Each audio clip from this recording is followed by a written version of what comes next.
Liao was even happier, and Wu Yingqi became silent. He did not speak again until after a long time.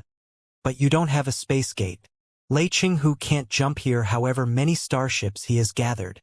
Speaking of space gates, we must thank you. Liao smiled. This was supposedly the riskiest part of the plan because I was not confident that my squad could successfully seize 1 or 2 space gates that were under your control. I had no doubt that the space gates and their ground control must have been heavily defended. However, thanks to your massive inculcation, all the defenders are now dizzy and half asleep, if not already collapsed. They are incapable of fighting now. How are they going to resist the assault of my elite squad? You are now the victim of your own scheme. Humph! Wu Yingqi sneered. While my defenders are deranged, is your elite squad safe from the sweeping solar storm and the brainwashing waves? Bingo! Congratulations! Liao grinned with a brilliant smile. Even if your brainwashing waves were boosted 10 times more by the sun, it still wouldn't work on my squad. At this moment, they must have conquered a space gate and opened the entrance of the capital to the 7 Seas space zone, at the same time in a heavily defended military base, which was the ground control of a massive space gate on the orbit. The iron fortresses and the countless battle puppets in the base were standing by. Soldiers armed to teeth were deployed to every place that could be infiltrated without leaving the tiniest gap. However, when the solar storm tore apart the atmosphere and swept across the planet, the soldiers in the base, just like the immortal cultivators in the city, were fascinated by the sacredness and greatness of Wu Yingqi first, dazzled by the unspeakable action videos that Liao played later, and confused by the debate between Liao and Wu Yingqi in the end. They were all writhing on the ground holding their heads, if they were still conscious. They could not fight at all now. Only the battle puppets that were controlled by crystal processors were still patrolling in the base on alert dutifully according to their pre-installed strategy. On a high ground not far away from the base, 2 cute kids appeared. They looked young, but inhuman indifference and wisdom emanated in their eyes. Covered in glittering anti-radiation suits, they were like dolls that just crawled out of a crystal processor. They were none other than Xiaoming and Wenwen, a new generation of information life. This high-energy radiation is fun. Xiaoming said, I've sensed weird, malicious information in this special radiation. It's trying to change the data in my head by slithering into my brain and engraving it. That's right. What a brilliant idea it is to plant something similar to a crystal processor virus into the human head with the star as an enhancer. Wenwen also bulged her eyes. This is impressive. I can't find a way to resist this brain virus. I can only watch it modify the data in my brain. What does it want? It's trying to implant a super user in my brain. If it succeeds, a guy will be able to remotely control my brain and ask me to carry out his instruction unconditionally. That's right. Also, there's a logic trap in it. Xiaoming said, this super user is trying to hide itself and mislead us into thinking that it's part of our brains, and that all the instructions it receives are our own ideas. I've seen plenty of similar logic traps on crystal processors, but few in mental attacks. It's interesting and worth studying. Let's study it later. Dad has given us a mission. Wenwen narrowed her eyes.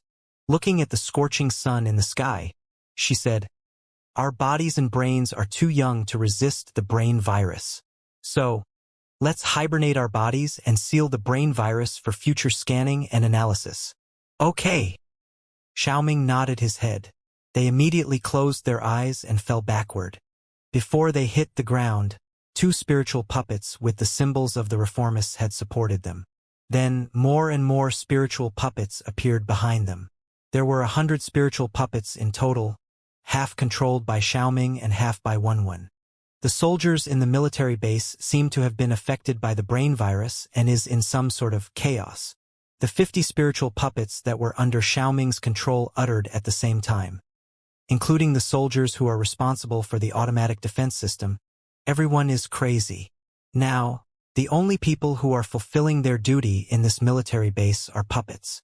Wenwen said with a smile, let's have a nice talk with them. Controlling the 100 spiritual puppets, the 2 of them strode to the military base openly. The battle puppets and the automatic artillery in the base detected the 100 weird intruders instantly. They aimed their weapons at the intruders. However, before they carried out the instruction of shoot at will, two streams of information had hacked the mainframe crystal processor of the base and given them a new order. Shwa, shwa, shwa, shwa. The indicators on the aggressive battle puppets turned from red to green. Silently, they joined Xiaoming and Wenwen's team and became part of them. Qi! Air currents spurted out as the alloy gate of the base that weighed 100 tons was slowly opened to the kids. In the space battlefield, there was a space gate on the orbit of the capital planet that was still in hibernation. When the Iron Giant arrived, the soldiers who were stationed near the space gate had also been confused and collapsed. Just like on the ground, only the puppets and the unmanned space shuttles could support the shaking defense line under the rampage of the solar storm. The Iron Giant stared at the space gate from the void. The 10 cosmos rings on his fist glittered under the sunlight. Shwa! Shwa! Shwa! Shwa! Space ripples spread out from his fists like swirls. Battle puppets were retrieved one after another. They floated behind him in silence and gathered into an iron army named Fist King. The Fist King and his 100 bodies strutted at the space gate unstoppably. After each step forward, the invisible ripples would spread out further and infiltrate the battle puppets and the drones, turning them into his subordinates. By the time the Fist King finally stepped into the space gate, he had already controlled 1,000 puppets and drones of various kinds. Most soldiers were still too deranged by the mental attack to resist the Fist King. Even though some of them were still clear, there was nothing they could do to stop the most powerful battle universe in the universe as his army pressed forward. Xiaoming Wenwen. 5 minutes later, the Fist King sent a secret signal to the ground of the capital planet. I've occupied the number 2 space gate on the orbit. How's it going on your end? Uncle Fist King, Xiaoming and Wenwen's sweet voice replied. We've also occupied the ground control of the number 2 space gate. We have hacked the mainframe crystal processor and have the clearance to open the space gate now. Very good. Staring at the mess that was the ace fleet of the 4 families millions of kilometers away, the Fist King said calmly. Then let's begin. It's time for the arsonist fleet to appear. In the meantime, in the 7 Seas space zone at the border of the Imperium, the astounding Thunder Fleet and the Arsonist Fleet had been fortified multiple times after they captured 5 Adamantine-level super arsenal warships and countless other warships. The saber and the hammer couldn't have looked more intimidating.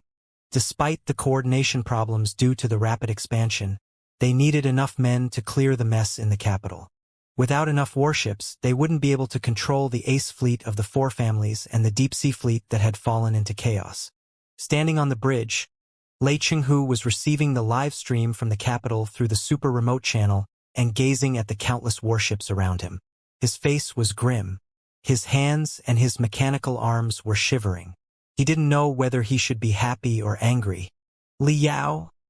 Lei Qinghu chewed on the cockroach's name, not expecting that he would go so far.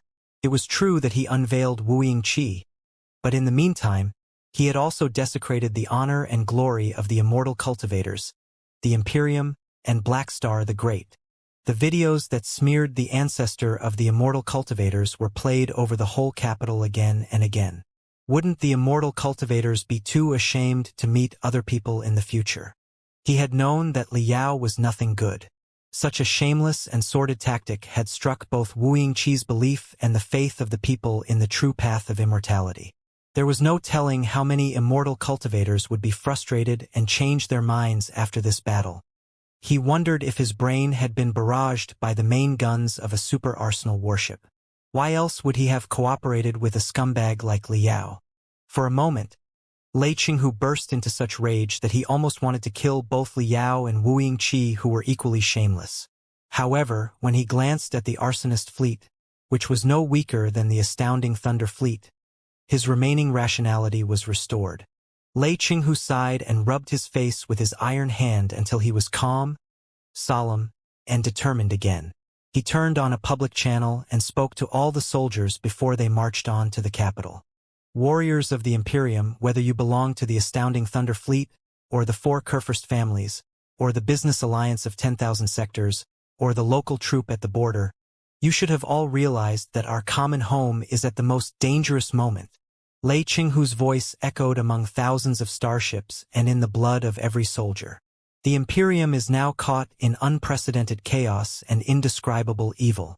Once the capital collapses, the Imperium will collapse, our home will collapse, and even mankind will collapse as a whole. Nobody except us can prevent our home from sinking into the abyss. For the honor of the Imperium, for our home, for our future and the future of our families, and for the future of the true path of immortality that we've sworn to protect, we have to fight until the end. The fate of the Imperium lies in our hands. Ours. Besides, the shameless scoundrel who has stolen the capital brazenly pretends to be Blackstar the Great. That is too outrageous.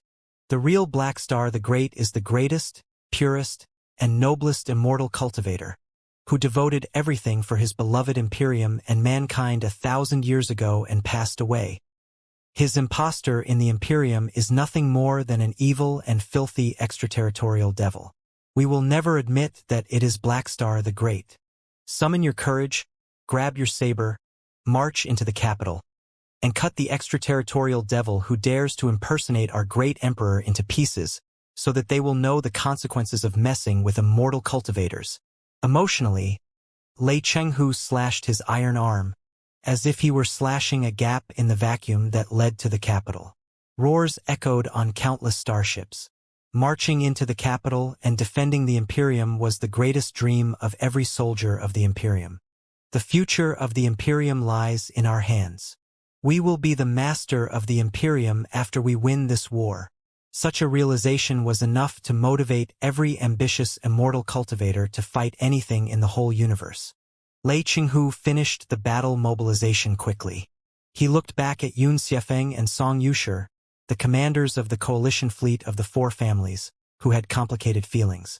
In order to unite all the forces that could be united, Lei Qinghu and Boss Bai did not execute the two renowned persons of the four families after their fleets were crushed. Instead, he kept them alive. After figuring out Wu Yingqi's scheme in the capital through the live stream, Xianxia and Song Yushi were dumbfounded and intimidated. Wu Yingqi's primary target was the ace fleets of the four families. Naturally, they would do anything to stop that. What choices did they have except to work with Lei Qinghu? The havoc in the 7C space zone was settled down so quickly exactly because the two commanders had surrendered. Of course, Lei Qinghu did not really trust them. He did not let them go back to their fleets but kept them on Iron Torrent as hostages.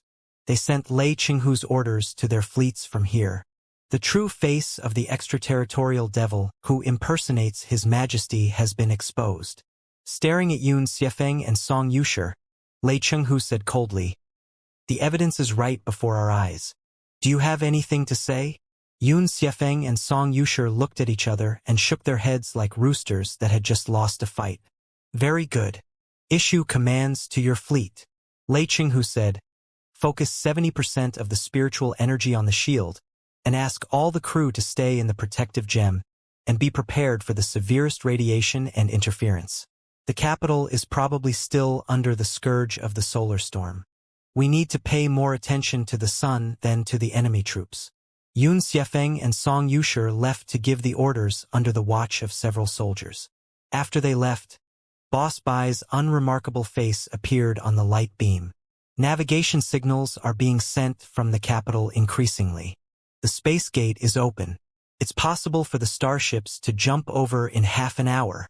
Boss Bai grimaced and said, "My troop has made anti-radiation and anti-interference preparations and is ready to jump.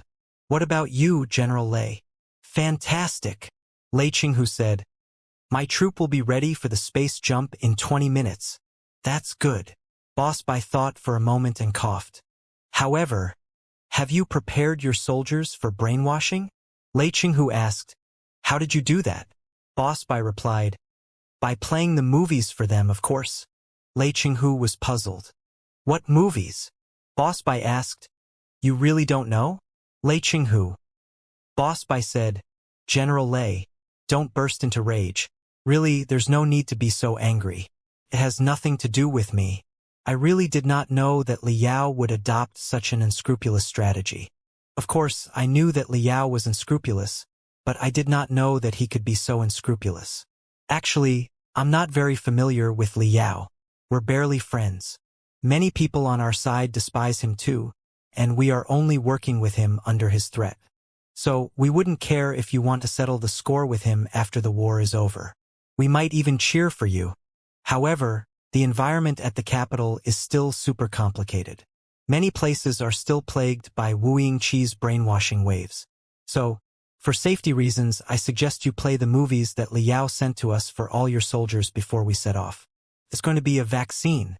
My men have watched it anyway. It's up to you whether or not to play it for your men. However, I need to remind you that the movies have also been boosted by the sun and are wandering in the Imperial Terminus sector as information streams. If your men receive the clips of the information streams when they are unprepared, it might be overwhelming and lead to dire consequences. This is really for your own sake. I'm not laughing at the immortal cultivators at all. Ha ha ha ha ha. Sorry.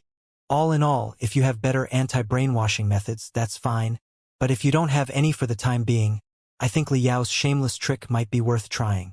Boss Bai's shoulders moved up and down as he tried to hold back his laugh. He cut the communication in time before he laughed out aloud. Lei Chenghu's face that was about to burst into a rage was reflected on the light beam.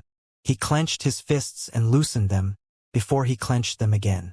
He considered for a long time, and finally, when hundreds of his cerebral vessels were broken because he thought too deeply, he roared, "Fuck!" In the end, he couldn't help but turn on the communication channel again. All soldiers, stammering, Lei Chenghu began the most difficult speech in his 200 years of life as a general. In the mental battlefield in the gold crystal pyramid underneath the capital planet. You're screwed. Wuxia Qi, you're doomed. Liao raged. Your next sun plan is now over. Too many people have been woken up from your brainwashing and realized your evil nature. Also, our fleet and Lei Chenghu's are jumping over. We can clear the mess and change the fate of the new Imperium. His confident thoughts swept across the whole mental network like surging tides, trying to reach the depths of everyone's head. The first people to take the hit were the Imperial soldiers and the deep-sea fleet that were right around the capital planet. Did you hear me? You idiots, why are you still not waking up? Are you really going to fight for this devil until you kill all your family members and destroy your home in person? Liao roared desperately, this time not to attack Wuxia Qi's soul, but to awaken more immortal cultivators. Just think about what you've been doing. You're destroying the capital and killing billions of people, including your family and yourself. Is this really your way to renew the Imperium? No, you've been fooled, hypnotized, and enchanted by this devil. He is not Wuxia Qi. The real Black Star, the Great, died 1,000 years ago. This is a devil, one that has been contaminated by the Mad Armageddon. It has absorbed some of Wuxia Qi's memories and is tricking you under Wuxia Qi's appearance.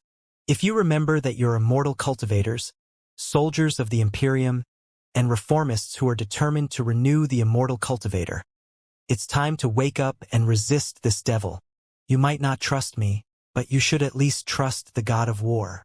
Lei Chenghu's fleet has arrived at the capital. He's the real pillar of the reformists. He's the one who deserves your loyalty. Boom, boom, boom, boom, boom, boom, boom. Deafening thunders burst out across the mental battlefield, followed by the most dazzling bolts of lightning, which struck the dizzy souls and made them wake up faster in quivers. As more and more puppets were shaken and grew suspicious of them, the black sun that represented Wuxia Qi's soul withered and declined, like a star that was at the end of its life. At this moment, a brilliant streak of crystal light pierced into the black sun from its rear. Don't think that I don't exist just because I do not want to argue with you. Long Yongjun uttered the most ear-splitting roar. Nobody in the sea of stars can ever bend me. Go to hell. The black sun seemed to have contracted a certain weird crystal virus. The wound that Long Yongjun created spread out and turned the fire into glass-like materials before it collapsed into broken pieces. Liao seized the opportunity to gather his soul power and threw it at the black sun, burning the black crystals created by Wuxia Qi's soul into ashes with his fiery blood. Ah! Faced with Liao and Long Yangjuan's joint attack, Wu Yingqi roared intimidatingly and trembled even though his soul had been modified and reorganized by the blood god. His tremble caused a chain reaction. The infinite darkness in the universe was torn apart by the gold light. The entire mental battlefield was falling apart. You can't. Wu Yingqi's howl was eclipsed by Li Yao and Long Yangjuan's deafening roars. They struck Wu Yingqi's soul, not caring about the cost, and tore the mental network into shreds. Boom! Li Yao felt that a whole universe had exploded before him. A most powerful force shoved him out of the mental battlefield and back to reality. Wu Yingqi's massive brainwashing has been disrupted, holding back his dizziness and nausea. Li Yao wiped the blood that was leaking out of his facial organs and looked around in excitement. Long Yangjun was just like him. Despite the blood on her face, she was not in a trance but was ecstatic. It was obvious that she had got rid of the state of inculcation too. Right before him, cracks were emerging on the crystal throne that Wu Yingqi was seated on. The cracks were also expanding, making Wu Yingqi seem even more hideous and twisted. The black strands of nerves that pierced into the back of every bald expert's head from the dome also writhed and hissed like skinned snakes. Black smoke popped up from them as they withered into nothingness. The hundreds of bald experts slowly opened their eyes. Though their faces were still full of confusion, their absolute devotion to Wu Yingqi was gone. They were now eyeing Li Yao and Long Yangjun in a different way. Their brains had suffered severe strikes too. Most of them suffered from serious brain hemorrhage and brain concussion. They were throwing up on the ground and could not fight anymore for the time being. However, the gold crystal pyramid did not stop shaking. On the contrary, incessant violent spiritual energy was still being sent to the sun from the spire. The gold crystal pyramid was losing control now that Wu Yingqi couldn't control it anymore. Nobody knew its current status or what it would bring to the sun and the imperial terminus sector. What's going on? Li Yao grew anxious again even though he was relaxed a moment ago. He contacted the mental devil that was supposedly patrolling the place. Haven't you stopped the gold crystal pyramid? I have no idea. The mental devil shrilled in Li Yao's head. I've only stopped the gold crystal pyramid from emitting Wu Yingqi's brainwashing waves. But it seems that Wu Yingqi is now launching the craziest and messiest waves to the sun. He seems to be resetting the gold crystal pyramid so that it could achieve its original purpose, to completely infuriate the sun. What? Li Yao was so shocked that he felt 10,000 ants were crawling on his head. Stop him now. I can't do it from here. The mental devil shrieked. What I just hacked was only the brainwashing module that Wu Yingqi probably constructed on his own. That's why I could have cracked it so quickly. However, the original system of the gold crystal pyramid was devised by the Hui clan. I can barely understand the crystal processor language of the Hui clan. How can I crack it so quickly? Besides, resetting is a command that has a high priority. Unless you blow up the core units of the mainframe crystal processor, it's barely possible to stop the command. Damn it! Li Yao couldn't have looked more awful. What does Wu Yingqi want exactly? Boom! Boom! Boom! The crystal throne fell apart after 3 explosions. Wu Yingqi slowly floated in the middle of the black fog with his hands opened. He seemed to have been greatly affected by the debate with Li Yao in the mental battlefield and the wound that Long Yangjun and Li Yao caused. He was haggard with hollowed eyes at this moment. Li Linghai's beautiful body had been deformed. He was like a walking zombie. The surging black flames around him was much more lackluster than half a day ago. However, another unpredictable bloody light was glittering in his eyes and spreading to his face like thick veins. It then sprawled out to his whole body. He was no longer as threatening as an emperor, but more like a creepy devil. Seriously.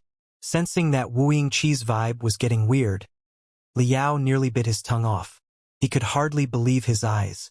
We've just traumatized the jerk soul in the debate just now. For a moment, he was so terribly weakened that he was no longer stronger than me and Long Yangjun. Where did he get this new power? Transformation? Another transformation? Why are the villains nowadays all capable of transforming? Are you kidding me? Li Yao and Long Yangjun looked at each other. determined to kill Wu Yingqi while he was still recovering. Though both of them had also suffered heavy wounds in the previous battle, they charged at Wu Yingqi while Wu Yingqi hadn't been fully boosted by the bloody power, only to be flung back instantly. Pooh! Liao and Long Yongjun were hit by the blood tides that Wu Yingqi raised. Each of them vomited a mouthful of blood. No, not just a mouthful. Wu Yingqi's attack seemed to entail the weirdest technique, which somehow attracted their blood and was absorbing it from their bodies. They could not stop it at all. Hee. In the sky, Wu Yingqi, enshrouded in a black fog and bloody aura, chuckled in a low voice. I did not plan to use this forbidden power or to turn the next sun plan into a cataclysm until you forced me to. 10 times more people may die or go mad, and it will all be your fault. While he laughed crazily, a third color, devastating red, appeared at the end of his long hair, apart from the previous black and white. Liao was so chilled that even his heart was almost frozen into ice. It's the power of the mad Armageddon. Your realization is too late. Wu Yingqi grinned hideously. Stepping on the bloody lotus flowers that appeared out of nowhere, he walked to Liao and Long Yongjun. After each bloody lotus flower he stepped on, crimson ripples would spread out from the lotus flower and corrupt the bald experts. Those bald experts were hypnotized by Wu Yingqi again when they were just half woken up. This time, they turned from zealots into beasts that only knew killing. No, not beasts, but something even more horrible. Wait. Seeing that, Liao made up his mind quickly. He raised his hands and said, Your Majesty, to be honest, while you are empowered by the blood god, I also have a negative personality named Mental Devil, so we have a lot in common. Everything that happened just now was, well, only a misunderstanding. I was too reckless. Your Majesty, since we are both determined to fight for our civilization, why don't we sit down and talk in peace and see what we can get? Long Yongjun, the Mental Devil. Wu Yingqi stopped after hearing that. With a mysterious smile on his hideous face where veins were bulging, he said, Liao, no one in the entire universe is as shameless as you. However, for the big picture, I'm willing to give you one last chance. You have 2 choices. You can either stop now and step aside with your mental devil and keep away from my next sun plan, or I will make the gold crystal pyramid launch all its energy toward the sun. The solar system will be violently active for hundreds of years. As a result, the ace fleet of the 4 families will be destroyed, and so will the deep sea fleet, the astounding thunder fleet, and everybody else in the Imperial Terminus sector. Even if some of the experts luckily survive it, they will be transformed into demonic cultivators when furious tenebrum energy is ignited in their heads by my maddening brainwaves. This was not my plan, but you're simply too shameless. I had to do this because of you. Your cleverness turned everything into the worst case. However, you can still remedy it. Make a choice now. Help me complete the next sun plan or watch as the Imperial Terminus sector is swallowed by the rampant star and turn into a paradise of devils. Well, Liao's pupils constricted. His lips and his hands quivered hard, as if he were caught in deep desperation. However, the most determined will of fighting burst out of his eyes in the next second. He activated his cosmos ring with his trembling hands in the most perfect gesture. I choose the third option, to blow up your head, Liao hooted. You were truly stupid and arrogant to let us keep our colossi. That is the greatest mistake you made. Come on, arsonist. With his gesture and his voice sprint, Liao's cosmos ring triggered colorful ripples. His body was covered by glamorous shades in 0.1 seconds, but then there was nothing. The cosmos ring was like a rusty gate that Liao could not open no matter how he injected his spiritual energy, let alone summoning the enormous colossus. Liao's arms were still raised high, making him seem confident and awesome, but his smile had been frozen, and beads of cold sweat were popping up on his forehead. Wu Yingqi looked down at him pitifully, as if he were a poor idiot. How is it possible? Activating the cosmos ring and retrieving the colossus were the simplest moves. Liao couldn't have done it wrong even if his hands were cramping. However, There was absolutely no response no matter how he poured his spiritual energy into the cosmos ring. No, there was a response. When he blew tremendous spiritual energy into the cosmos ring, trying to tear it apart, thorny electric arcs dashed out from the cosmos ring and shocked him. He couldn't help but scream. He noticed that Long Yangjun was waving her arm too. Her colossus, heavenly crystal, had also been locked in her cosmos ring. Shwa! Shwa! Shwa! Shwa! Liao recalled what happened just now and soon figured out the reason. Not long ago, in order to win Wu Yingqi's trust, they had offered the cosmos rings that stored their colossi to Wu Yingqi. Wu Yingqi seemed to be convinced of their loyalty, but actually, he did not throw the cosmos rings back to them until after he clenched the cosmos rings in his hand. Damn it! They were tricked. The clench of someone in the divinity branching stage was certainly not a joke. The retrieval rune arrays of the cosmos rings must have been ruined back then. No wonder Wu Yingqi had been so confident. From his perspective, he destroyed Liao and Long Yangjun's biggest reliance first and then attracted them to a brainwashing space with hundreds of other experts. Even if they were pretending to surrender at the start, they would have to surrender for real in the end. Of course, Wu Yingqi did not expect Liao to be so cunning that he would disrupt the massive brainwashing so skillfully. He was a victim of his own scheme. Now that the supervillain was infuriated and dropped his disguise, Liao and Long Yangjun were caught in an awkward situation. How could you do that? Realizing everything, Liao pointed at Wu Yingqi's nose and scolded. How can you be so shameless as an emperor? You said you gave the colossi back to us because you trusted us, but you actually played tricks on our cosmos rings? I despise the lying, stealthy people who never dare to put up a fight and can only resort to tricks and schemes most. If you think you're good, just unlock our cosmos rings, and let's have a fight. If you win, we will... Aya!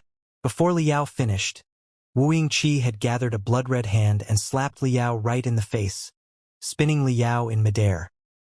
He vomited blood crazily, and half of his face was swollen, making it impossible for him to speak anymore. Liao! Long Yangjun jumped forward, trying to flee with Liao, but the place had been dimmed by shadows and blood, and it was impossible to find a way out. Long Yangjun was more than anxious. She said angrily when she saw Liao's swollen face. Just stop talking? Didn't you notice that the more you talk, the stronger our enemy is? You're only getting us killed. What are you talking about? Is it really my fault?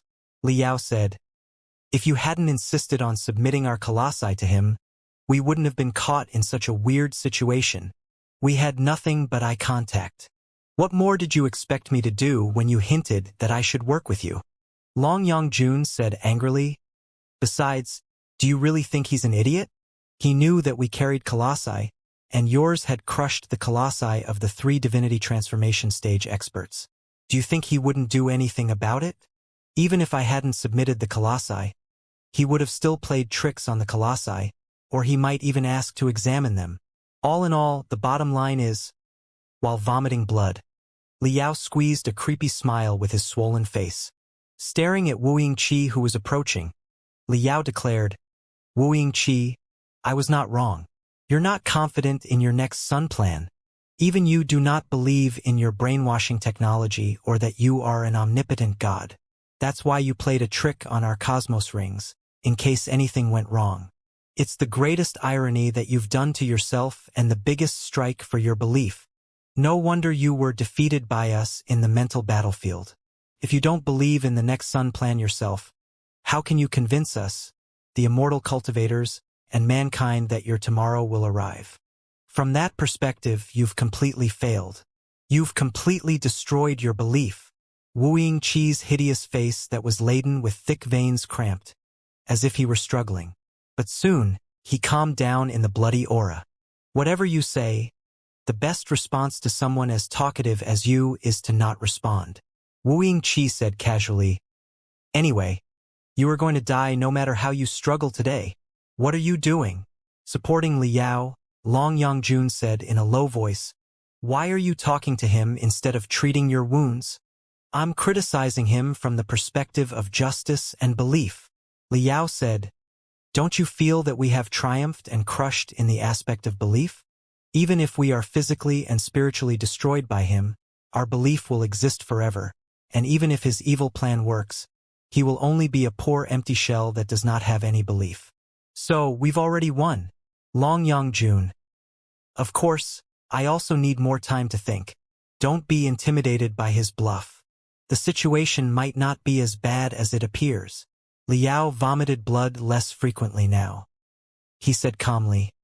First of all, he only clenched our cosmos rings once just now. How many tricks could he have played?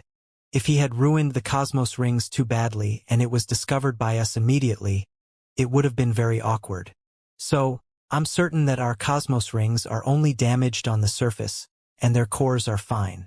I mastered the marvelous skills on cosmos ring maintenance when I just jumped to the Imperium. As long as you buy 5 minutes for me, I guarantee that I can recover the cosmos rings. Huh? 5 minutes. Long June looked at Wuxia, who was near at hand and enshrouded in intimidating blood, and then at Liao. Isn't 5 minutes too short? Why don't I stall the supervillain, who was in the divinity branching stage in the first place and is now boosted by the heritage of the Mad Armageddon, for 5 days, so that you can take your time to repair the cosmos rings? Liao! Is this a subtle way of telling me that you can't hold him back for 5 minutes? Long June. Of course. Look at his appearance and sense his fury. I don't think I can block him for 5 seconds. He's only bluffing. Liao stared at Wuxia and said coldly, Haven't you realized that he's still walking unhurriedly when we've talked for such a long time? He's also stopping now and then as if he's waiting for us. Why? Does he think it's a movie? Should we play some background music for him? Also, don't you find it odd? If the heritage of the Mad Armageddon were as awesome as the treasures of the Supreme Emperor, he could have crushed us a long time ago. Why would he give us an opportunity to play tricks? So, here comes the question. Why did he never resort to the mysterious power at the beginning until the situation is now worse than ever and he has to try for one last time? Of course, it can't be because he's benevolent or he's arrogant. If my guess is correct, he must be incapable of fully controlling the blood god's power yet. Or maybe the power itself will seriously hurt him or even swallow his soul. While Wuxia is the ancestor of the immortal cultivators, the Mad Armageddon was the strongest demonic cultivator in history. Immortal cultivators and demonic cultivators are on different paths. So, his power and the Mad Armageddons must have serious compatibility issues. Yes, that's right. That's why he would rather not use the blood god's power unless it's absolutely necessary. When he uses it, he needs a long time to address the incompatibility issue of the two powers. So, he's still striking poses when I've analyzed so much. No matter how cool he looks, he is not as strong as we imagine. It's possible that he's more weakened and divided than ever. This is the best opportunity to kill him while the two powers haven't been integrated with his body yet. Liao struggled to stand up and raised the shapeless blade made of fire and light at Wuxia. Wuxia, I've seen through your weakness. You're doomed, Liao declared resolutely while spitting blood-stained saliva. Oh? Is that so? Wuxia smiled, and dozens of bald experts that were manipulated by him jumped over. Like a thorny wall, they stood in between them and gazed at Liao and Long June with their bloodshot, hollowed eyes. Here's my cosmos ring. Surrounded by the enemies, Long June quickly threw her cosmos ring at Liao. 3 minutes. I can buy 3 minutes for you at best. Make it fast. All right. Liao's fingers moved deftly, and dozens of thin and weirdly shaped maintenance tools rolled on his fingertips like liquid metal, enshrouding the two cosmos rings in silver light. Repairing a cosmos ring would be a piece of cake if Liao had molecular-level scanning magic equipment. But in such a shabby and dangerous environment, he could only try his best now. Kill them. It seemed that Liao was right about the conflict of powers inside Wuxia. Wuxia did not attack or summon his colossus. He simply instructed the experts who were possessed by him to attack. The dozens of bald experts lunged at Liao like hungry wolves in bloody auras, trying to rob him of the cosmos rings, or at least to disrupt the emergency maintenance. Their eyes had turned into springs of blood. While shrieking, they blatantly unleashed frantic brainwaves, which was a type of virus on the mental level. Normal people would have been assimilated by them and degenerated into uncontrollable devils.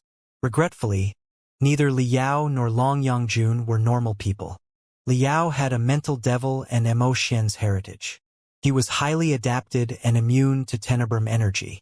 Long Yongjun, on the other hand, as a successor of the Nuo clan, was a great controller of tenebrum energy herself. Tenebrum energy? Long Yongjun smiled and covered herself in a dazzling glass suit. She was holding a crystal whip in each hand, but the soft whips turned into sharp swords under the boost of her spiritual energy. She was not affected by the tenebrum energy of the bald experts at all.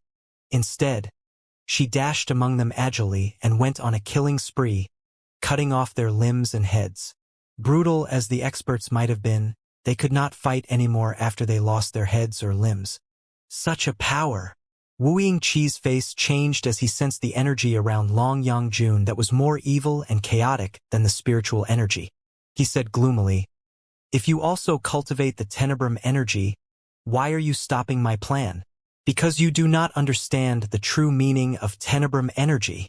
Long Yongjun crossed her arms, and her whips minced the last few bald experts into pieces. "It's exactly because of guys like you, whose desires and ambitions expand infinitely because of the corruption of the tenebrum energy, that Pangu and mankind regarded tenebrum energy as a forbidden power and kept a distance from it. In order to introduce tenebrum energy into our civilization, I have to eradicate people like you first. Is there a problem?" Long Yongjun squatted and stomped on the ground with her powerful legs before she threw herself at Wu Yingqi in a streak of light. The blood and the light collided 1,000 times in only several seconds. It was impossible to see them clearly. The only indication of their collisions was the shocking cracks on the ground. "Ah!" On one of his knees not far away, Liao moved his hands so fast that their temperatures were almost 1,000 degrees. He devoted his lifelong knowledge to the recovery of the rune arrays that were destroyed by Wu Yingqi. However, Wu Yingqi's method was quite tricky. He left 2 hibernating powers on the 2 cosmos rings, which were like sensitive crystal bombs and would destroy the retrieval mechanism of the cosmos rings if anything went wrong. No matter how anxious Liao was, he had to control his shivering nerves and dismantle the bombs first. Time went by. When Long Yongjun and Wu Yingqi were separated, it felt that a year had passed. However, it was actually only 1 minute in reality. Liao had just figured out the basics of Wu Yingqi's remaining power. Long Yongjun was flung back into him, almost breaking the bones of both of them. "Watch out!" Liao protected the 2 cosmos rings instead of himself. They would have to surrender if they lost the last trump cards. "Didn't you say that you can buy 3 minutes for me? Didn't you say that your plan would be easy and impeccable?" Long Yongjun's suit had fallen apart. Her suit was not a piece of magical equipment but part of her body. It was a natural exoskeleton that had sharp senses and high trafficability of spiritual energy. She was under a lot of pain now that it was broken. She was almost vomiting her internal organs out. "Things did not turn out as I planned. What can I do? Why don't we swap our roles? You can deal with the maddened Wu Yingqi, and I can repair the cosmos rings. There's no need to argue. It's all the same." Wu Yingqi's twisted and evil shadow that looked like burning blood emerged from the black fog again. His voice was lower and hoarser, like the whisper from the deepest level of hell. "You're both going to die anyway, and so will everybody in the Imperial Terminus sector." As he spoke, the redness in his hair clambered and made his head red. The black nerves, which had been withered and broken, bulged again in devastating red. Wu Yingqi's mental network was being repaired, sending out the craziest and uncontrollable power again. Dozens of bald experts were slain by Long Yongjun, but more were coming and baring their fangs at Liao and Long Yongjun. Z, Z, Z, Z, Z, Z. With their brainwaves as the fuel, Wu Yingqi launched his brainwaves together with the delirious tenebrum energy by using the gold crystal pyramid again. The bloody bolt of lightning struck the sky at the sun. In the space battlefield, The black spots on the sun had been dimming and freezing, but when they were boosted by the bloody light, a destructive chain reaction was restarted. The intensity of radiations and high-energy particles soared again. The sun just now was like a black eye that was coldly staring at the universe. The sun at this moment, however, was a black eye that had been broken, with blood splashing everywhere like a spring. Many starships in the ace fleet of the four families had already used up their spiritual shields in the first place. They could not resist the intense solar storms and turned into intimidating incinerators. The fire licked every cabin through the aisles and burned up the immortal cultivators who were not crazy, who were crazy, and who were about to be crazy into ashes. The starships whose spiritual shields were still minimally on weren't any better. Solar radiations pierced into the crew members' brains like invisible blades, churning their rationality and collapsing their mental defenses. Laughing crazily, they degenerated into demonic cultivators of the lowest level who knew nothing but destruction and slaughter. After the consecutive strikes, it was impossible for the ace fleet of the four families to regain its combat ability. However, it did not mean that the situation was in Liao's favor because Xiaoming, Wenwen, and the Fist King, as well as the spiritual puppets under their command, were being corrupted by the solar storm too. Information lives were highly dependent on crystal processors and spiritual nexus in the first place. They were also prone to indiscriminate interference. In the beginning, Wuxia was mainly attacking the brains of humans with the interferences boosted by the sun. Thanks to the optimization of their physical systems, Xiaoming, Wenwen, and the Fist King managed to resist the first solar storm. However, now that Wuxia had gone mad, he was infuriating the sun without caring about anything and unleashing a storm that would destroy anything. Naturally, Xiaoming, Wenwen, and the Fist King can barely stay safe from it. Z. Nothing but noises could be heard in the communication channel.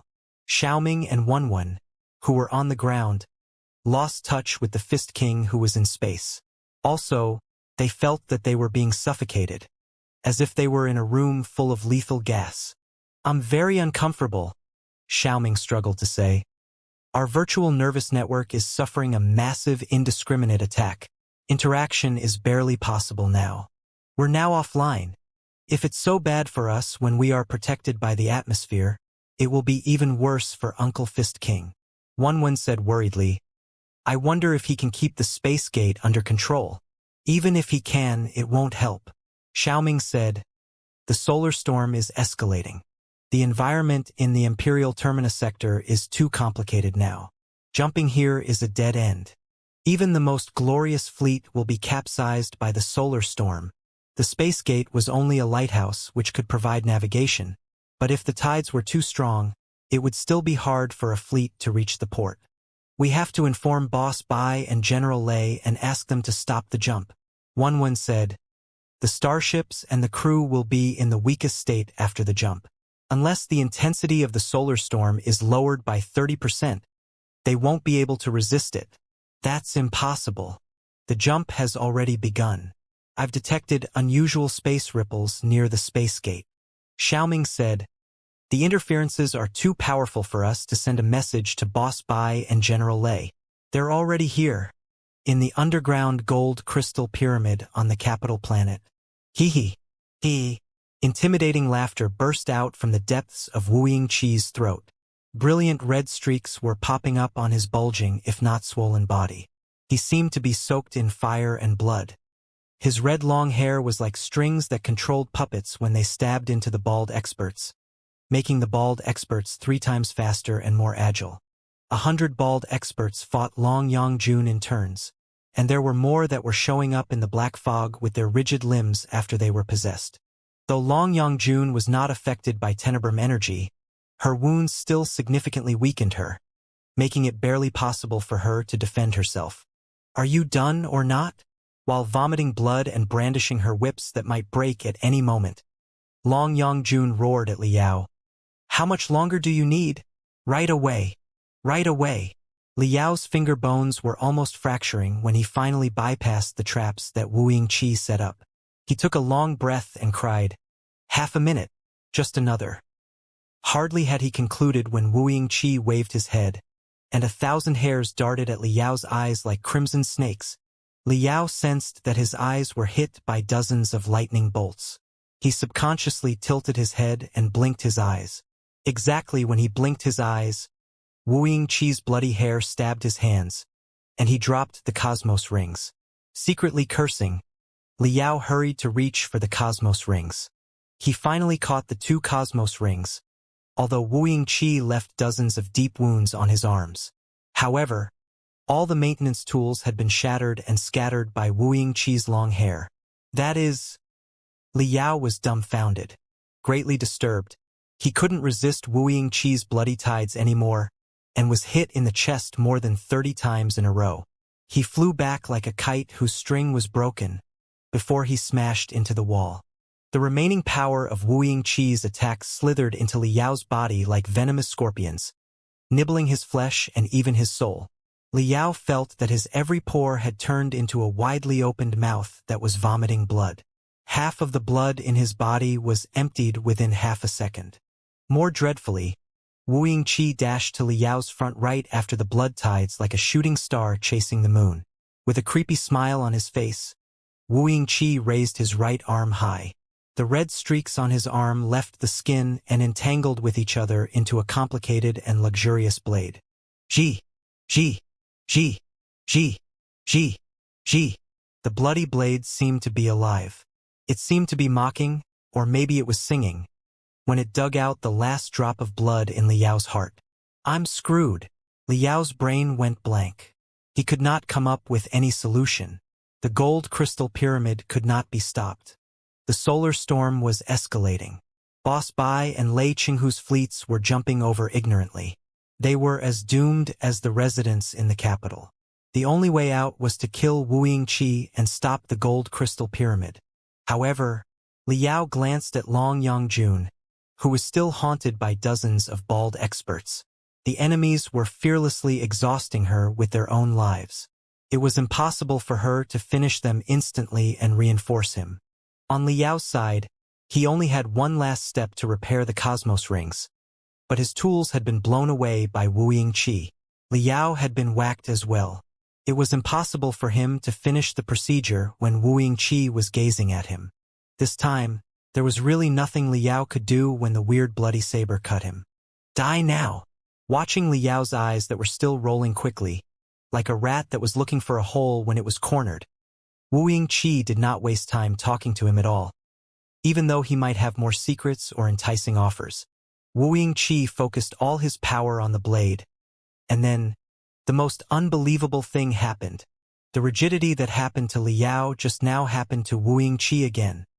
He had summoned all his tenebrum energy when he cut Liao's neck with the saber, but the saber was frozen in midair. The noises from his shoulders and his bones indicated that they were broken, but he still could not move, as if he were a statue.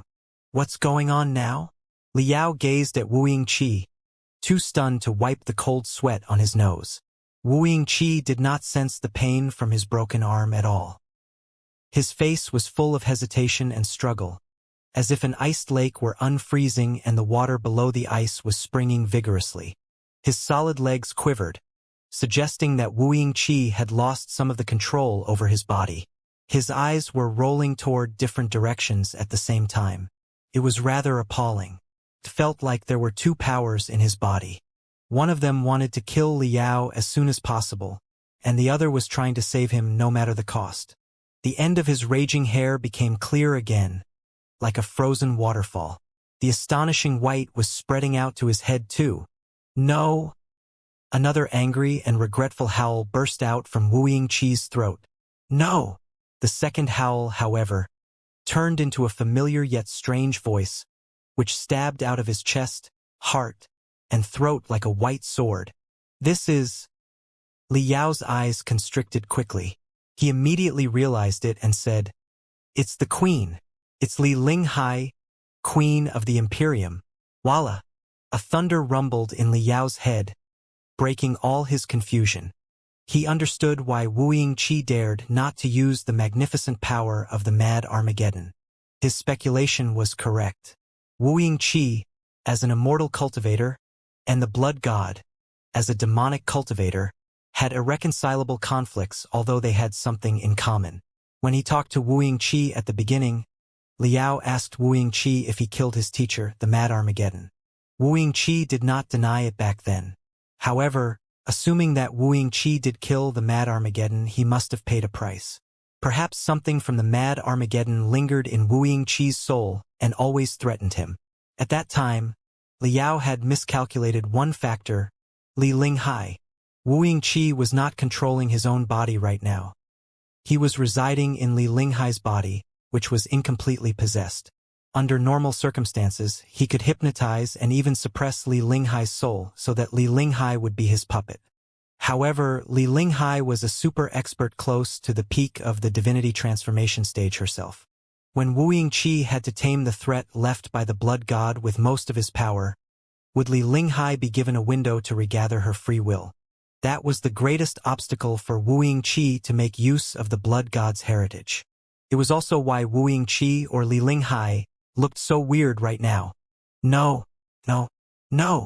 Wuxia or Li Linghai was like conjoined twins. Each of them was controlling half of their face, making it half angry and half regretful. The left hand was clutching the uncontrollable right hand so hard that it was almost tearing the right hand off. The left leg was also blocking the right leg, preventing the body from approaching Liao. As a result, Wuxia or Li Linghai hopped weirdly with the half-red and half-white hair. "Your Highness, is that really you?" Liao was touched by Li Linghai's courage and determination. He clenched his fists, but he did not know how to give Li Linghai a hand. He could only shout, "I know that this is not your intention. You were fooled and threatened by Wuxia. I don't believe that you're crazy enough to destroy the capital. I believe that you really meant to renew the Imperium, and I speculate that you're only working with Wuxia because he threatens you with your children. But look around and see what Wuxia has done. He's not a real reformist. He's only trying to turn the Imperium from a country of immortal cultivators into his own country, which will be worse than right now.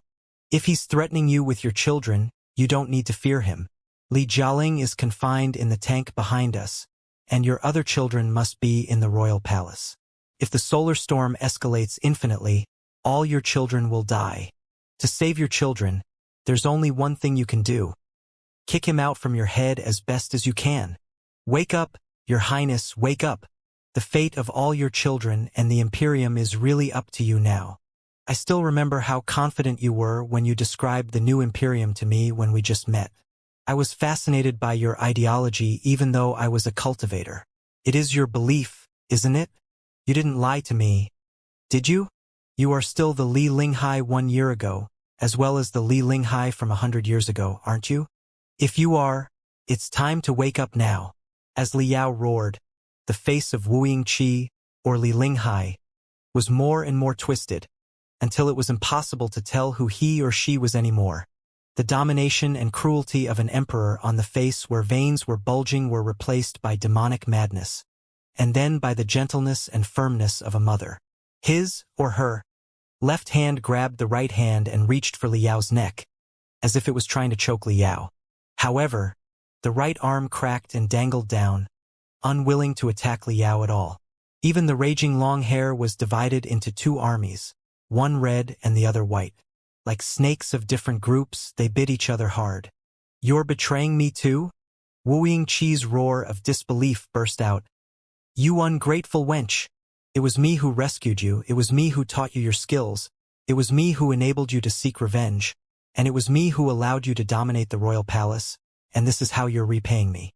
Li Linghai's high-pitched voice burst out from the same throat as she snapped. "You promised me that you would let go of Li Jialing's soul. You promised me. That was if everything went well." Wuxia's devastating voice came again. "But our plan has been ruined by Liao. It's all his fault. If you want to preserve your son's soul, don't stand in my way as I try to kill him. You can kiss my ass." While Wuxia and Li Linghai were struggling with each other, Liao gathered the last bit of his strength and crashed into their chest. His spiritual energy surged into their body like sharp daggers. Ah! Wuxia and Li Linghai's chest collapsed deeply, and the two souls both screamed. "Well, Blinking his eyes quickly, Liao was anxious. "Your Highness, tell me what I can do to help you kill this jerk." Hee. That's impossible." The cruelest countenance emerged on the hideous face again. Wuxia laughed.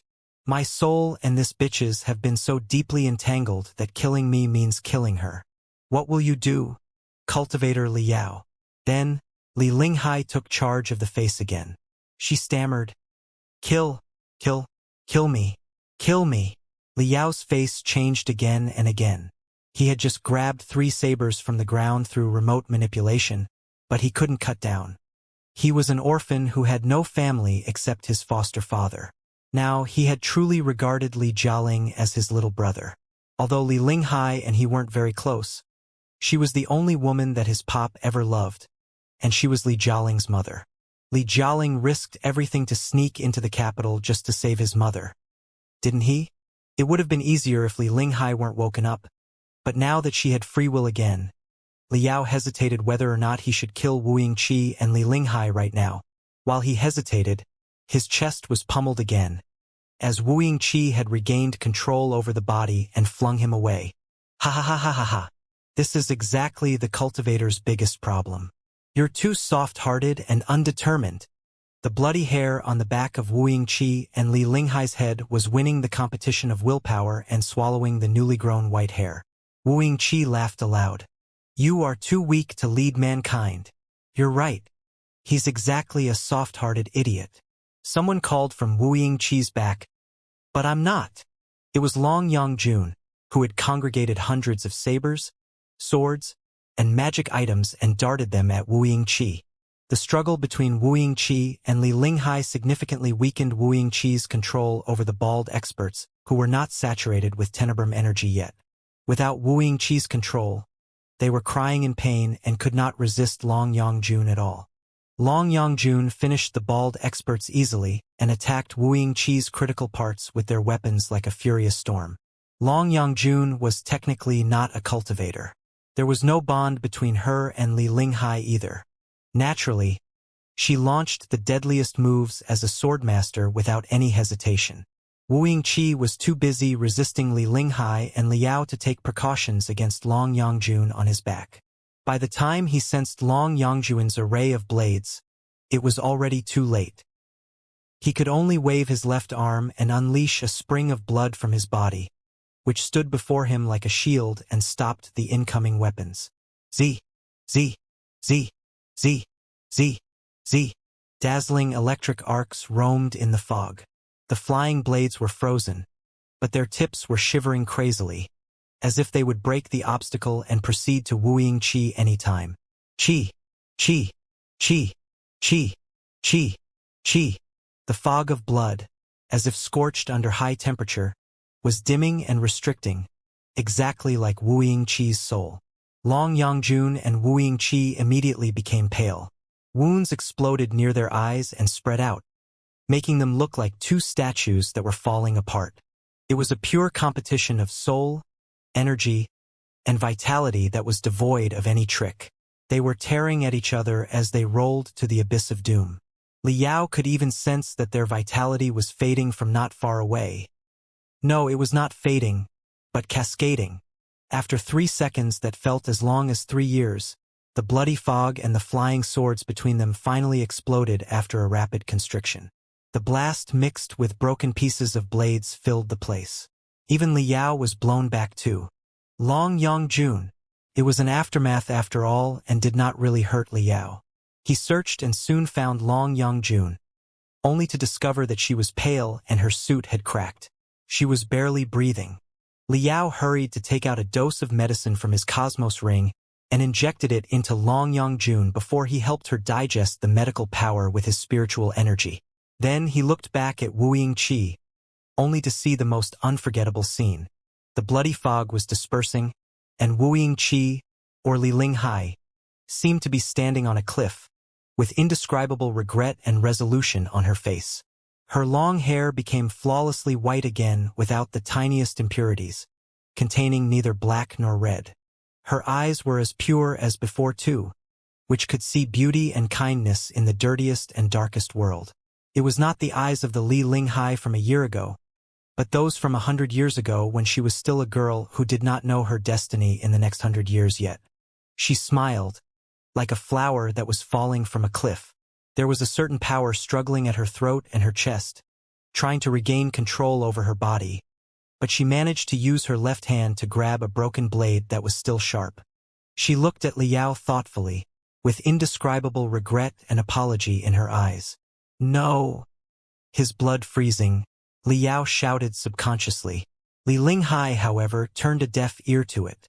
Her fingers were cut by the blade and hot blood flowed out, but she simply clenched its edge and stabbed it into her chest. She did not leave any hope for herself. The blade entered her chest and protruded from her back. She even twisted the blade to ensure that her heart was completely destroyed. Her vitality had been greatly consumed to power the gold crystal pyramid in the first place.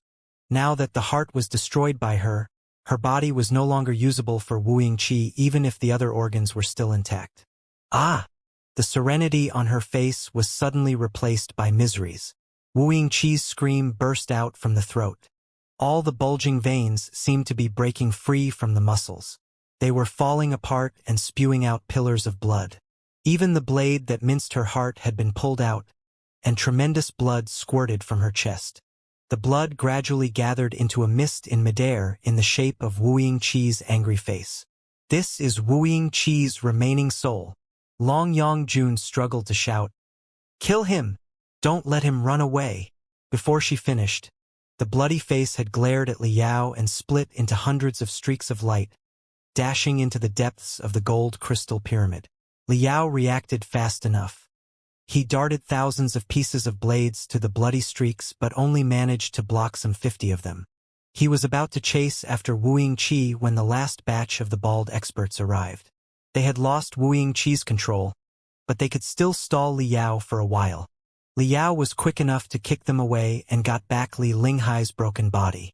"Your Highness, you can't die like this."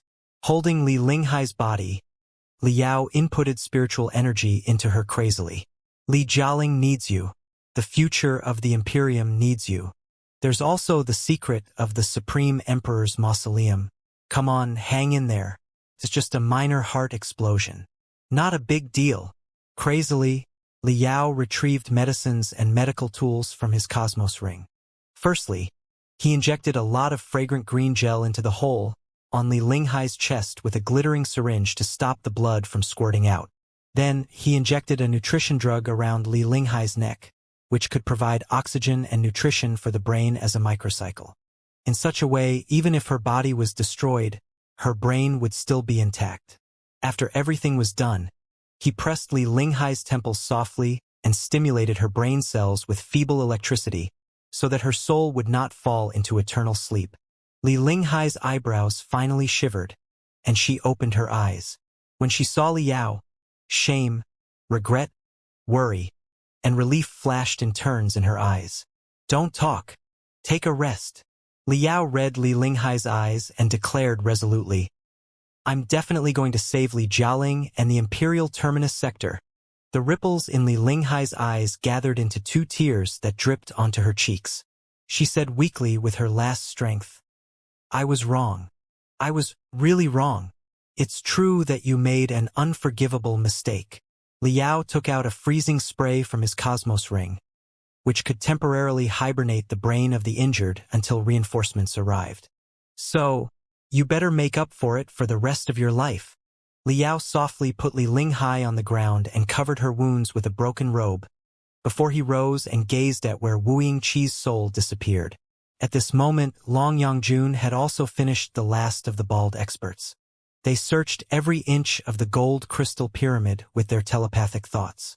They did not find Wooing Qi's remaining soul or any sign of it. But they found a terrible thing. The cocoon where Li Jialing was imprisoned had exploded. Like a blooming flower, its tough iron shell was curled and dangled down. But Li Jialing was no longer inside. Li Jialing's body had been taken away by Wooing Qi's remaining soul. Liao and Long Yongjun looked at each other. They both saw the fear and the burning fighting will in each other's eyes. "In any case, we must repair the cosmos rings first." Long Yongjun said. Even if he has truly possessed Li Jialing, he can't stabilize himself so quickly. Liao nodded quickly. He searched for the maintenance tools that had been scattered just now.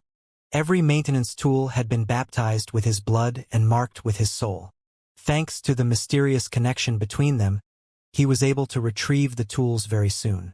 While Long Yongjun stayed on alert, Liao sat cross-legged with the 2 cosmos rings floating before him and glowing more and more dazzlingly. Low laughter came from the depths of the gold crystal pyramid again. It sounded both like Li Jialing and more like Wu Qi. The infinite bloody and black fog came back again. Liao, however, ignored it. He focused his full attention on the tiny cosmos rings while he dredged the retrieval rune arrays and constructed new spatial circuits with telepathic thoughts. Boom! Boom! Boom! Boom! Boom! Boom! Boom! The whole gold crystal pyramid was trembling, as if a gargantuan beast had crawled out of the tower and was about to swallow the whole universe. This power can't be just possession. It's sensing the ripples from the depths of the gold crystal pyramid. Long Yongjun couldn't have looked more awful. It's a colossus. A weird scene happened in Liao and Long Yongjun's visions. The depths of the gold crystal pyramid was twisted, and indescribable darkness was appearing. The edge of the darkness was blurry, and it was still expanding. Wherever it reached, it would contaminate everything into darkness, the darkness that even light would be absorbed and no matter could escape. It was like the world had been bitten by an invisible animal, and the missing part turned into a black hole. When Liao and Long Yongjun scanned the dark area, their eyes, senses, and telepathic thoughts could not detect anything in the darkness at all. Or maybe there was nothing in it at all. It was merely absolute darkness. Shwa! Shwa! Shwa! Shwa! Long Yongjun stomped on the ground, and hundreds of broken pieces of blades were darted into the darkness. But they were also instantly absorbed when they touched the darkness, as if they had sunk into the sticky gel. The phenomenon reminded Liao and Long Yongjun a super colossus, one that was definitely among the top 5 in the history of war. It was Black Hole's heart, Black Star, the great special weapon. Black Hole's heart was naturally not a real black hole. Yet, it boasted the best designs in distortion, stealth, and energy absorption, allowing it to block 99.99% of hostile scanning and swallow most of the damage. It was truly like a deadly black hole that would absorb all lives on the battlefield. 1,000 years ago, when Wu Qi was active, the arrival of Black Hole's heart meant the end of a battle and the start of a slaughter. 1,000 years later, the storm of blood had started again. Hee. Wu Qi's crazy laughter echoed in the darkness again. Nailed it! Liao sensed nothing about the black hole. He dripped his blood on the 2 cosmos rings and gave one of them back to Long Yongjun. In the meantime, he activated his own cosmos ring. Space ripples raged out. Another 2 colossi, Arsonist and Heavenly Crystal, which also ranked top among all colossi, emerged from the void and arrived at the human world. Shwa! Shwa! Shwa! Shwa! Staying in the spiritual residence of Arsonist, Liao allowed Little Black to envelop him as liquid metal. Infinite streams of information flooded in his brain and his body. He felt so comfortable that he was almost roaring. With Arsonist in his hand, he would blow it up even if a real black hole were in his way. You are more stupid than you are shameless. Do you really think I would completely bind my soul to Li Linghai's body? From Black Hole's heart, the mixed voice of Wu Qi and Li Jialing was coming over. Powering the gold crystal pyramid will significantly damage the body, particularly the brain cells. Even a divinity transformation stage expert cannot bear the recoil. I was already planning to look for a new body before the massive inculcation, and you brought Li Jialing's body to me in one piece. Just now, I was only talking to you so that I can assimilate Li Jialing's body faster. The body was perfectly modified to accommodate my soul in the first place. And thanks to the cleansing of the transformation cocoon, it is even more powerful and perfect. Hee. Now that I'm capable of using Black Hole's heart, your colossi are nothing but garbage in my eyes. Save your strength. We know each other too well. Let's not insult each other's wisdom with such lowly lies. Li Yao said casually, "Soul possession is too dangerous. Besides, your soul was not complete in the first place, and it had been brutalized by us before your possession. I don't believe that you can 100% occupy Li Jialing's body in half a minute with your incomplete soul. If it's so convenient, you would have done it a long time ago. And I don't believe that Li Jialing, my brother, will be suppressed by you so easily.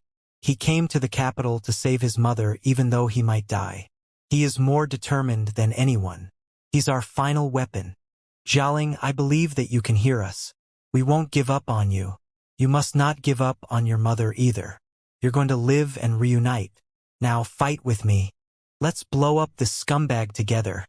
As Li Yao roared crazily, Arsonist fell on one of its knees and opened its arms, activating all the offensive magic equipment that could be activated. Hundreds of streams of light gathered into a torrent of destructive and pressed at Black Hole's heart. However, the attacks did not cause any damage at all before they were swallowed by the darkness. Naive!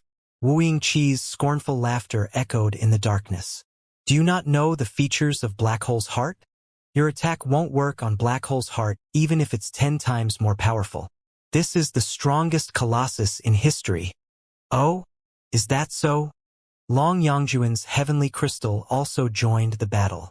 As if it had turned into a transparent turret, every facet of the crystals on the colossus glittered in the darkness. I don't believe it. You... Wu Yingqi's voice was obviously more anxious than before. The all-consuming darkness was also shivering, revealing different shades. Wu Yingqi, you can't brag about yourself anymore. Keenly sensing the tremor of the darkness, Li Yao burst into laughter and almost transmitted his blood into Arsonist as fuel. The fact is obvious that you are not a god but only a mortal, and that what you're equipped with is not a real black hole but a colossus. A powerful colossus requires a powerful man to use it, but you are not a powerful man. You are just a scoundrel. Even if it's a real black hole that you're using today, it will still be blown up by us. Even if you control all the darkness in the universe, I will cut the darkness apart and let light in. Die now! As he roared crazily, a fire that could burn through the firmament rose on Arsonist. He raised his arms, and the two weapons in his hands were combined into a gigantic sword 50 meters long that almost slashed the gold crystal pyramid into halves. With the gigantic sword in his hand, Li Yao charged at the black hole. The black hole opened its bloody mouth and swallowed Arsonist like a beast that considered the universe as its food. The blazing Arsonist disappeared from this world all of a sudden after it was swallowed by the darkness. Neither the waves from the Colossus nor the attacks that Li Yao launched could be detected anymore. Even Long Yangjun could not sense Li Yao and Wu Yingqi anymore even though she was nearby, as if they had been teleported into another battlefield through the black hole. Their everything had been wiped off from this world. In the darkness, Li Yao felt that he had really fallen into a black hole. On one hand, he was torn by furious tidal forces. On the other hand, his spiritual energy and ammunitions were consumed crazily. More depressingly, neither his attacks with his sword nor the bombardment of crystal cannons received any feedback. It was like he punched heavily 100 times in a row, only to hit nothing but air. Li Yao felt that he was fighting against the void. Have you sensed it? This is the power of Black Hole's heart. This is my domain. Wu Yingqi's voice came from every direction in the darkness, making it impossible for Li Yao to locate or lock onto him. Nothing can escape me in my domain. Your struggle will be futile. You think you can scare me? Li Yao waved his sword crazily. Supposedly, his sword should have minced every inch of the space within 1,000 meters, but it couldn't touch any armor of Black Hole's heart. More critically, he couldn't withdraw from the darkness even though he ran back in the same way. The absolute darkness that absorbed all light, radiations, and information replaced reality and caged Li Yao. No matter how Arsonist struggled, it could not see any light. Perceiving the crazy data in his head, Li Yao realized the terrible situation that Arsonist was in. The powerful interference abilities of Black Hole's heart had ruined the navigation and surveillance systems of Arsonist. Even Li Yao's optical and auditory nerves were twisted too. Divinity branching stage was divinity branching stage anyway, and Blackstar the Great was still Blackstar the Great. However unscrupulous he was definitely the most powerful villain that Liao had ever fought. Even his remaining soul could already suppress Liao. Liao, where are you?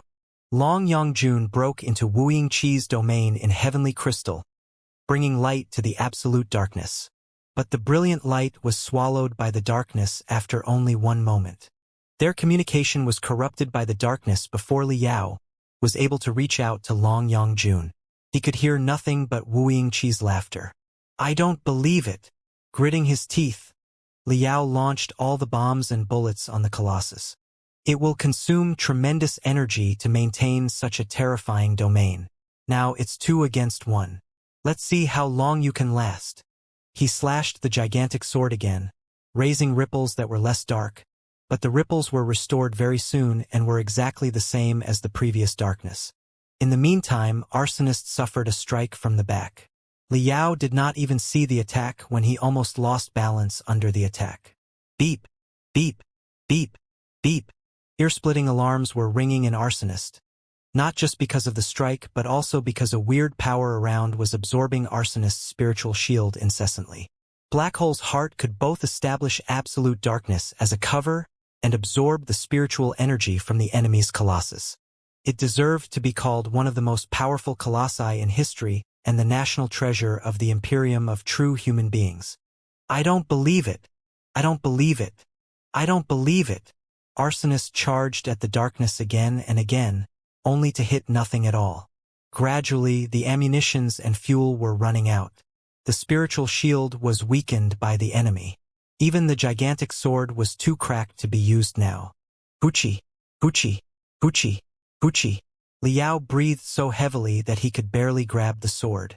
The Colossus had been fully maintained and renewed by Xiaoming and 1-1 before the battle, but it seemed to be hit by dozens of meteor showers and looked as miserable as Liao himself. Bam! A weird power came from his back again. Liao blocked it with his natural instinct. Although he deflected Black Hole's heart's critical attack, his sword was knocked away and disappeared into the darkness. Liao had already launched everything on Arsonist that could be launched. There was not much fuel left either. He could see a red warning. He had truly used up everything now. Now, what else do you have? Wu Yingqi vaguely chuckled in the darkness. I still have this?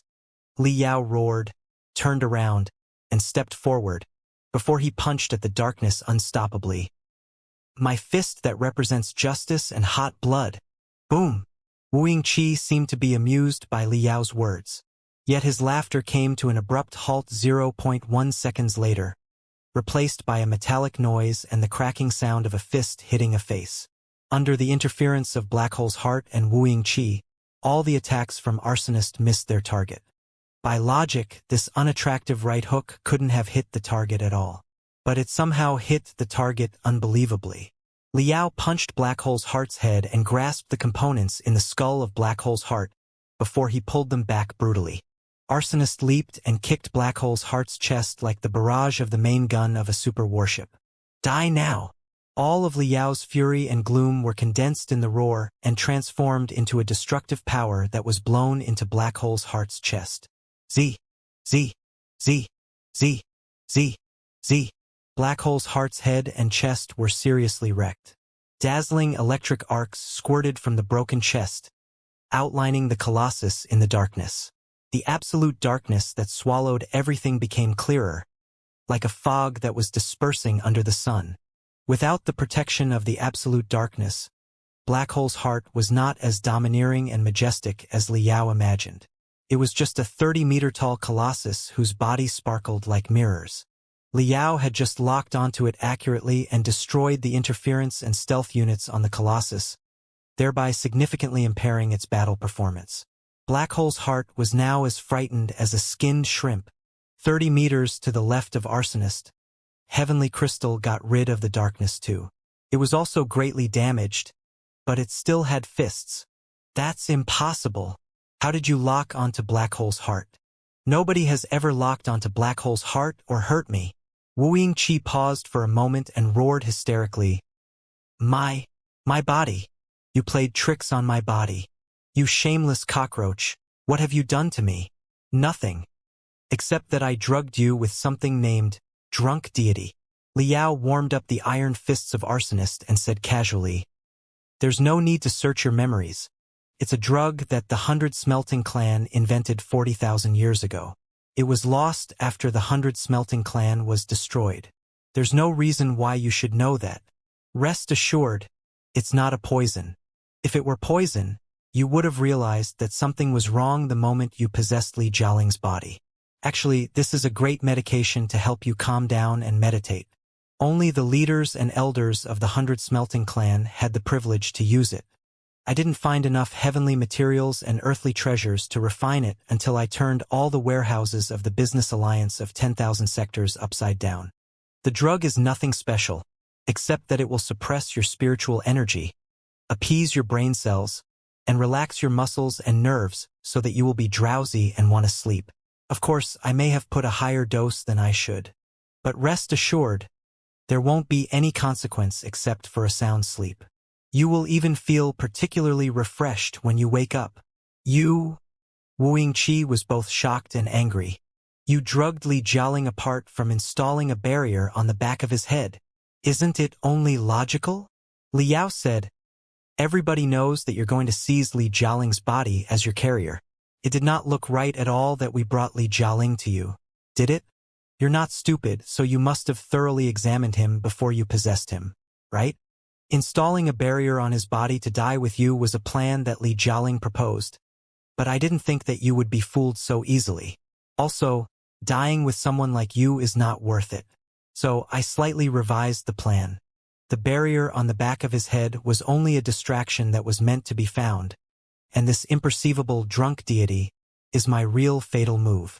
The most amazing part is that the drug would not be activated at all when Li Jialing was in peace, because the drug was designed for tranquilization, and I had specially adjusted the formula. So it would feel like a common strengthening drug. People as strong as us swallowed dozens of types of strengthening drugs every day, so you wouldn't notice anything wrong. By the time you unleashed the power of the divinity transformation stage and even the divinity branching stage, however, things would change. Li Jialing's body wasn't supposed to wield such power, and his power would be expanding abnormally. So the drug was activated. The more furious you are and the more power you release, the faster the drug will circulate in your body. That's why we volunteered to jump into your domain and made embarrassing speeches.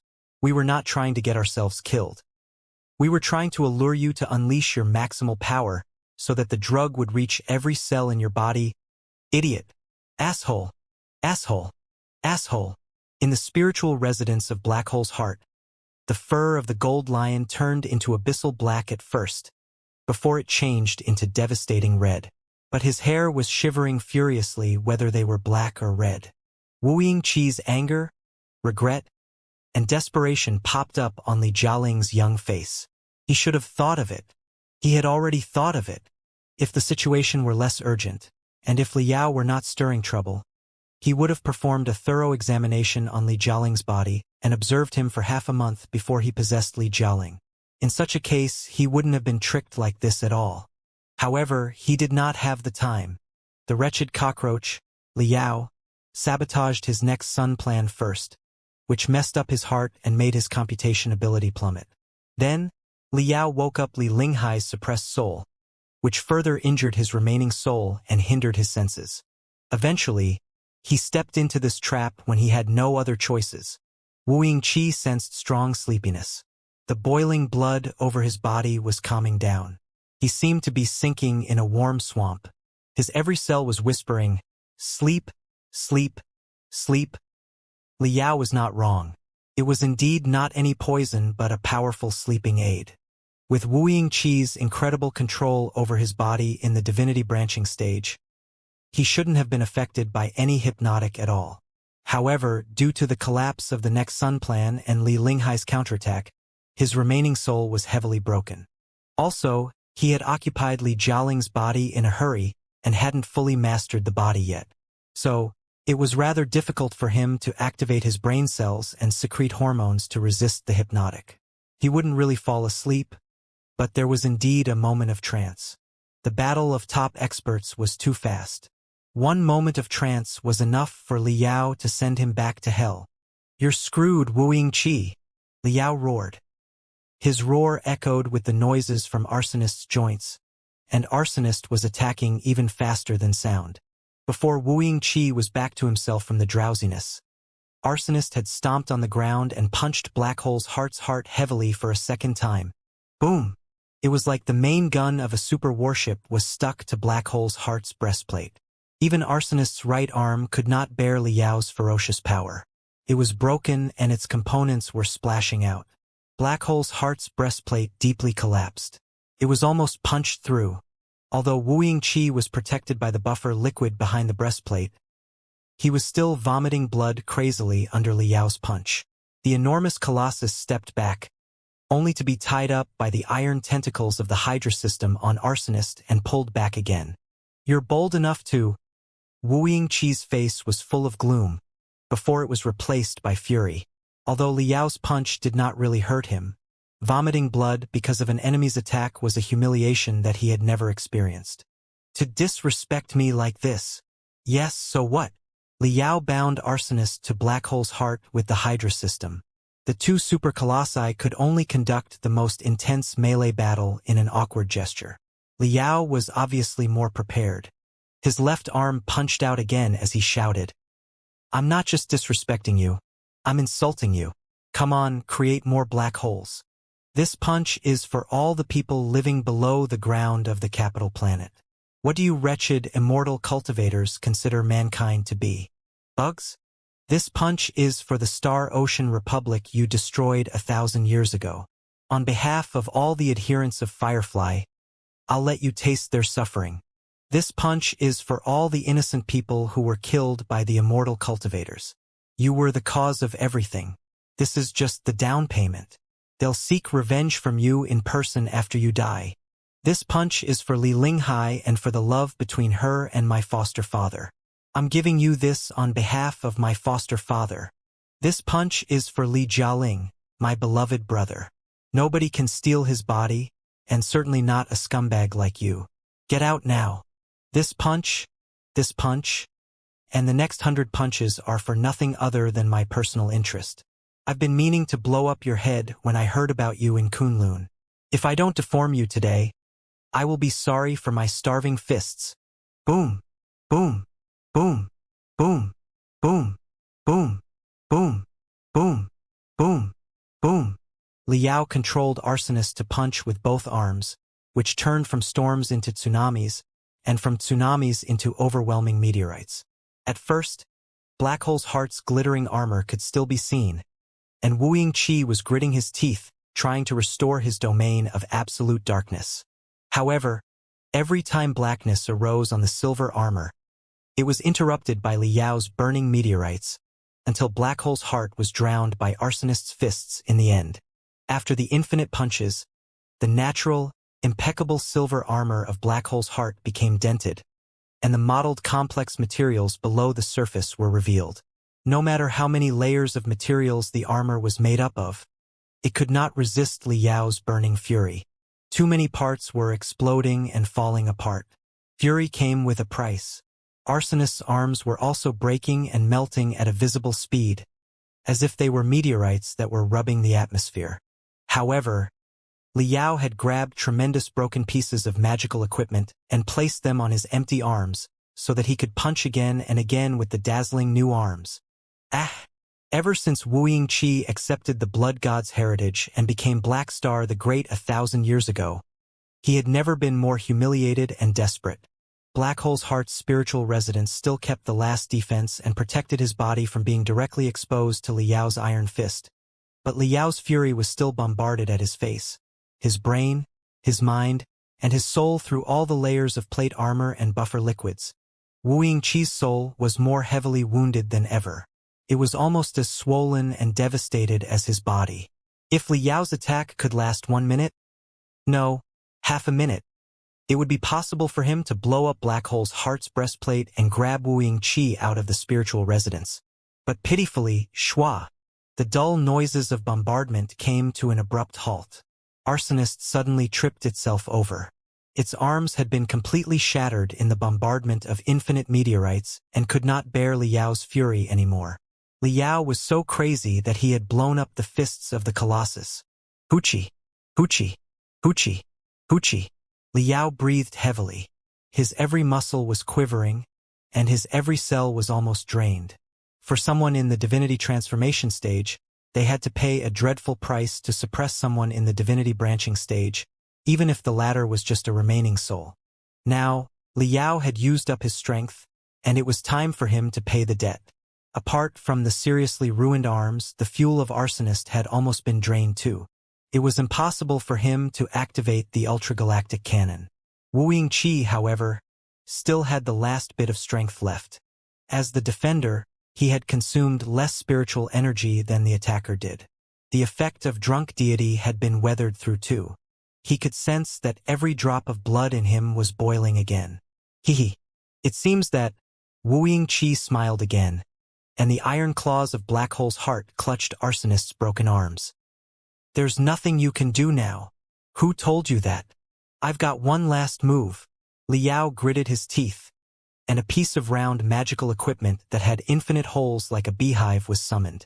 It spun quickly around Arsonist and Black Hole's heart. Wuxia was stunned. This is a super awesome stereo. Liao spat a mouthful of blood and laughed. You didn't see this coming, did you? This is my ultimate move, singing. Singing? Wuxia couldn't have looked more complicated. That's right. Nobody has ever defeated me in my song, and no one has ever not been touched by my passionate singing. I've encouraged people to fight with me with songs countless times, and this time, I will wake up my dear brother, Li Jialing, with a soul-stirring song. We brothers will work together to blow up your head. Glamorous light emanated from Liao, making him look like a superstar who was performing before the whole universe. A deafening prelude burst out from the stereo and spread into the ears of Wuxia, or Li Jialing, under the boost of Liao's spiritual energy. Jialing, do you hear me? Don't sleep anymore. Come and sing with me. Brother Yao has written this song for you. Aren't you here to rescue your mother? You're almost there. Li Linghai has got rid of Wuxia's control. She's waiting to reunite with you. Taking a deep breath, Liao opened his mouth. His chest bulged high, as if 10,000 crystal bombs had exploded inside. As if a volcano was unleashing the most passionate fire, a powerful and soul-stirring song spread out. Mom is the best in the world. Nothing can compare to the happiness in Mom's arms. Liao's brain-penetrating singing flooded into Wuxia's remaining soul. Black Star the Great had been through tens of thousands of battles in the past 1,000 years. He even managed to negotiate with and trick the Blood God, who used to be the greatest devil in the universe. However, he had never seen anything as outrageous as this. Two things that happened today were beyond his wildest imagination. The first thing was that his almost faultless next sun plan was disrupted by Liao with the most disgusting pictures.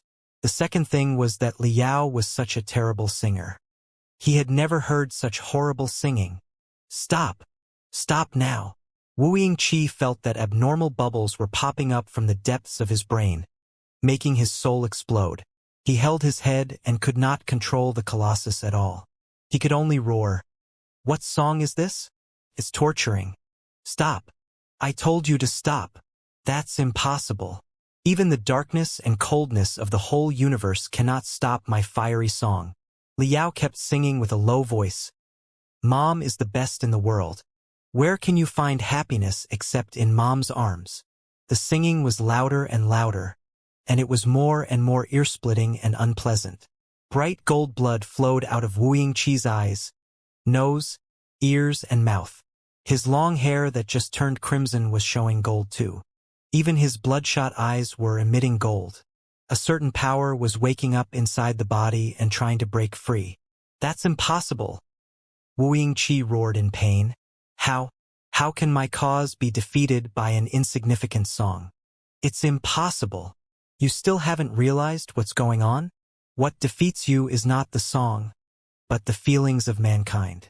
The thing that you and the Covenant Alliance ignored is the most precious and powerful weapon. It's what makes a human, And what makes a civilization a civilization? Moved by his own song, Liao shed hot tears too. He roared at Li Jialing, who was suppressed by Wu Qi's soul. Jialing, do you hear my song? I'm singing this to you on behalf of your mother. She just told me a lot of things that she wanted you to hear. She said that she was wrong. She regretted many things, especially the bad things that Wu Qi forced her to do. But there were two things that she didn't regret: to fall in love with your father and to give birth to you. She said that she loved you very much. She never met you because she feared that Wu Qi would notice you. She said that she would dispose of you because she wanted you to flee and live a peaceful life elsewhere. She said that she was deceived and threatened by Wu Qi with all her children, and that she had no choice except to work with Wu Qi. However, not a day went by that she did not regret and fear. She felt that she did not deserve to be your mother. That's why she covered herself with a cold shell after she met you, so that her passionate love could be disguised. She said that the biggest wish of her life was to hear you call her mother, and to hold you in her arms so that she could rub your hair. I'm definitely not lying to you. Although those were not her exact words, it was absolutely her meaning between the lines. I've merely restated it in my own way. If you want to hear her exact words, if you want to listen to her in person, just wake up, get your body back, and kill this scumbag. Wu Qi and Li Jialing's body cramped violently. 10,000 gold, red, and black electric arcs were wandering crazily on the body, making him jump up and down. The struggle was 100 times more intense than the battle between Wu Qi and Li Linghai. His fur was now red and now black, until a gold fire arose and burned up all the hair. He then recovered the appearance of a human being. Tears of blood with gold glimmers flowed from his eyes. Screaming black air was spurting out of all his pores, as if an evil power was being pressed out of his body. That's impossible. You're in the nascent soul stage at best. How can you defeat a soul in the divinity branching stage? Wu Qi and Li Jialing's face was now resolute, now angry, now confused, and now panicked. How can you possibly get rid of my suppression? Idiot, souls might have different levels, but feelings, the noblest of all things, do not. Even if you can control all the stars in the universe, you cannot completely deprive a son of his love for his mother. Liao took another deep breath. Exploiting the spiritual energy in every cell, he gathered it in his chest and his throat. His neck was 3 times thicker as he sang like a crystal bomb. Jialing, let me upgrade my battle song and give you another hand. Under the silent stars in the sky, the kid is missing his mom. The blinking stars remind him of his mother's tears. Pooh! In Black Hole's heart, Wu Qi spewed out a mouthful of blood and black gas, and his chest collapsed at a visible speed. Stop singing. I'm begging you, please stop. He had lost the domination and madness of Black Star the Great, and he was screaming like a dying old man. Liao, I really think you should stop singing. Long Yangjun could barely keep Heavenly Crystal steady not far away. Your mental attack is seriously interfering with me too. I find it impossible to lock onto the target.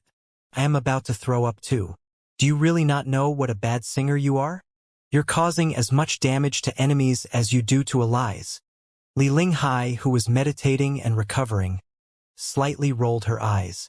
Her eyelashes were shivering, and her brainwaves were in a mess under Liao's song. There was no telling whether she was moved or she was simply disgusted. Cough, cough, cough, cough. His vocal cord was almost ruined by the 2 songs. Liao, failing to catch his breath, coughed hard. He could barely stand his song too. I told you to stop. Wu Qi was already dying, but he reignited a dark fire when Liao vomited blood and blew up the super awesome stereo around Arsonist with the last bit of strength in Black Hole's heart. However, the broken stereo and the pieces of the broadcasting rune arrays were gathered on Arsonist's broken arms. Centered at the elbows, they turned into 2 clusters of high-energy metal torrents. Boom! Liao activated the power that was tearing his chest apart and closed his arms, combining the 2 torrents. His spiritual energy, his blood, his strength, his willpower, his soul, and his life were all sealed in. The torrents were immediately heated to thousands of degrees, and the emotions in them were even hotter. Mom! Liao's song burst out to a whole new level. The whole gold crystal pyramid was shaking under his song and his emotions, causing infinite rune arrays to echo. The song and the echo allowed the torrential emotions to soar to the ground, to the sky, and to the universe through the gold crystal pyramid, before they burst out in the ears and the minds of all the people in the Imperial Terminus sector who had been maddened. Mom! Both the cruel and heartless immortal cultivators and the demonic cultivators who were killing crazily had mothers who gave birth to them and raised them. Even if they became notorious and unforgivable villains later, they all had beautiful and precious memories with their mothers when they were crying toddlers and innocent kids. The memories might be what was known as humanity. The sun, another mother who raised lives and civilizations, was still releasing light and heat selflessly. She also brought the radiance of humanity to everybody on the capital planet and in the space battlefield who were on the verge of collapse. For a moment, all the frantic people stopped slaughtering and sabotaging and listened to the song in the deepest part of their hearts. Oh, Mother! Liao poured the loudest song into the metal torrents and bombarded it at the center of Black Hole's heart's chest.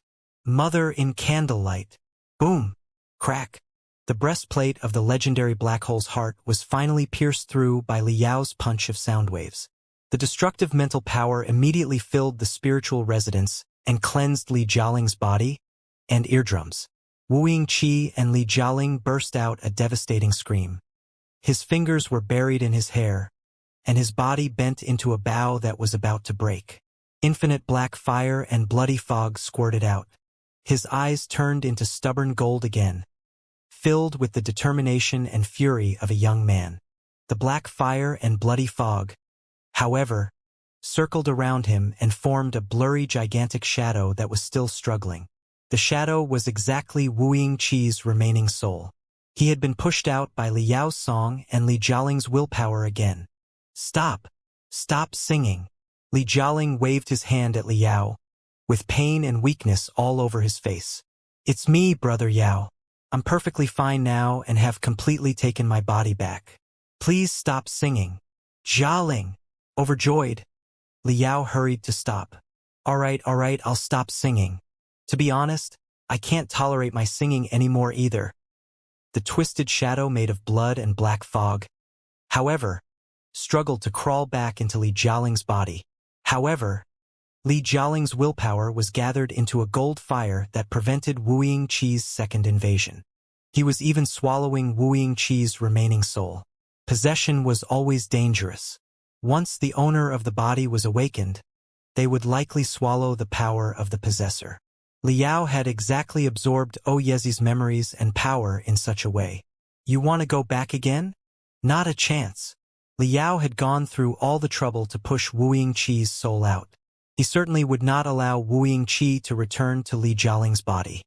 He simply gathered his mental power into a gigantic hammer and smashed Wu Yingqi's remaining soul. Get this! Boom! As if a gigantic bell had been knocked, Liao's soul and Wu Yingqi's had such an intense collision that visible ripples spread out.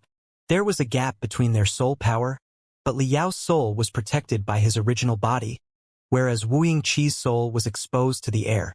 Their collision was like an armored train crashing a common shuttle. It was not hard to imagine which of them was more wounded.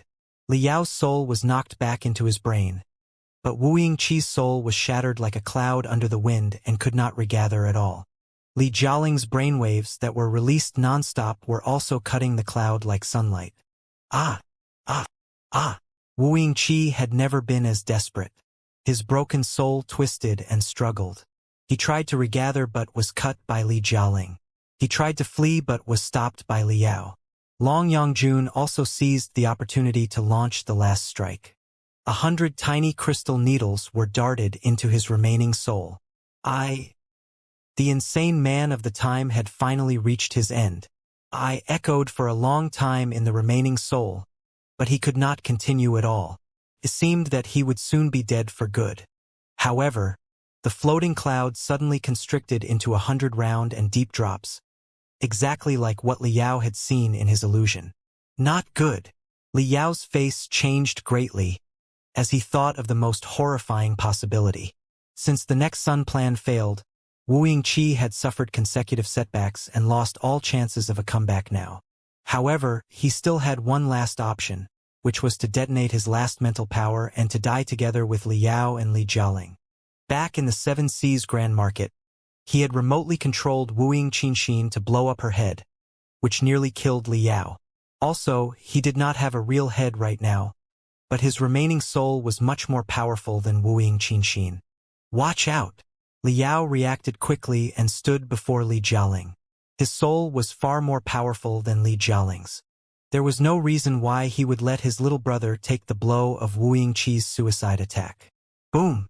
Before Li Yao was able to cover Li Jialing, the 100 black water drops where the power of Wu Yingqi's remaining soul was focused had exploded into a black storm that swept across everything. Li Yao, in the lead, was involved in the turbulence of Wu Yingqi's violent consciousness. He sensed Wu Yingqi's soul, belief, and memories like a tiny boat floating amid the surging tides. Reality disappeared again. He was embraced by the memory pieces that were even more real than reality, as if he were visiting different worlds. They were Wu Yingqi's memories. Wu Yingqi's memories pierced through Li Yao's head like scorching bullets, allowing Li Yao to experience his life from his perspective. It was exactly like when he accepted Oyezi's memories. He saw that he was inspecting a boundless fleet from a gargantuan space fortress. At the head of every starship in the fleet was the lightning trident emblem of the Imperium of true human beings, which was as new and vigorous as the rising sun. It should be the first grandeur parade when the Imperium of true human beings was just established. It was also one of the pictures that Wu Yingqi remembered most deeply. Then, the fleet and the fortress were gone, and the memories were rewound to a long, long time ago into the infinite darkness. He was drifting like a broken boat, but he chanced upon the remains of a horrifying ship. From the remains, a fire of blood rose and smiled at him creepily. This must be the blood god. Li Yao read Wu Yingqi's memories and thought. This was when Wu Yingqi encountered the blood god in space. It was a life-changing moment for him. He certainly can't forget that. Then, Wu Yingqi's memories went all the way back through infinite colorful or modeled pictures, until it was frozen on a gloomy, rainy day. It was a pouring storm outside, but thousands of mobsters who were as frantic as beasts were holding torches high in the rain. The mobsters, as if possessed by extraterrestrial devils, lunged at him while howling. The next picture was rather blurry, because Wu Yingqi's eyes were full of tears and were covered by a pair of warm but rough hands. Mom, I was wrong. I was really wrong. Li Yao heard Wu Yingqi scream regretfully. I shouldn't have trusted the ordinary people. They were kind because they did not have power. Once they have received uncontrollable power, they can be even more brutal than us. I was wrong, Mom. I've destroyed this world. What should I do, Mom? If I can escape, I won't make the same mistake again. I won't trust them anymore. Mom, I won't be a cultivator anymore. I'll be an avenger and seek revenge for you. Mom, I swear that I will kill all the people who hurt you. Silly. Then, Li Yao heard the owner of the hand speak intermittently. It's true that you made a lot of mistakes, but don't go from one extremity to the other. Cultivators and ordinary people are human beings alike, and they make as many mistakes as we do. The most important thing is not to lose faith in mankind and not to hate them. This world can be saved. Don't give up the path of the cultivators however difficult it is. Remember, Achi, there are no shortcuts. Anything that looks like a shortcut will lead you astray. They will. The warm voice came to an abrupt halt, and the rough hands slipped off from his face. Tears, mixed with the rain, made the ordinary people that were charging at him look like black tides, which swallowed him and shattered him. Oh, hi! The young Wu Yingqi screamed in pain. Li Yao quivered and realized the meaning of the memory. It must have been when Wu Yingqi was still in the Martial Meritocrat sector before it was destroyed by a civil war. The owner of the warm voice who died in his arms must be his mother. Yes, what had escaped Li Yao's attention was that Wu Yingqi also had a mother. Considering what Wu Yingqi did when he was young, his mother must have been a standard cultivator, if not an overly pedantic and moralistic one. So, had Li Yao's song raised Li Jialing's feelings for his mother, or had it awakened Wu Yingqi's memories for his mother that had been buried for hundreds of years, leading to the collapse of his belief as an immortal cultivator? It was truly a lucky shot. This memory piece was particularly long and particularly blurry. It started from when Wu Yingqi was caught by mobsters in a stormy night, to when he was interrogated for the cultivator's last secrets, and ended with Wu Yingqi being tied up and thrown into a burning volcano.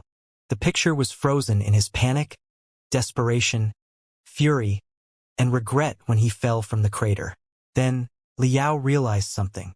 His consciousness had been stuck in this frozen memory palace, and he couldn't go out.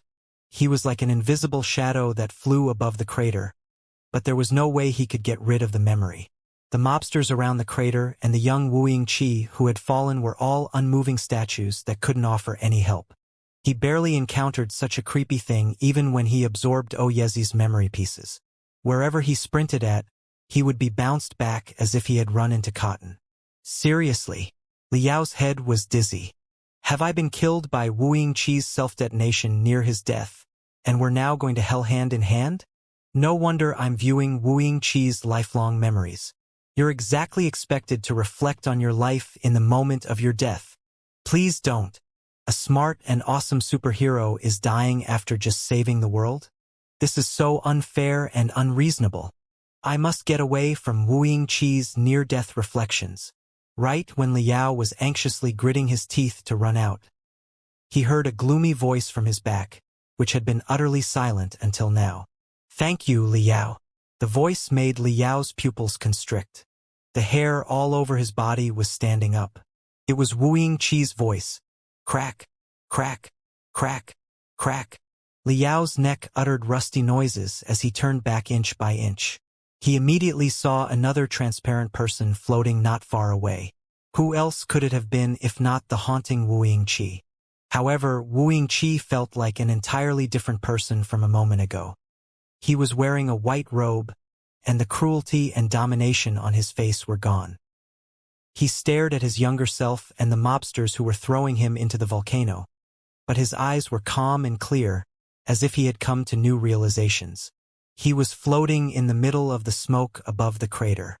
Yet he seemed to be beyond this world and in full possession of this weird memory palace. He was giving Li Yao the same feeling as Li Linghai did when Li Yao and Li Linghai met for the first time.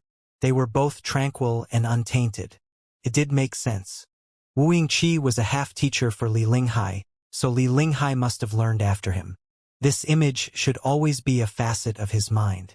For some reason, Li Yao was not wary of such a Wu Yingqi at all, nor did he sense any danger from him. Even so, Li Yao still freaked out. Are you kidding me, bro? Why can't you just die? How many times have you transformed? Which between us is the undying cockroach here? Faced with Li Yao's aggression, Wu Yingqi simply chuckled and said casually, Li Yao, listen to my. Before he said explanation, his shadow had been torn apart by Li Yao's. I won't. I won't. I won't. Li Yao cackled and said, You're still stalling me at such a point? You can beat me and even kill me, but you can't insult my wisdom like this. However many times he tore Wu Yingqi's shadow into shreds, it did not cause any substantial damage to Wu Yingqi, who simply regathered again and still gazed at Li Yao calmly. Nobody could win a fight between two shadows in a memory palace. This is impossible. Li Yao was dumbfounded. What is this place? What is such a technique? What am I doing? What are you going to do, jackass? Stop wasting your precious time and strength. You can't kill me in here because I'm already dead, or rather, I'm in the middle of dying. Even someone as strong as Blackstar the Great can't die twice. Wu Yingqi said casually, in your brain. I'll inject some of my memories into your head with my last soul power. What you're perceiving is nothing but illusionary data. How can you expect to kill data? I've temporarily sealed this space, which is the last thing I could do by burning up my divinity branching stage soul. How can it be broken easily? But don't worry. This seal will automatically perish when my soul is gone for good. I mean, you no harm. I've truly lost the competition. More struggles will only mean more jokes. Dragging you to hell with me is pointless. I'm burning my soul to do this because I want to say something to you without being interrupted and to offer you my final legacy. Well? Liao blinked his eyes quickly and scanned Wu Yingqi, who was almost transparent. Has your IQ suddenly plummeted? Or has mine? Is this really not some kind of delay strategy? You say that you're dying. If I recall correctly, you were killed by my singing. But you're thanking me and giving me some legacies of Blackstar the Great? That's highly illogical, bro. When you learn the truth in the morning, you can die in peace at night. I've understood the real truth, and my life is completed by the momentary realization. Does it really matter if I'm going to die 0.1 seconds later? Wu Yingqi smiled at Liao. My realization couldn't have been achieved without you. You also helped me get rid of Wu Yingqi. I certainly have to thank you. Besides, my life and death are not important compared to my destiny. I need someone to pass on my belief. Is there a better candidate than you right now? Hold on a second. Liao was rather stunned. No longer wondering whether or not it was another of Wu Yingqi's tricks, he simply asked, "What did you say just now? I helped you get rid of Wu Yingqi? Aren't you Wu Yingqi?" "Yes." Wu Yingqi nodded. "Of course I am Wu Yingqi. You are Wu Yingqi, but I helped you get rid of Wu Yingqi, and you're thanking me for that?" Liao was utterly confused. How many Wu Yingqis are out there? At least 3. Wu Yingqi pointed at the young man in the volcano and said, "The first Wu Yingqi was the person who grew up in the martial meritocrat sector, who crazily believed in the path of cultivators, and who eventually caused a civil war between cultivators and ordinary people because he thought that cultivators carried some sort of original sin. Let's call him Wu Yingqi 1.0. Can you understand it?" Liao rolled his eyes and nodded. The second one is the Wu Yingqi who witnessed the destruction of the martial meritocrat civilization, who luckily found the blood god's heritage in space, and who usurped the highest power of the Star Ocean Republic as Blackstar the Great. Wu Yingqi said. He's also the Wu Yingqi who intended to reign mankind forever with the next Sun Plan, and who tried to destroy the whole Imperial Terminus sector when he couldn't achieve his purpose. Let's call this dark and evil man Wu Yingqi 2.0, shall we? Well, of course. Although it was not easy to understand, Liao grasped what he meant. With the destruction of the martial meritocrat sector and the rebirth in the volcano as the boundary, Wu Yingqi's life could be divided into 2 personalities that were the polar opposite of each other. The first personality was an absolute fundamentalist cultivator, and the second personality was a super-immortal cultivator who was consumed by the darkness. However, what was this third Wu Yingqi, or Wu Yingqi's third personality? There's also a Wu Yingqi 3.0, who believes in the next Sun Plan, and that he's fighting for mankind, and who will stop in time and even try to stop Wu Yingqi 2.0 when he realizes that his crazy action will jeopardize the interest of mankind. Wu Yingqi smiled. That will be me. A Wu Yingqi that was just born but is the purest, noblest, and most selfless one. Liao stared at the man for a long time, dumbfounded. Well, not that I'm unwilling to believe you, Liao said with disbelief. But isn't such a show of regret and change too cliché? How stupid would I be if I am to believe that someone as shameless, unforgivable, and vindictive as Wu Yingqi could generate a kind and noble personality? Sorry, I'm not insulting you. Well, fine, I am. Because it's impossible after all. That's fine. Nobody would have believed in my third personality, because Wu Yingqi 2.0 is truly an unpardonable and incorrigible beast. Wu Yingqi 3.0 said peacefully. When he escaped from the martial meritocrat sector, his mind was swallowed by hatred, which turned him into a selfish demon who loathed mankind. Then, he met the blood god who shared his attitude but was even eviler. How could the 2 demons produce a savior who fought for the civilization? Both renewing the Imperium and next Sun Plan were excuses for him to reclaim power and reign the universe forever. He had never believed in them for 1 second. So, this third personality was not created naturally by his conscience, but created on purpose. Ha! Liao's mouth widened. What do you mean by created on purpose? Wu Yingqi 2.0 mastered the method of massive brainwashing, But to brainwash other people, he had to convince other people of his genuineness first. So, he had to brainwash himself and implant his faith for the next sun plan, and his love for mankind and things like that in his head. Wuxia 3.0 said, "Just like you said earlier, the best liars have to deceive themselves first. If they can't convince themselves, how can they convince other people?" So Wuxia specifically implanted an indestructible mark in his soul, ready to trigger the next sun plan with the mark. He thought that he had the mark under control and that he could wipe it out after his plan worked. But he was wrong. He underestimated the power of his technique. A new personality was created by him unintentionally, which is me, Wuxia 3.0. Dumbfounded, Liao thought for a long time and finally figured it out. Wait. I think it's too much for me to understand. Let me rephrase it in a plainer way. You're saying that the evil Wuxia intended to fool everybody in the world. But to fool them, he had to fool himself into thinking that he was truly a world savior. However, he worked too hard when he fooled himself and he actually convinced himself of the idea. So, you were created. That's a rather vulgar statement, but yes. Wuxia 3.0 nodded solemnly. That's exactly what happened. I'm not the unpardonable, selfish, and unfaithful demon. I'm the ultimate Wuxia who has seen the most extreme kindness and who has created the most extreme evilness in the past 1,000 years. I have understood everything, and my belief is unbreakable. Wow, incredible. Greatly enlightened, Liao applauded and said, "So, apart from Wuxia 1.0, Black Star the Great actually has double personalities just like me, one righteous and the other evil. Or rather, one mild and the other extreme. All the unforgivable bad things, like detonating the sun to make the Imperial Terminus sector die with him, were done by the evil, extreme Wuxia and had nothing to do with the righteous, mild Wuxia. So, you do not need to be held responsible at all. Could you be more shameless?" However tranquil Wuxia 3.0 was, there was still embarrassment on his face after Liao said that. He snorted and said, "Believe it or not, the truth is right before your eyes. Do you really think a minor cockroach and a random warrior from the primeval age could have resisted Black Star the Great? If Wuxia 3.0 hadn't fought Wuxia 2.0 determinately and distracted 90% of his strength and computational abilities, do you think you could have won so easily?" Well, Liao was rather suspicious. "Are you serious?" "Of course. Your scheme couldn't have fooled Wuxia 2.0 if he were undisturbed."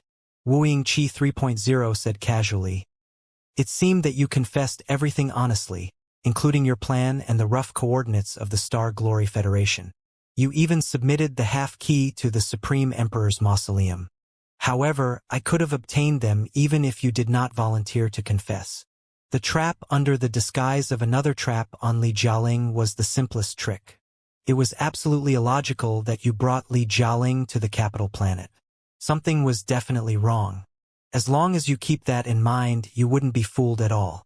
If Wuxia 2.0 were alone, he would have reached a reasonable conclusion in half a second and killed you and Long Yongjun mercilessly without giving you any time to talk. But you were lucky. Really too lucky. The critical moment of the next Sun Plan was also the moment when the war between Wuxia 2.0 and Wuxia 3.0 was most heated, which occupied 90% of my computational abilities. That was why I misjudged again and eventually got killed by you." Liao was stunned again for a long time. "You're suggesting that..." Frowning, he said, "The Black Star the Great we resisted had actually been in serious mental dissociation all the time, and his two split personalities were fighting. As a result, he or you could only wield 10% of his strength and computation ability. But even so, we were still almost defeated by you." "That's right," Wuxia 3.0 admitted frankly. "You only managed to defeat 10% of Wuxia 2.0 because I distracted 90% of him." Taking a deep breath, Liao said to Wuxia 3.0 in amazement, "I've crushed too many supervillains, and many of them made nasty remarks after their failure. But I have to say that I've never seen anyone bragging as refreshingly and creatively as you. I understand your meaning, but I'm only speaking the truth without any exaggeration." Wuxia 3.0 smiled. Also, I'm not claiming all the credit. I admit that you were the key to the battle and even my lifesaver. Huh. Liao was baffled. If you defeated 90% of Wuxia 2.0, why was I the key and your lifesaver? It was thanks to your tricks that I finally defeated Wuxia 2.0. It's even safe to say that I wasn't really born, transforming from a manually made pseudo-personality into a real personality and even a dominating main personality until you played your tricks. Wuxia 3.0 said, I had been subjected to Wuxia 2.0 and was only an ignorant existence. Although I knew his evilness and the truth of the next sun plan, there was nothing I could do except harassing him now and then. It's like the occasional pain in the bad guys' hearts when they do bad things. However, when you tossed the 2 cosmos rings that stored the colossi to Wuxia 2.0, and he clenched them to damage them, his belief completely collapsed. No, it made me realize that he was just a weakling without any belief and that I was the real Wuxia with pure faith. That's how I was upgraded. I had to say that your plan was a complete success. Although Wuxia 2.0 destroyed the retrieval rune arrays of your cosmos rings, making it impossible for you to summon your colossi, it also exposed his weakness and his lack of confidence in his charisma and appeal. How could he have defeated me if he did not trust himself? So, during that moment, I completely got rid of Wuxia 2.0's control and gained powerful self-willing, raising Wuxia's soul to an unprecedented level, which is Wuxia 3.0. To some extent, you're my creator, or at the very least, you are the pusher for my birth. How can I not thank you and give part of Wuxia's legacy to you? Liao was rendered speechless for a long time. So mysterious? He murmured. Not at all. Wuxia 3.0 said, in the jargon of the ancient cultivators, Wuxia had a new understanding during the battle against you and reached a higher level, and his soul went through drastic changes. Is it easier for you to understand now? Well, maybe. Liao finally closed his mouth that had been opened for a long time. He thought for a moment and said, fine, if this is really your delay strategy, I'll admit my failure. What you said is truly interesting. So, the evil Wuxia 2.0 has been replaced by you and is completely gone? Not exactly. I only said that I got rid of him, not that I destroyed him. Wuxia 3.0 said, I'm his mental devil and he is mine. How can you destroy your mental devil so easily? What? Liao grew nervous again. He glanced around warily and asked, where is he? He's not going to suddenly jump on my back, is he? Rest assured. We're alone here. I've already kicked the annoyance away. Wuxia 3.0 paused for a moment and said, to be more exact, he left voluntarily. No matter how strong he used to be, he is always a coward without belief. He's scared of you, who is shameless and sleazy, but determined. He dare not break into your brain at all, so he chose Li Jialing. During the moment of the self-detonation, we completely split apart. I entered your head, and he entered Li Jialing's. The 4 of us have all absorbed the power of the Imperial Fire Pearl. Yes, the Imperial Fire Pearl was complete at the beginning, but I knocked down a piece and gave the rest to you so that our souls could be subconsciously coordinated when we trained with the Imperial Fire Pearl. People of different blood types cannot transmit blood to each other. Souls have their type 2, which is much more complicated than blood type. However, the Imperial Fire Pearl could reduce the differences of our souls and increase the odds of a successful possession. Are you kidding me? Greatly shocked, Liao meant to grab Wuxia 3.0's collar and shake him, but he caused nothing but ripples between the 2 shadows. You waited such a long time to tell me such an important thing? What are you going to do to Jialing? Just leave him alone already. It has nothing to do with me. It's only about him, the idiotic Wuxia 2.0. Wuxia 3.0 looked at Liao, undisturbed. Why so anxious? Do you have no confidence in Li Jialing at all? Do you not believe that he can resist and even swallow the remains of Wuxia 2.0 with his own power now that he's awakened? Rest assured, Li Jialing will be fine. When he was possessed, I had a close contact with his soul. His potential is greater than anyone's imagination. His soul is so brilliant and perfect, and it's nothing like your messy, jumbled, and abnormal soul. What about Wooing Qi 2.0? Weakling. From the beginning to the end, he has always been a hilarious and pitiful weakling. He got the blood god's heritage by luck, which granted him enormous strength but not a powerful mind. Under the seemingly invulnerable shell, he's but a soft caterpillar deep down in his soul. How can such a Wooing Qi 2.0 possess Li Jialing again when he only has broken pieces of his soul? In my opinion, he will only humiliate himself again when he struggles to survive. In the end, he will still die in the most shameful way. Even his memories, experience, and strength might be swallowed by Li Jialing. Cut the crap. Li Yao was too concerned about Li Jialing to be convinced by Wooing Qi 3.0 easily. The man looked agreeable a moment ago, but Li Yao felt that his white robe was even more dreadful than the evil version with the black fog. What are you doing exactly? Set me free. Don't be hasty. Like I said, this memory palace will collapse when the moment comes. Wooing Qi 3.0 said calmly. Besides, what can you do even if you go out? The competition of beliefs is too dangerous. Nobody can help Li Jialing right now. Your belief is not his. He can only weather through it with his own willpower. As to what we're trying to do, I estimate that Wooing Qi 2.0 is only looking for an heir for himself at the end of his life, just like I am.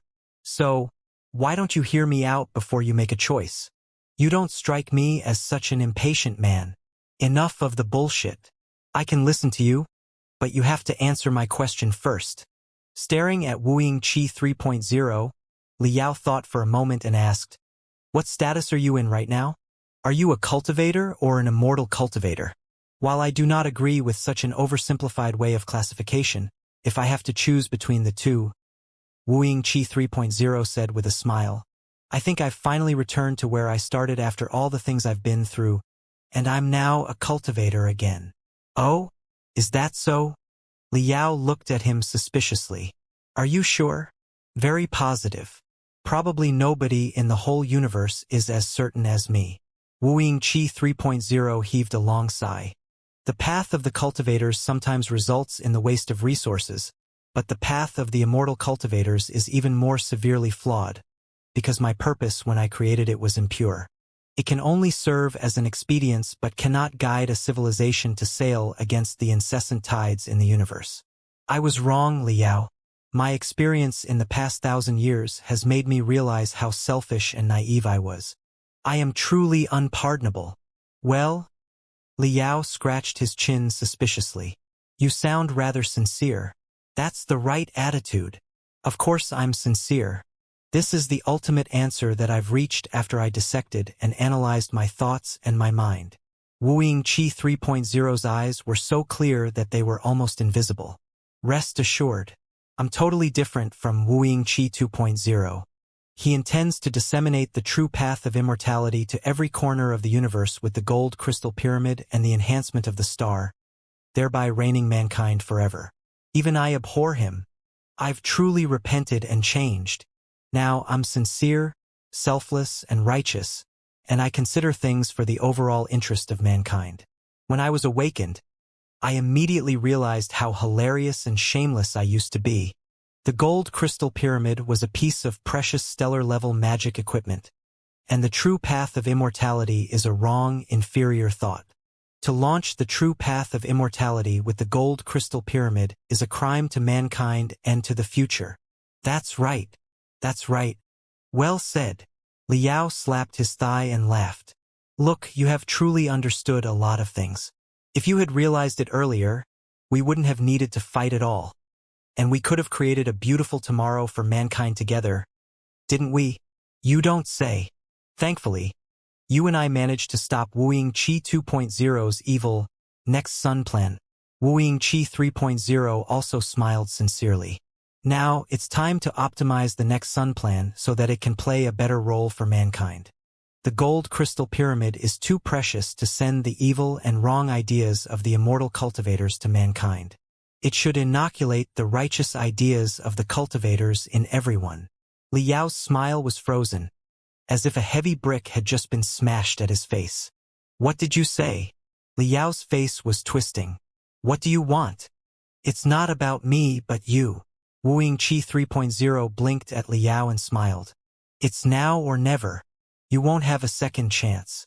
Liao, haven't you always wished to spread the ideas of the cultivators to the whole universe so that mankind can share peace and prosperity under the light of cultivators? Now is your best opportunity. Blackstar the Great is about to die. But the gold crystal pyramid is not destroyed. If it could be used to send wrong thoughts, it can certainly be used to send correct ideas too. I'll teach you the ways to operate and even modify the gold crystal pyramid. The precious knowledge will all be yours. You can benefit mankind with it and bring infinite brightness to them. Sacred and pure brightness beamed out of Wu Yingqi's white robe. Yet such a glorious image was even creepier than the Wu Yingqi who was shrouded in blood and fog for Liao. Liao couldn't help but step back away, and he was still terrorized. He finally realized something. Why was he so stupid enough to believe that Wu Yingqi could change? This Wu Yingqi 3.0 was the evilest Wu Yingqi of all. Are you indicating that I should inherit your cause and continue brainwashing mankind? Liao murmured. That's impossible. I would never do that. If I really do that, would I be any different from you? Of course you are different. How can this be brainwashing? Wu Yingqi 3.0 smiled. The true path of immortality is wrong and evil. Wu Yingqi was atrocious and heinous when he tried to inculcate evil thoughts in everyone. However, the path of the cultivators is correct, righteous, bright, and kind. Isn't it? You admit that, don't you? You're willing to defend it with your life, aren't you? If so, how can sharing your correct, righteous, bright, kind, pure, great, and benevolent ideas with the public to improve the moral level of the whole civilization, finish the immortal cultivators with the minimal cost, and re-illuminate the universe with the light of cultivators be called brainwashing? Don't be nervous. And there's no need to be so vigilant. Like I said, technology and tools are neutral. A blade can both be used to kill and to save people depending on who's holding it. Isn't it the same for the gold crystal pyramid? When it's in the hands of Wu Yingqi, it would destroy a civilization. But if it's in the hands of a great hero like you, it will be a marvelous tool to save the civilization. Isn't it? Said Wu Yingqi 3.0 casually with a smile. Liao, however, felt that he had been frozen. He could not say anything. Fine. I know that the precious legacy is too unexpected. It's totally understandable that you can't accept it for the time being. Wu Yingqi 3.0 floated toward Liao, and Liao could not keep the distance between them no matter how he stepped back. Eventually, he haunted Liao's shadow and whispered to his ears. Do you want to hear my life story? No. Never. Though he was only a shadow, Liao was still creeped out. Would you please go away? Two men shouldn't be so intimate, all right? I do not want to hear your life story, nor am I interested in your worthless legacy. If you really consider yourself a righteous and kind-hearted Wu Yingqi, why don't you just die in peace and stop annoying me? Hee hee.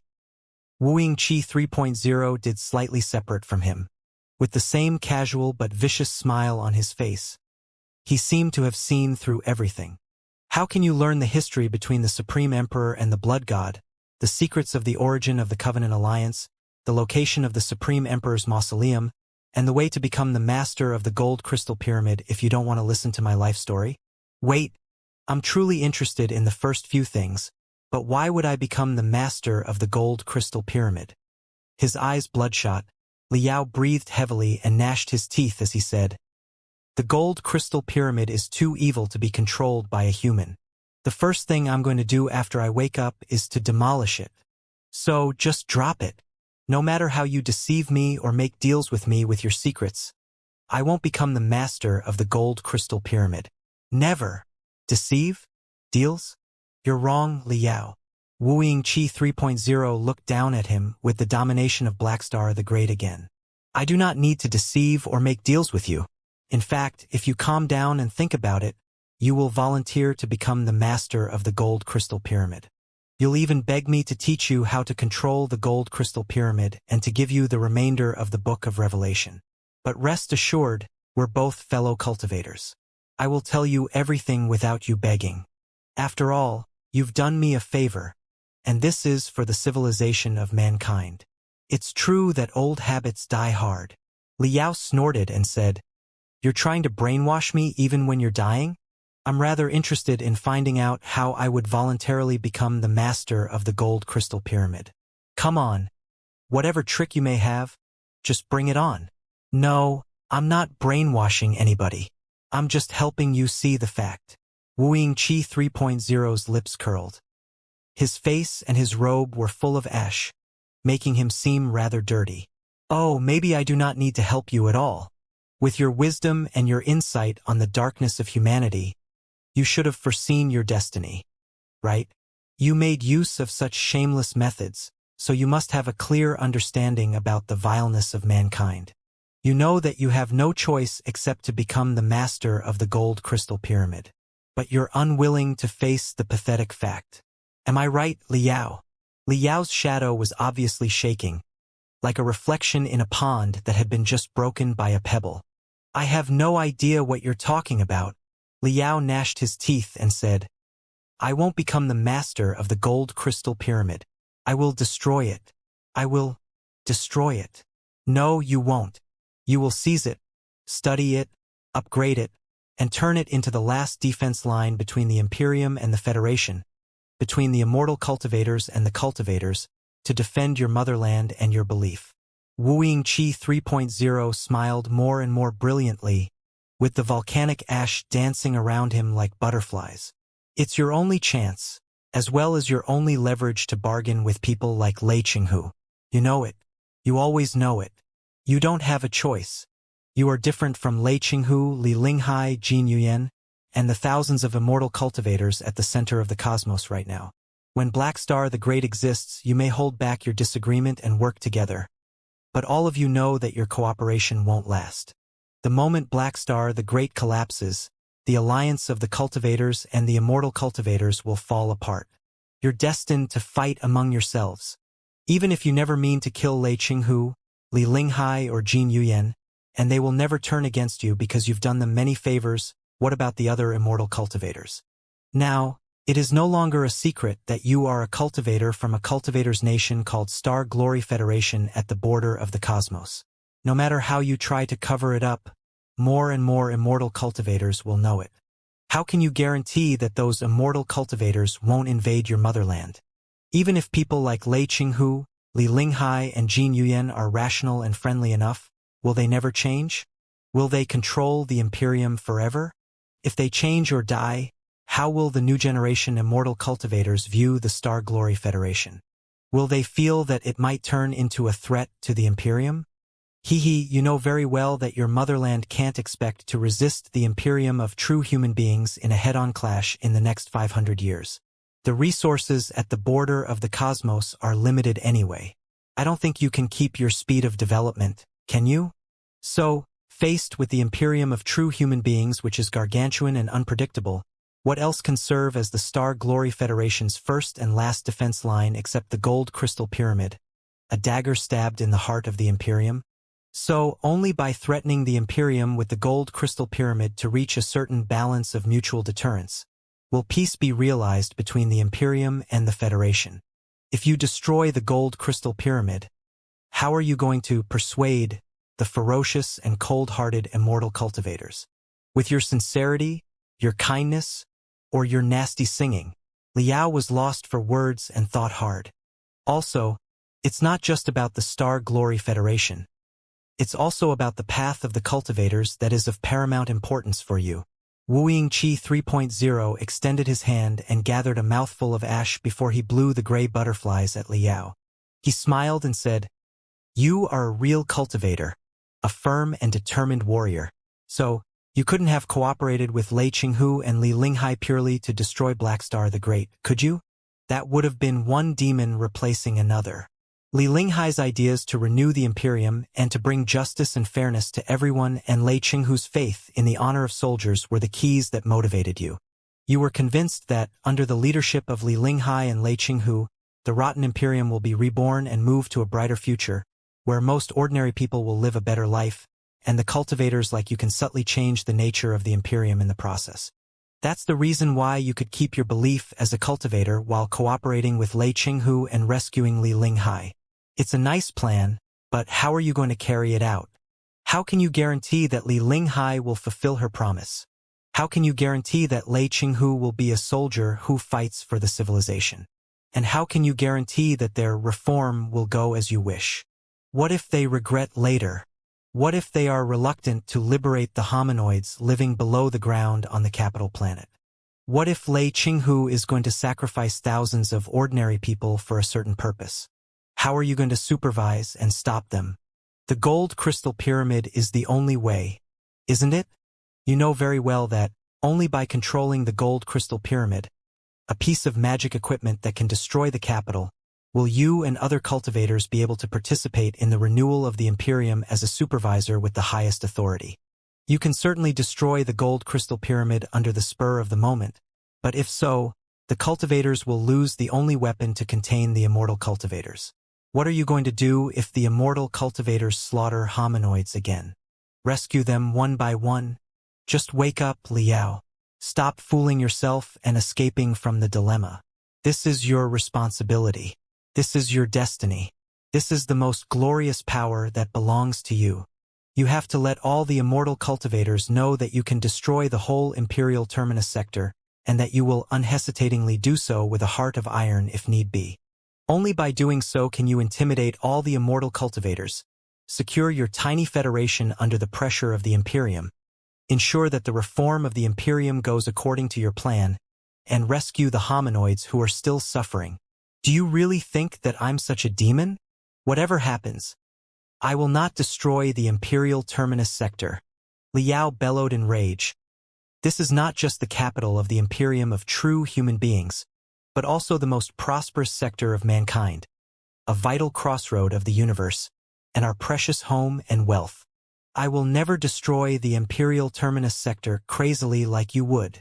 Your fury, just like your overly passionate speech, is only a cover for the weakness and panic in your heart. Wu Yingqi 3.0 grabbed a mouthful of ash again, which turned into a gray flower. He blew at the flower, and the flower wobbled away, glimmering. He stared at the dance of the flower and smiled. Maybe you won't, but you have to convince all the immortal cultivators that you will. If it makes you feel more comfortable, you may consider the whole thing to be a strategic deception, and to start the strategic deception, you have to become the master of the gold crystal pyramid first. Also, there's one other thing that's quite ironic. Do you know what it is? Do you remember the standard for the alliance of the Pangu civilizations to accept new members? To boast the ability to destroy themselves, which is the sign of a real civilization. However, none of the self-destroying abilities of the 13 carbon-based lives that made up the alliance were invented by demons.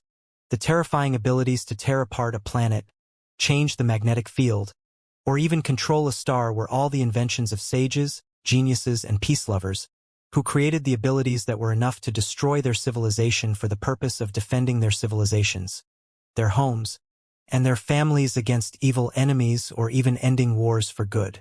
To protect their civilizations, intelligent lives created the abilities that could destroy their civilizations.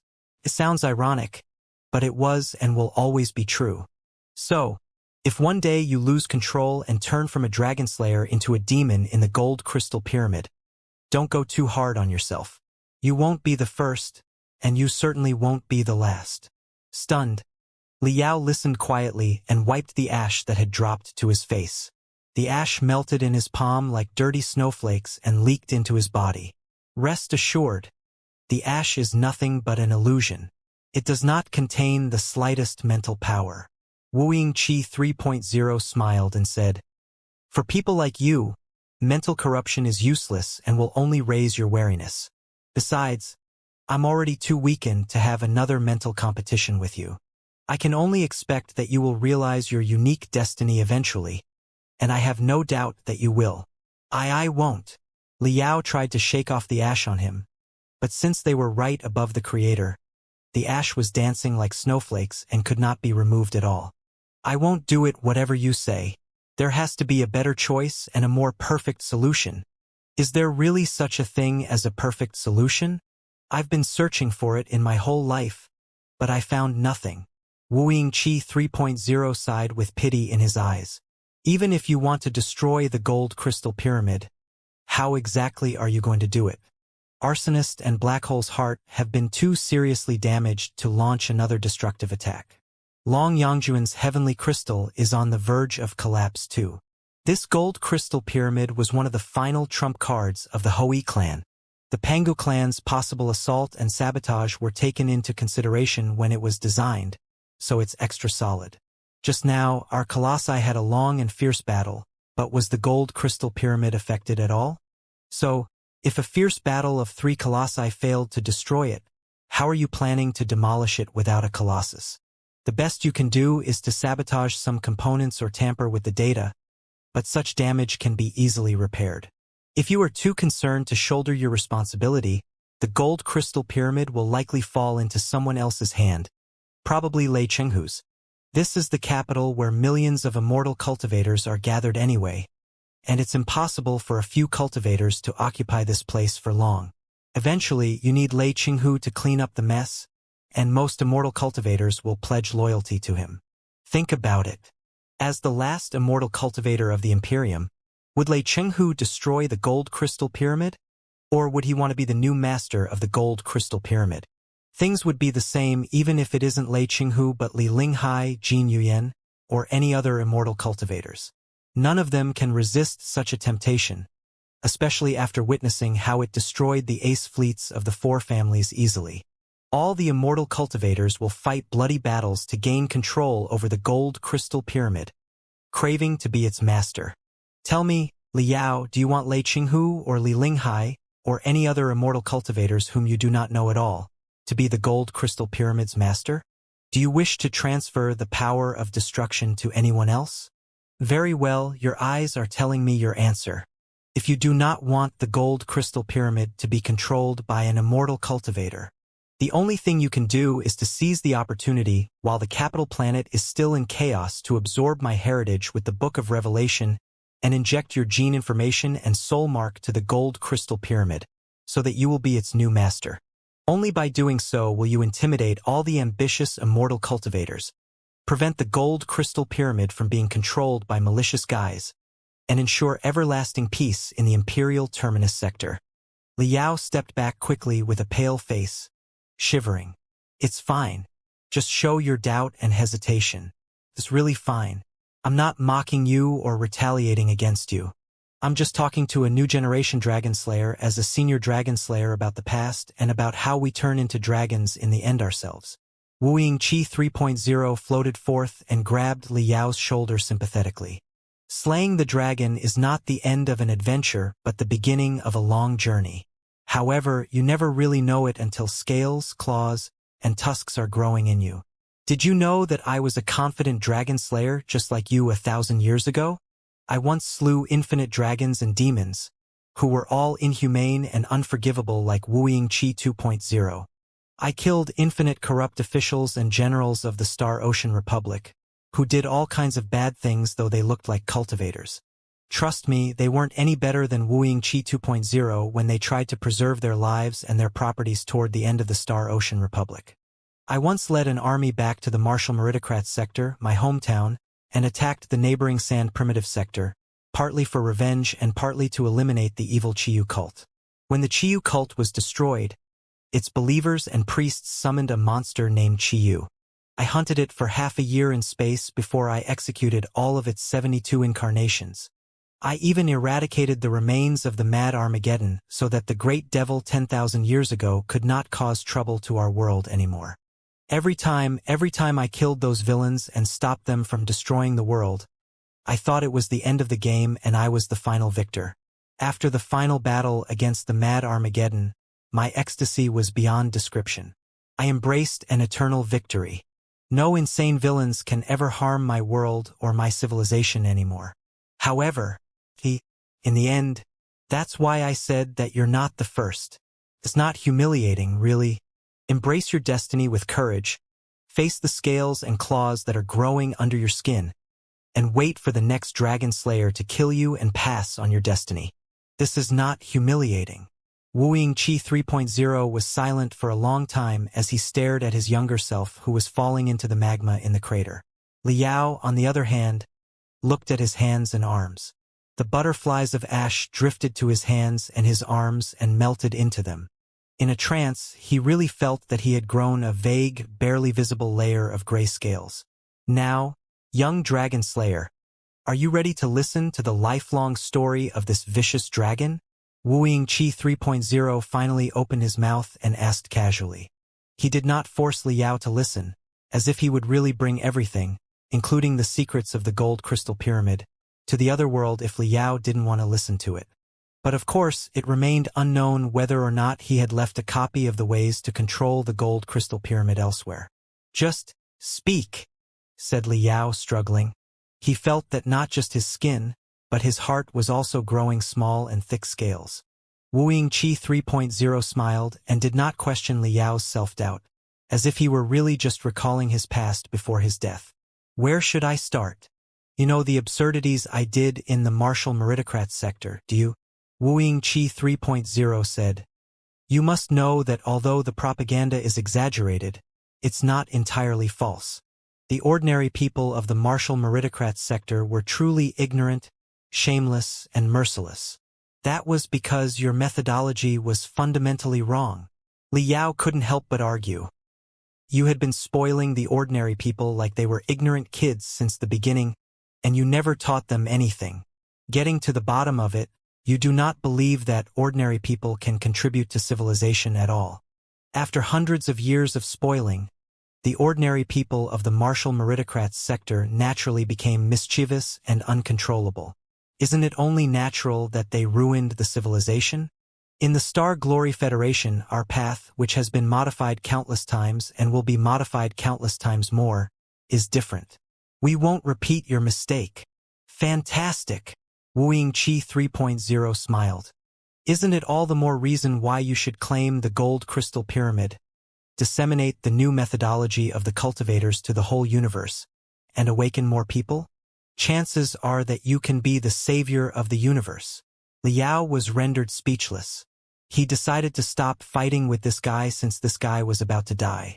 Let's start from the moment I was tossed into the crater. Wu Qi 3.0 did not mock Liao any further but continued his story. The frozen palace of memories began to move again as he narrated. The young man in midair fell into the magma. Surrounded by a thin spiritual shield, he floated and floundered desperately in the magma. The spiritual shield soon melted, and the magma burned his body mercilessly. There's something that I've never told anyone. Recalling his struggle in the magma, Wu Qi 3.0 seemed to be still in pain. It's true that I found a secret base in the volcano and escaped the martial meritocrat sector with a shuttle inside. However, I did not discover the Mad Armageddon's heritage by luck later. It was destined. As a matter of fact, the secret base hidden in the volcano in the martial meritocrat sector was part of the Blood God's plan 10,000 years ago when he rebelled. Deep inside the volcano, a gate blocked by magma was slowly opened, revealing a base that had been sealed for 10,000 years. Mechanical robots surfaced in the magma, hauling young Wu Qi's incomplete body into the base, where they implanted tremendous artificial organs into his body and covered him with pieces of black armor. The whole base was utterly silent, and the mechanical skeletons moved rigidly like fully wound puppets. This is actually an enlisting base of the Human Expedition Army.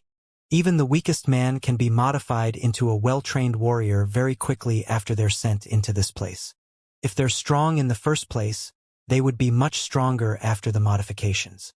Wu Qi 3.0 explained, the so-called Human Expedition Army was a name that the Blood God gave his army. In the magnificent war 10,000 years ago, the Blood God's rebelling army and the army that was loyal to the Supreme Emperor fought in space and on every planet. They even thought that the war would linger on for thousands of years and that even if they died, their ideologies would be passed on and continue the fight. That was why this enlisting base was established. The Blood God thought that even if the Star Ocean Imperium and his Human Expedition Army were gone thousands of years later, anyone who discovered the enlisting base would be able to absorb his legacy and become a new general warrior for the Human Expedition Army. So, A lot of automatic and half-permanent designs were adopted in this base. There were also plenty of mission modules. As long as one warrior was created, they could carry out the mission step by step and wake up more enlisting bases to raise more warriors so that the human expedition army could be reestablished. Liao nodded his head, deep in thought. The Blood God's idea was similar to Professor Mo Xian's Tinder plan and the Bloodstripe virus civilizational possession. The war between the Blood God and the Supreme Emperor was not limited to one era but lingered on to infinity. Even though they died thousands of years ago, as long as the Blood God's enlisting base raised new warriors for the expedition army again, the Blood God would be the final victor. I was quite lucky. This enlisting base was powered by the heat of the magma, so it was still as new as ever despite the passage of time. The puppet tutors inside were undamaged too. Wuxia 3.0 said. Also, nobody in the past 10,000 years had approached this enlisting base before me, so I was given a high permission and promoted as a colonel of the human expedition army. The puppet tutors treated my wounds and trained me in the ways that the Blood God left behind. The 50 puppet tutors were supposed to teach 10,000 soldiers, but they only had me. They left quite a deep impression on me. Behind Wuxia 3.0, young Wuxia, who had been utterly reshaped by black organs and armor, started his inhumane training under the supervision and torture of the 50 iron puppets. Even Liao, who was known as a training maniac, felt that he was sweating after seeing how Wuxia trained himself years ago. I spent 3 years deep inside the volcano. 3 unforgettable years. Wuxia 3.0 said coldly. 3 years later, I was completely reborn and I was no longer a rookie. Naturally, I planned to seek revenge. But on one hand, I was alone, and it was impossible for me to fight 2 sectors even though I was an elite warrior of the human expedition army. On the other hand, I received a new mission. Having no other choices, I had to fly a small shuttle into space away from my home together with those iron skulls. The picture in the memory palace changed. The volcano, the enlisting base, and the martial meritocrat sector were gone, replaced by the boundless cosmos. Wuxia 3.0 and Liao floated in the darkness as glimmers. A shuttle slowly passed them and left a long helical trace behind them. I thought that I was carrying out a regular mission, to search for other enlisting bases, activate them, recruit more soldiers, and re-establish the human expedition army, like I'd been trained countless times before. Wuxia 3.0's voice was shivering, as the scene had left too deep an impression on him. However, my mission turned out to be much more advanced. When I was woken up after 100 years of hibernation, I found myself right before the remains of a gargantuan starship. It was Doom, the Blood God's flagship, before Wuxia 3.0 and Liao. A decrepit starship slowly surfaced in the darkness. It was more like a space fortress in the shape of a human head than a starship, except that it was mottled and riddled with holes, making it look like the skull of a screaming skeleton. Even though it was a memory from thousands of years ago and even though they were in space, Liao could still hear the howling of the skeleton. There was no telling how huge the space fortress was because of the lack of references, but Wuxia's shuttle was as insignificant as dust compared to it.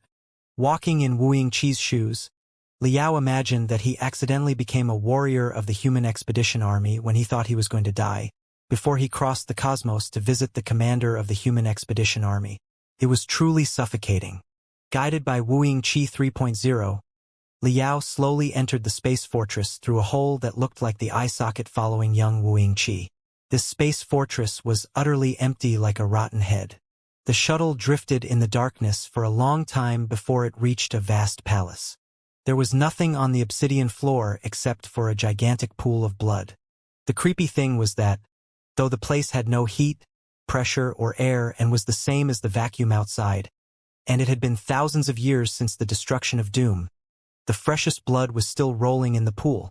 The terrifying picture attracted young Wuxia and Liao, who did not think to flee even when the blood darted out from the pool and condensed into a threatening shadow. This is the remains of the mad Armageddon, Wuxia 3.0 said. Rumor has it that the Supreme Emperor and the Blood God, his strongest clone, had a brutal fight on the capital planet 10,000 years ago. They were both heavily wounded.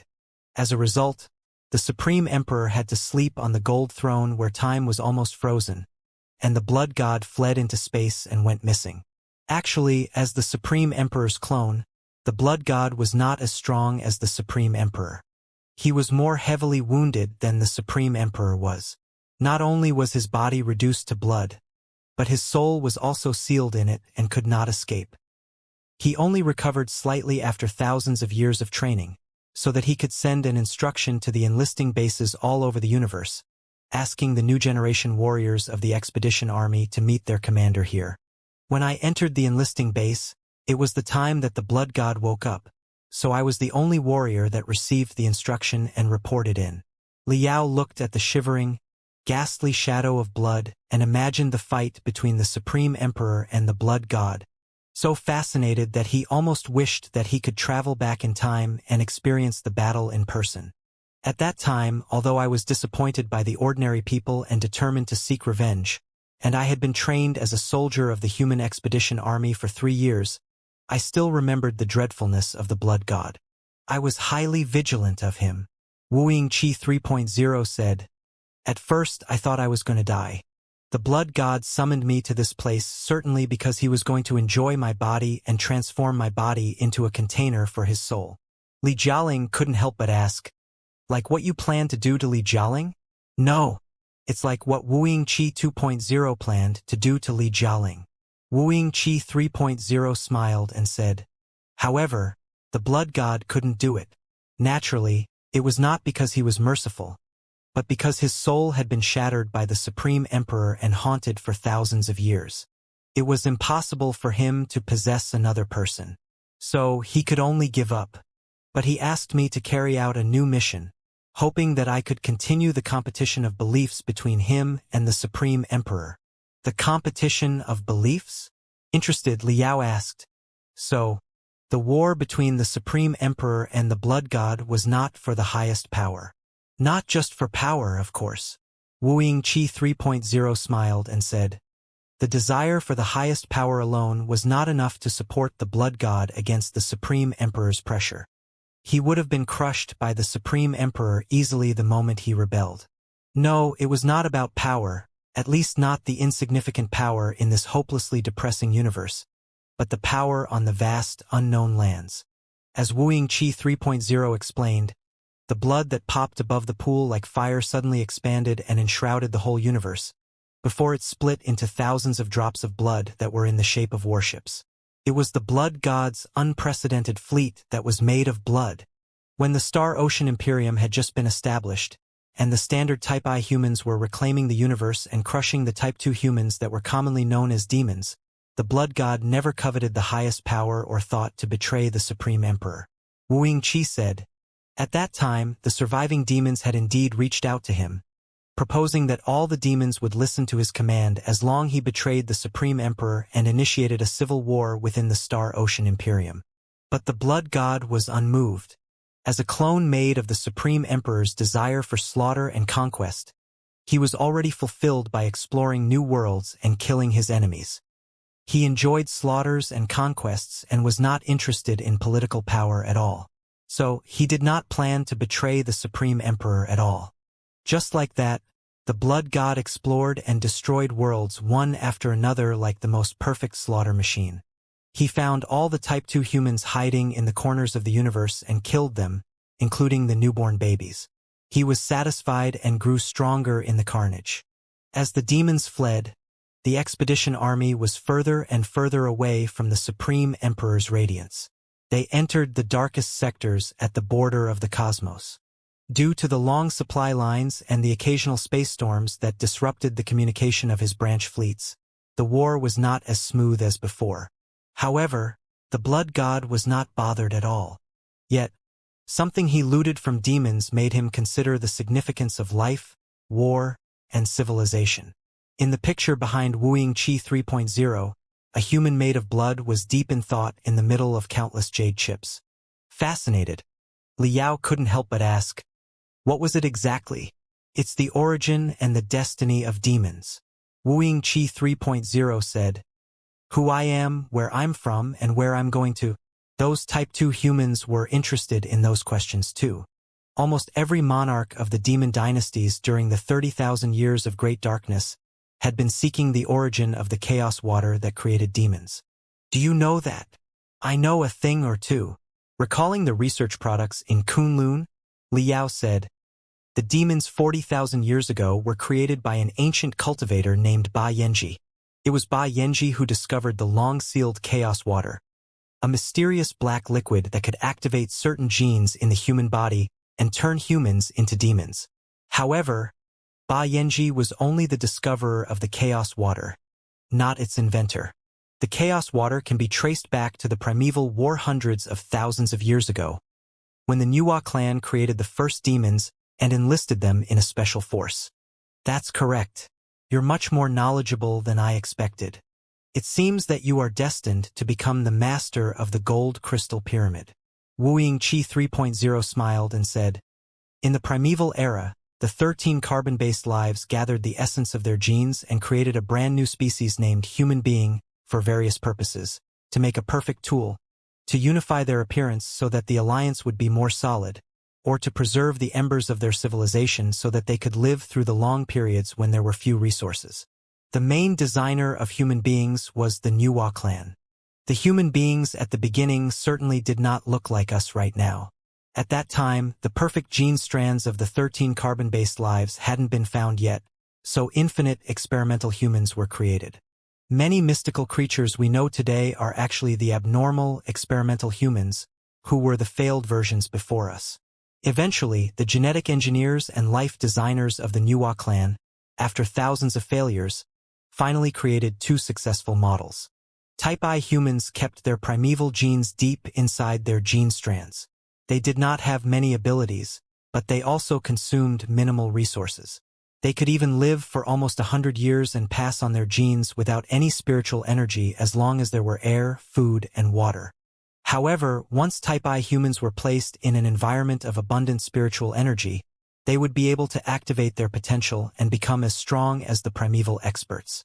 They were like some sort of spore which could live with or without oxygen. Their ability to survive without spiritual energy was something that the primeval clans could never achieve. So, they're a very successful model. After designing the basic model, the Nuwa clan went further and designed an upgraded model, which could survive and even attack fiercely even when there were few resources. They were Type II humans, known as demons. The Nuwa clan's design was not a complete success this time. Type II humans focused too much on their physical abilities that their potential was suppressed and their gene strands became unstable, resulting in malign mutations during reproduction. Obviously, it was not the best model in the long run. However, the shortcoming of Type II humans was tolerable, especially on a battlefield. Since Type II humans did not need much training to fight, they were much more excellent soldiers than Type I humans were. When the war between the Nuwa clan and the Pangu clan burst out, the Nuwa clan manufactured copious Type II humans as their warriors. What I'm trying to say is that demons or Type II humans are closer to the Nuwa clan than we, the standard Type I humans, are. The leaders of the demons gathered too many secrets on the Nuwa clan during the 30,000 years of reign, but now the Blood God obtained them. The Blood God read the heritages of the Nuwa clan, including the remains of the Book of Revelation. He finally learned of the truth of the universe, or rather, the multiverse, as you put it. Taking a deep breath, Liao said prudently, the Blood God learned that there were universes beyond our universe, and that as long as we crossed the boundless black wall outside of the 3,000 sectors, we would see an unknown but brilliant place that was the destiny of our civilization? That's right. Wu Yingqi 3.0 said. It was also the reason why the Nuwa clan fought the Pangu clan. The Nuwa clan wanted to go out, but the Pangu clan wanted to stay back for at least several million years. The war destroyed the primeval civilizations but not the Nuwa clan's ambition, which somehow ended up in the Blood God's heart. In the meantime, while unveiling the truth of the universe with the heritages of the Nuwa clan, the Blood God also heard the calling of the extraterritorial devils. As we said before, the so-called extraterritorial devils are actually the last words of the destroyed civilizations beyond the Black Wall, which contain their precious technologies, wildest ambitions, or infinite rage. Those things crept into the Blood God's head, and allured him to go beyond the Black Wall and claim all the treasures of the bygone civilizations for mankind. Most cultivators are too weak to understand the information that the extraterritorial devils carried. They either go mad or simply execute the extraterritorial devils. However, with the heritages of the Nuwa clan, the blood god was able to understand those last words, which informed him of the vastness and prosperity of the grand universe and made him eager to explore and conquer it. Then, Liao finally realized it. The blood god was lost and degenerated into the mad Armageddon. No, he was not lost. It was his nature and his setting when he was created. Wuxia 3.0 said, "You should know that the blood god was not a natural-born human, but a clone that the Supreme Emperor made with 100% of his own genes." Then, the Supreme Emperor inculcated the need for exploration and conquest as well as the destructive part of his personality into the head of this clone. The blood god was born for war. War was his destiny. He was a commander, a general, a sergeant, and a most distinguished soldier. He was destined to fight until the end of the world. However, the Star Ocean Imperium had already been established, and Type 2 humans were being crushed and would be eliminated soon. Nothing could stop their final failure. So, the blood god was faced with a cruel question. If all the enemies were destroyed and the whole universe was explored and conquered, mankind would embrace at least thousands of years of peace. In such a case, what was the point of his life? Why should he live? For a soldier who was addicted to war, adept at war, and had nothing but war in his life, peace was intolerable. Before he discovered the secrets of the Nuwa clan and the extraterritorial devils murmured to him, he was ready to be killed by the last bullet in the last battle, which would be the best ending for him. However, the gate to the infinite universes beyond the Black Wall was opened. Treasures were calling him in the fog at the end of the road. For a war maniac like the blood god, how could he not embark on the journey? Liao took a long breath. Then, the blood god betrayed the Supreme Emperor. No, not yet, Wuxia 3.0 said. Since the Supreme Emperor decided to create 20 clones and appoint the strongest of them as the commander of the expedition army, he certainly had his way to control the clones and ensure their loyalty. At that time, the blood god's ambitions hadn't corrupted his loyalty yet. He reported all his findings to the Supreme Emperor and asked the Supreme Emperor to continue the expedition toward the outer lands after the remaining demons were wiped out. Civilization originated from war and cannot exist without war. Eternal peace will only lead to eternal corruption. Only continuous explorations and conquests can empower and reinvigorate a civilization so that it will live forever. That's how the blood god pleaded with the Supreme Emperor. He requested to lead the expedition army forward after the remaining demons were eliminated. If the Star Ocean Imperium did not have enough wealth to support an enormous expedition army, he could explore the outer lands with half of the fleet, or 1/10 of the fleet, or even only one starship by himself. He could sail to the splendid grand universe on a ship alone across the Black Wall and seek a way out for mankind. Even though it was the notorious Black Star the Great telling a story of the blood god who was even more notorious, Liao was still deeply shocked. One ship to seek a way out for the civilization of mankind through the Black Wall.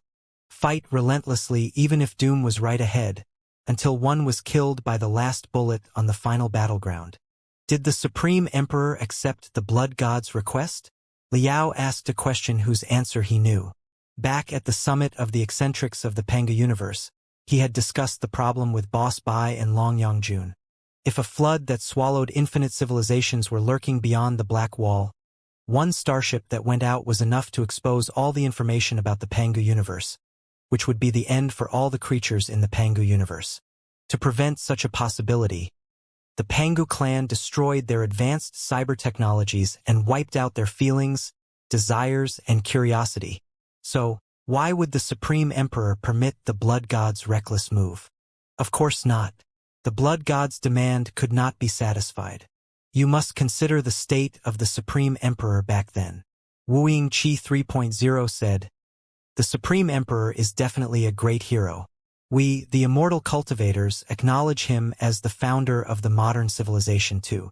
However, in his age, to overthrow the tyranny of demons, the Supreme Emperor adopted quite a lot of cruel and even extreme methods. The darkness in the Supreme Emperor's complicated personality corroded his heart on his way of assuming power, making him vacillate between a saint and a tyrant. To prevent himself from being swallowed by darkness, he split 20 different personalities with unparalleled techniques and injected the extreme and emotional ones into his clones. So, the main personality left in him was a perfect leader who was absolutely calm, rational, and considered for the big picture. Since the Supreme Emperor had injected all his desire for conquest and exploration into the Blood God, the Supreme Emperor certainly wouldn't be convinced by the Blood God or the extraterritorial devils so easily. Even if the multiverse did exist, exploring it right then was still too hasty. Hundreds, if not thousands of years of preparation was necessary. The Supreme Emperor did not accept the Blood God's request. On the other hand, the Supreme Emperor realized that he made a great mistake. He underestimated his clone that was made of desire for conquest and slaughter. His clone was getting beyond his control and might lead a fleet to the outer lands disregarding his command. The Supreme Emperor would not allow it to happen. He decided to recall the Blood God and modify the Blood God again. He could even swallow the Blood God and melt with his strongest clone again. Ha! Liao found it hard to believe. Swallow and melt with the Blood God? Is it really possible? If personalities can be split, they can certainly be melted together. Why do you think they can't be? Wuxia 3.0 said, "If you ever reach the divinity branching stage someday, you will understand the marvelousness of life better." However, while the Supreme Emperor wanted to melt the Blood God was less enthusiastic. Maybe in the Supreme Emperor's eyes, it was natural for two personalities to melt together so that they could both be complete. However, due to the Nuwa clan's secrets and the extraterritorial devil's whisper, the Blood God considered himself a unique, real, and complete life, who was nobody's clone or shadow. He was the Blood God, a real person. So, after receiving the Supreme Emperor's command asking him to return to the capital, the Blood God inherited the Nuwa clan's legacy, listened to the extraterritorial devils, and accepted the surrender of the remaining demons, before he declared war on the Supreme Emperor. Even when I met him 10,000 years later, he still did not consider it a betrayal, nor was he interested in the supreme power at all. For the Blood God, our world was a dark and depressing cage, and reigning over such a cage was pointless if not absurd. His only wish had always been to break out and search for new hope. Liao had a lot of complicated feelings as he listened. In all fairness, neither the Supreme Emperor nor the Blood God was wrong. While the Blood God had reasons to explore the outer lands, the Supreme Emperor's prudence was also understandable. If the Blood God were less extreme, and the Supreme Emperor chose to talk to his clone instead of trying to swallow it in a hurry, the history in the following 10,000 years might have been different. Then, Liao was amused by his childishness. Talk. There were too many conflicts in this world that could have been resolved by a peaceful talk. If only the Pangu clan and the Nuwa clan had talked, if only the Supreme Emperor and the Blood God had talked, if only the Cultivators and the immortal Cultivators had talked, and if only humans and demons had talked, but they all chose to fight in the end. I don't need to bore you with the details of the war. I believe you've read the history books like Rise and Decline of the Star Ocean Imperium. Wuxia 3.0 said, "Toward the end of the Civil War, the Supreme Emperor and the Blood God had a fierce battle on the capital planet for the control of the Gold Crystal Pyramid. The Blood God learned of the Gold Crystal Pyramid from the secrets of the Nuwa clan. So he was determined to conquer the capital planet regardless of the cost. The Supreme Emperor was unaware of the Gold Crystal Pyramid at first, but he certainly wouldn't let the Blood God seize the capital planet. So, the two of them had a huge fight and were both heavily wounded." Liao nodded his head. He had inferred it with Long Yongjun earlier and was not surprised at Wuxia's story. In such a way, the mysterious legends from 10,000 years ago had a logical explanation. Though not as romantic as before, it made more sense now. You know the result of the battle. The Supreme Emperor and the Blood God repeated the tragedy in the primeval age like the Pangu clan and the Nuwa clan. They perished together, and so did the troops that were loyal to them. disappearing into the cold universe. The civilization of human beings that had just been reconstructed was almost destroyed, embracing another 10,000 years of chaos. Wuxia 3.0 said, "The Supreme Emperor escaped to the Gold Throne, and the remains of the Blood God hid in Doom, his flagship, where he rested for 9,000 years before he was finally able to send out a telepathic thought to the enlisting bases all over the universe to summon the new generation warriors. However, because of the long time past, most of the enlisting bases had been ruined or run out of energy, ending up as cold and silent graves. The Blood God was also too weak. His telepathic thought was seriously jammed during the transmission and might not have reached every enlisting base. In the end, perhaps only 1% of the bases heard his calling. In the end, I was the only warrior who showed up before him, and it seemed that nobody would come again for a long time. Having no other choices, the Blood God could only place all his power and hope in me. He taught me everything he knew, which included bizarre knowledge that human beings could not understand with their wisdom, hoping that I could accomplish the mission." Liao pricked his ears, knowing that it was important. He asked in a hurry, "What mission?" "First of all, to sneak into the Imperial Terminus sector, find the gold crystal pyramid, modify it on a large scale, and start the next Sun plan." Wuxia 3.0 said frankly, "But it's not so easy to sneak into the Imperial Terminus sector, and it's impossible to modify the gold crystal pyramid even if I can sneak it. Besides, the energy of a whole planet is needed to power the gold crystal pyramid." It had been more than 9,000 years since the collapse of the Star Ocean Imperium. With the unique astronomical features of the Imperial Terminus sector, it must be the capital of a powerful force. I cannot activate the gold crystal pyramid until I get the place under control. To unearth, modify, and use the gold crystal pyramid, I had to control this planet. To control the planet, I had to defeat the powerful force that regarded this planet as their capital. And to defeat them, I would need a strong and loyal troop. The ways to modify the gold crystal pyramid were based on the clues on the books left by the Nuwa clan, and the books were actually from some members of the Hui clan who joined the Nuwa clan later. It seemed that the zealots of the Hui clan were hunted when their scheme to threaten the Pangu clan with the gold crystal pyramid was discovered, so they had to join the Nuwa clan side. But the Nuwa clan did not want to destroy the sun or brainwash anyone with the gold crystal pyramid. They only wanted to release the extraterritorial devils with the facility so that every carbon-based life could hear the extraterritorial devils. So they came up with the plans for modification. The modification was only theoretically possible. A lot of experiments were needed to figure out its feasibility in reality. All in all, I have to find more enlisting bases, or rather, channeling temples of the human expedition army first. Hold on a second. Liao raised his hand. What are channeling temples? Is channeling a special technique of the Covenant Alliance to communicate via brainwaves of a special frequency? Yes, but it's not the Covenant Alliance's special technique. It's a technique of the Pangu Civilization's alliance and its cornerstone. Wuxia 3.0 said casually, "Like I said to you before, talking and writing are very ineffective means of communication that are only suitable for planetary civilizations. It's no different from the howling of beasts. Interstellar civilizations, particularly the diversified interstellar civilizations that have multiple races, have to count on energy waves, especially brainwaves, to communicate with each other. How could the Hui clan describe the magnificent solar storm that they witnessed on the orbit? How could the Zhurong clan describe the 10,000 hues of a fire and the information that they read from burning matter? And how could the Gonggong clan describe the feeling when they were gradually melted into the water in the boundless ocean with words? Those feelings cannot be expressed in any language, but they were the core of those carbon-based lives. If they could not understand one another, it was impossible for them to strike a stable alliance, and a war could consume all creatures. So, after the Pangu Civilization's alliance was established, plenty of channeling temples were set up on every planet. You can consider them to be certain brainwave-intensifying buildings. They're the centers of socialization, education, and administration.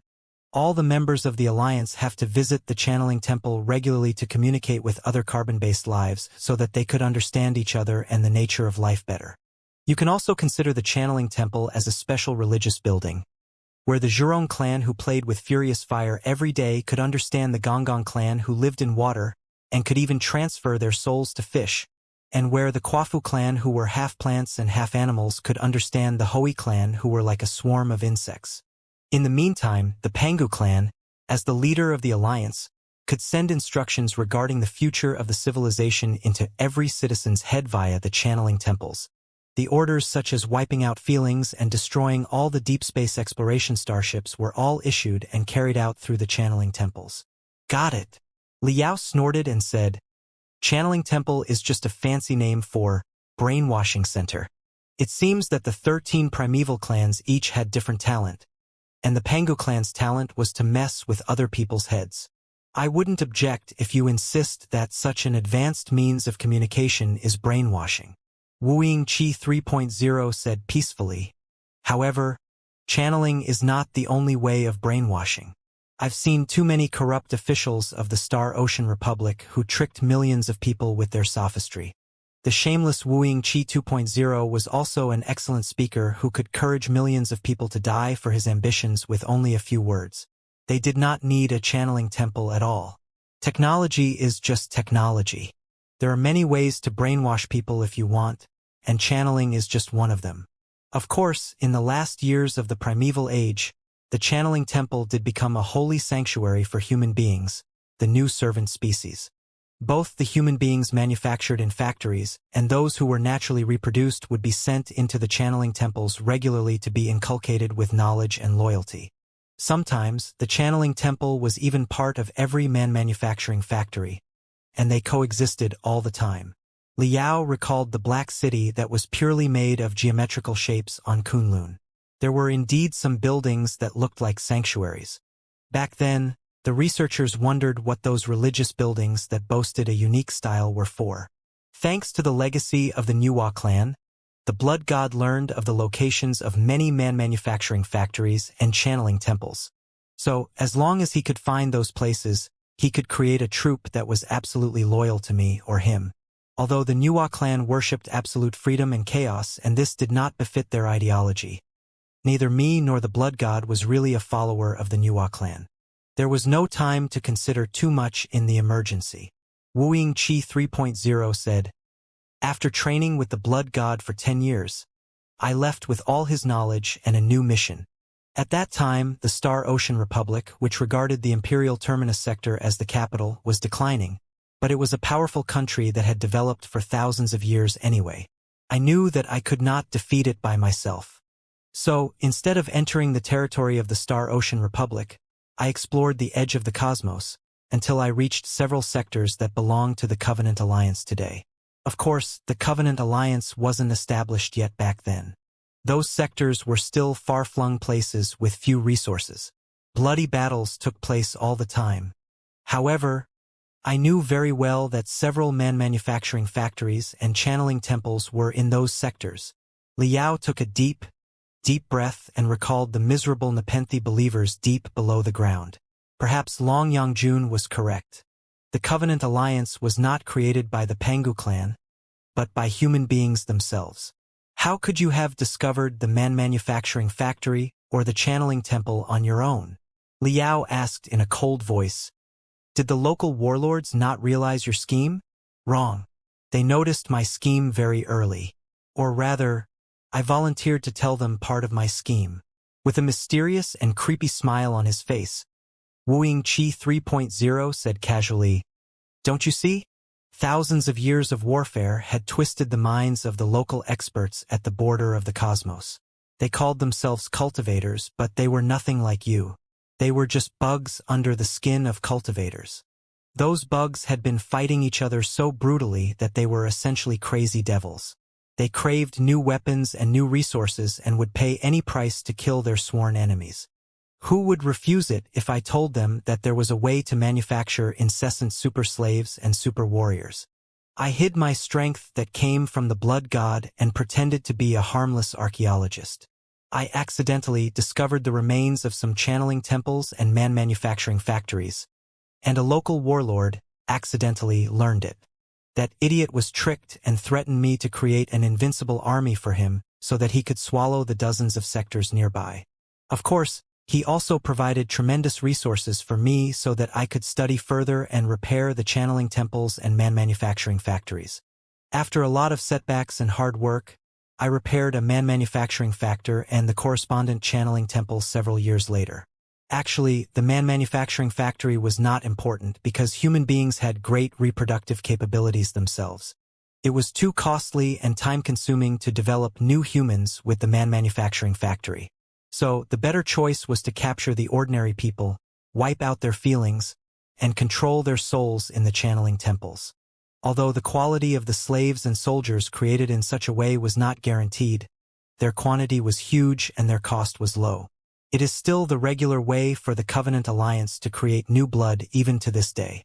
The warlord received a batch of slaves who were emotionless, uncomplaining, and would die before they stopped working, as well as an iron-blooded army who was fearless and relentless and would sacrifice themselves to accomplish a mission. So, he grew much more powerful and swallowed multiple sectors. But good days did not last long. When he secured consecutive victories, his enemies discovered their own channeling temples and modified their subjects into emotionless, absolutely loyal slaves and soldiers with the same technology. You should be smart enough to know that it was me who secretly leaked the technology and even guided other warlords to building their own channeling temples under different identities. Got it. The slaves and soldiers brainwashed by the channeling temple were loyal to the local warlords on the surface. But there were some fundamental instructions deep inside their genes and souls that, once activated, would shift their loyalty to you. Liao said coldly, "It's a pity that your plan went wrong in the end. You thought that you could manipulate all the warlords, but you accidentally triggered the most original function of the channeling temples, making the brainwashed people pledge their loyalty to the Pangu clan. You're not wrong at all, but the question was not about the warlords, because I could easily deal with those idiots with 10% of my computational ability." Wuxia 3.0 said, "The problem was about the blood god. It was the conflict between me and the blood god that got things out of control." The conflict between you and the blood god? Liao found it surprising. What was the conflict between you and the blood god that made you kill him in the end? It was all the fault of the evil, weak, vile, childish, and hilarious Wuxia 2.0.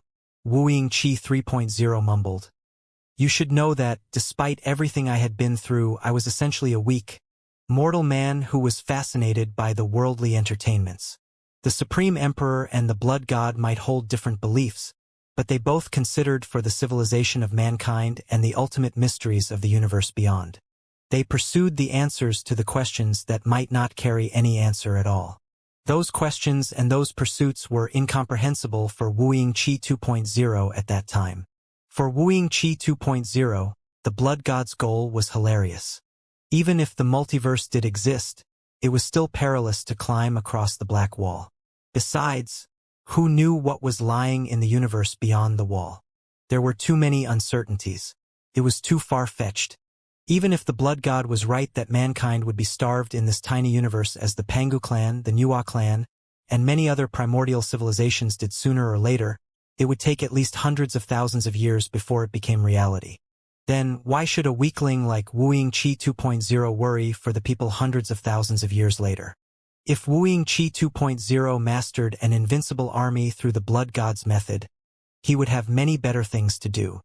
He could seek his revenge, he could thud upon the cultivators and the ordinary people, he could dominate this tiny universe, he could change everyone with his ideas, and he and his offspring could reign over this universe for at least 10,000 years. He had so many things to do. Why would he climb the black wall, search for the multiverse, and likely perish in space storms without leaving a single cell behind together with the crazy blood god like an idiot? The future of mankind was not as important as his present. Wuxia 2.0 believed in that.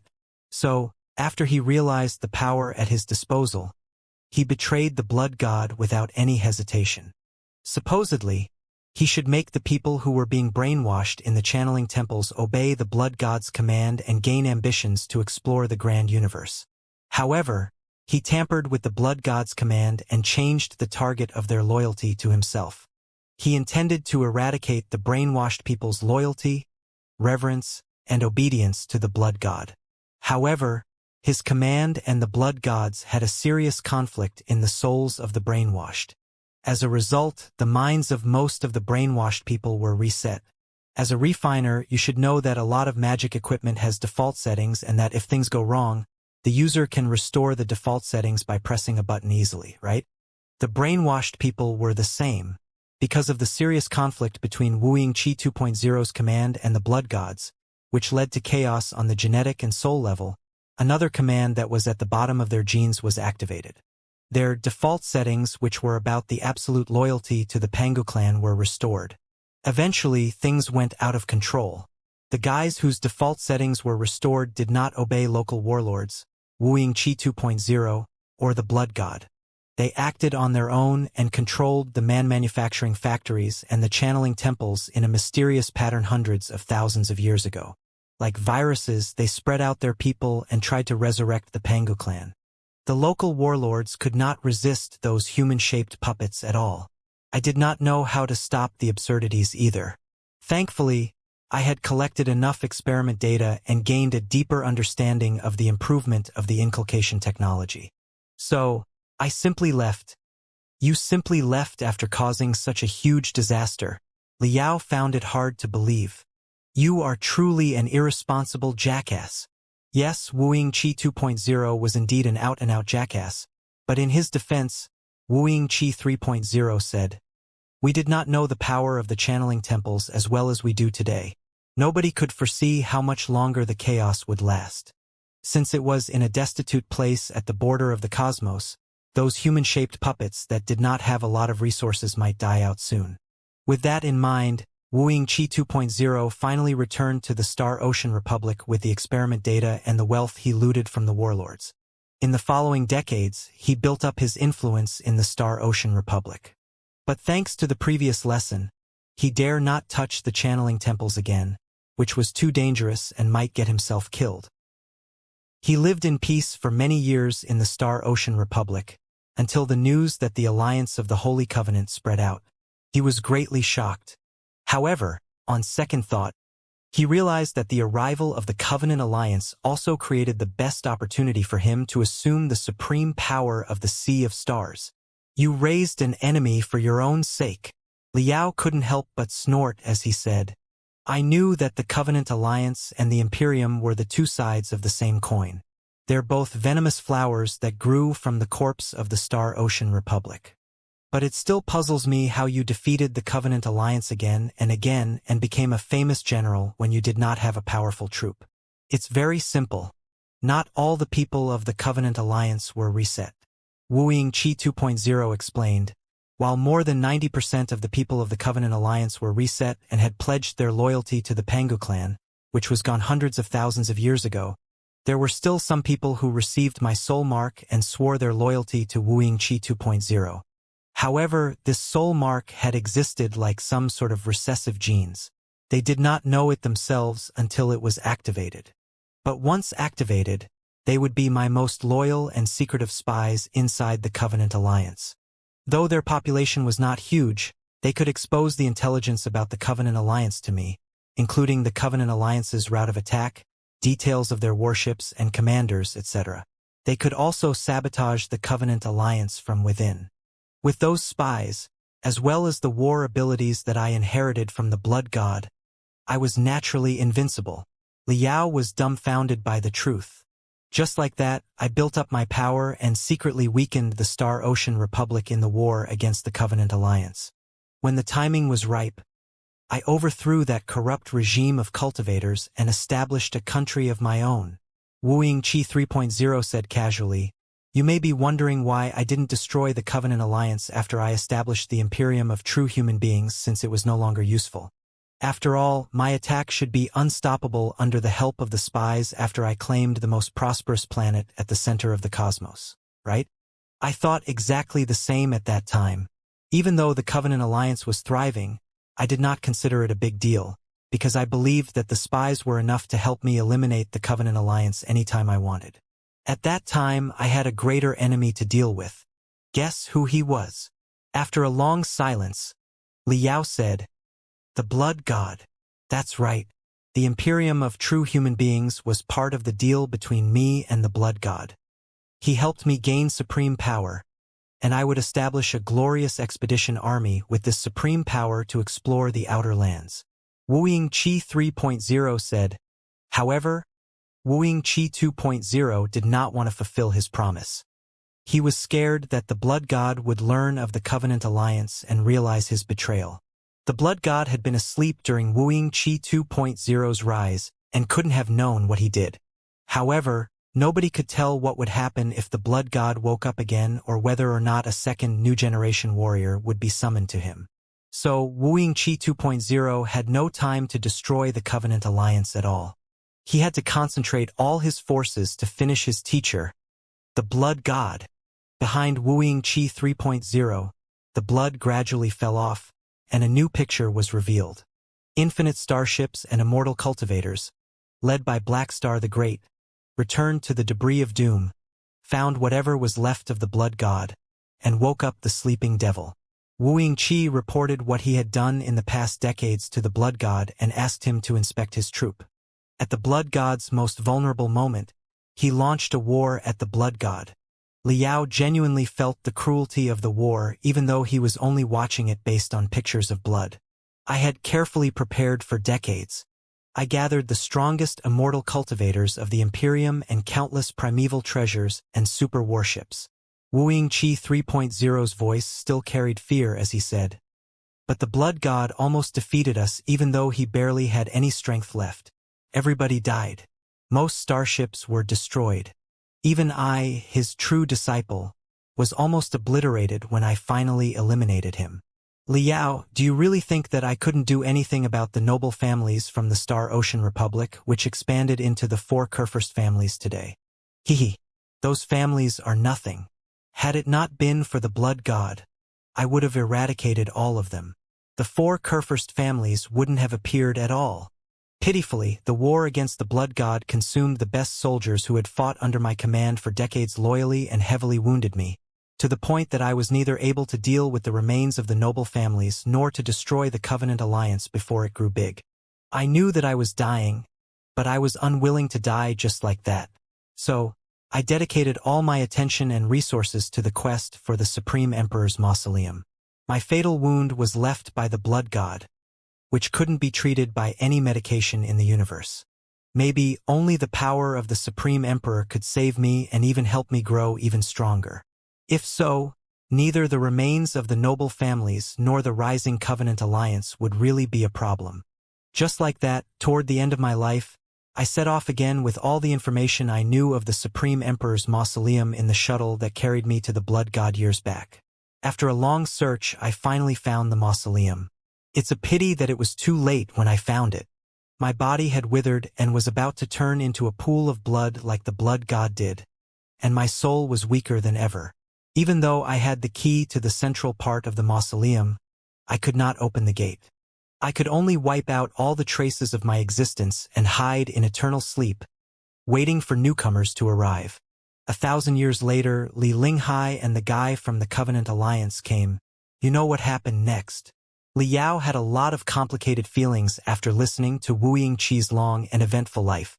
Wuxia was indeed an unforgivable fiend, but his life was full of astonishing tides like a magnificent river. Despite knowing that he might not tell the truth, Liao couldn't help but ask, "You're going to die soon. Are you regretful about your life?"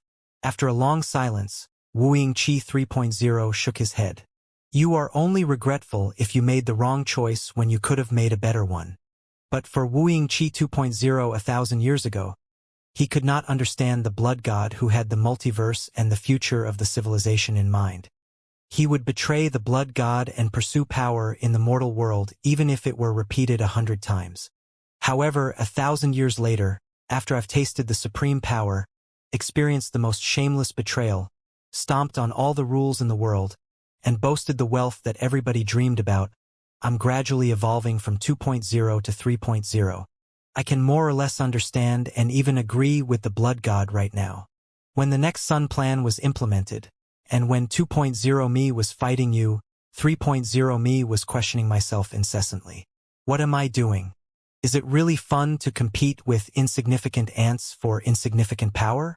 Is it really not wasteful that the next sun plan is regarded as an approach to seize the highest power instead of the beginning of a glorious civilization? Even if I can reign over the Imperium for another 10,000 years, so what?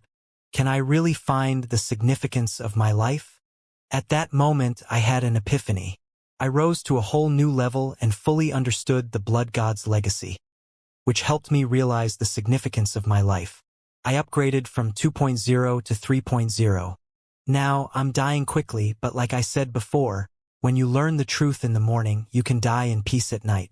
I found the significance of my life. My journey can come to a full stop without any regret. But I still have to pass on the Blood God's legacy to someone else. And it's going to be you. It has to be you, Liao. Wu Qi 3.0 smiled, like a beloved teacher and father. He extended his gray arm to Liao, as if he were going to rub Liao's face. Creeped out, Liao jumped back and shouted, "Hey, let's focus on talking. Don't lay your hand on me. What exactly is this legacy that you're talking about?" First of all, the ways to modify and use the gold crystal pyramid. I believe that you're going to need it in your future journey. Wu Qi 3.0 smiled. Also, the Sunspot plan. It's the key for you to defeat the Covenant Alliance. And it's my greatest trump card. Do you not want it? The Sunspot plan? Liao blinked his eyes. You mean the literal spots on the sun? You can understand it however you see fit. Wu Qi 3.0 said, "Do you remember that about 90% of the people of the Covenant Alliance were reset, but the rest were actually loyal to me under the control of their recessive genes? Now, 1,000 years have passed, and those spies have naturally died. However, the recessive genes are still passed on in their offspring. Their offspring are exactly the sunspots." Liao found it hard to believe. It's been 1,000 years, but the sunspots still obey you unconditionally because of the recessive genes? That's exactly the mystery of genes and soul. Wu Qi 3.0 said casually, "Hundreds of thousands of years have passed, but human beings are still scared of spiders and snakes. Even the harmless snakes can still raise disgust and fear. It is because spiders and snakes were major threats to mankind when they still lived in the woods. Such fear and obedience on the genetic level are unreasonable. Of course, the intervention that I imposed on those people 1,000 years ago was on a shallow level, so the recessive genes are gradually losing effect after generations. 1,000 years ago, maybe 5% of people carried such genes, but 1,000 years later, only 1% or 0.5% of the people are still loyal to me. They might not be large in number, but 0.5% of spies are more than enough on a volatile and unpredictable battlefield, aren't they? At the very least, you can learn of the specific location and strategy of the Covenant Alliance's army via the sunspots. Even if only one of the commanders on the enemy side happens to be a sunspot loyal to us, we won't lose a battle, will we?" Liao thought for a moment and realized that it did make sense. Sometimes, 1 or 2 spies at a critical position would be enough to change the outcome of a campaign. If 0.5% to 1% of its total population were spies, how could the Covenant Alliance win this war? No wonder Wu Qi was so fearless.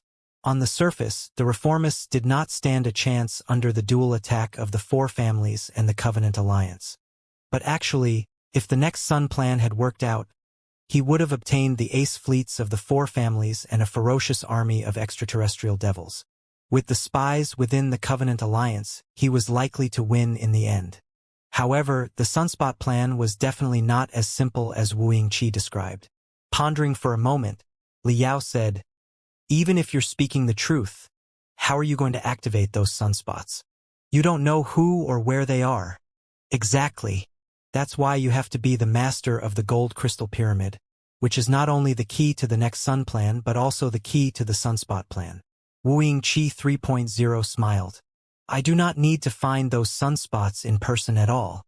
All I have to do is to launch my brainwaves to the sectors that the fleets of the Covenant Alliance are likely to be hiding in, and the sunspots will automatically receive it, like how crystal processors can automatically connect to the spiritual nexus." "Are you serious?" Liao frowned. "Does it mean infuriating the sun and destroying the Imperial Terminus sector again?" No. The next sun plan requires the enhancement and magnification of the sun because it needs to brainwash a whole sector, including a lot of immortal cultivators who are firm and strong. Wu Yingqi 3.0 explained, but in the sunspot plan, you don't have to brainwash billions of people. All you need to do is to send your brainwaves into the heads of those spies via the spiritual nexus. Precision is more important, and not much energy is required. So, the crystals here should be enough. There's no need to get the sun involved. If you think carefully, you'll know that I'm not lying. The sunspot plan is a subsequent procedure of the next sun plan, and the sun of the imperial terminus sector should have been infuriated according to the next sun plan. I would have to control the solar storms, or the sun might expand and swallow the whole capital planet. In such a case, the gold crystal pyramid would be destroyed. How could I carry out the sunspot plan then? Liao was convinced, but he had new questions. Wait, I know a thing or two about the spiritual nexus. You can't fool me. The Imperium of true human beings and the Alliance of the Holy Covenant can't be using the same system of spiritual nexus, right? Even if your brainwaves can be transmitted to the border of the Imperium through the gold crystal pyramid, how are they going to jump to the Covenant Alliance? Don't tell me that your mental power is so strong that you can penetrate into the Covenant Alliance's spiritual nexus. Of course, it's impossible. Wu Yingqi 3.0 said, I tried launching my soul into the spiritual nexus via the gold crystal pyramid and jumping into the Covenant Alliance. But like you said, the universe is too vast and the spiritual nexus is too unsteady. Also, the Covenant Alliance's network is highly encrypted and defended. It's barely possible for me to sneak in. My soul might even be heavily wounded when they detect me as a crystal processor virus. However, my brainwaves do not have to invade the Covenant Alliance at all. All I need to do is to wait for the main forces of the Covenant Alliance to come to the Imperium, don't I? Liao's eyes widened. Are you talking about the invasion of the Covenant Alliance? Exactly. Wu Yingqi 3.0 smiled and said, the Covenant Alliance did not try its best but volunteered to retreat during the Imperium's counterattack to stretch out the Imperium's supply lines so that the Imperium would waste a lot of precious resources on the newly conquered areas. Then, the Covenant Alliance would take advantage of the weakness and try to destroy the Imperium. How could I have neglected something that even Lei Qinghu had noticed? So, the main forces in the Covenant Alliance must be lurking in darkness while waiting for the best opportunity. At this moment, two great battles are going on in the Seven Seas Space Zone and the capital at the same time, and the Reformists, the Expedition Army, and the four families have devoted their best troops to the battles. So, this is the best moment for the Covenant Alliance. So, I'm certain that the main forces of the Covenant Alliance have taken action since the moment they learned of the battles. They may be marching to the heart of the Imperium right now. Hehe.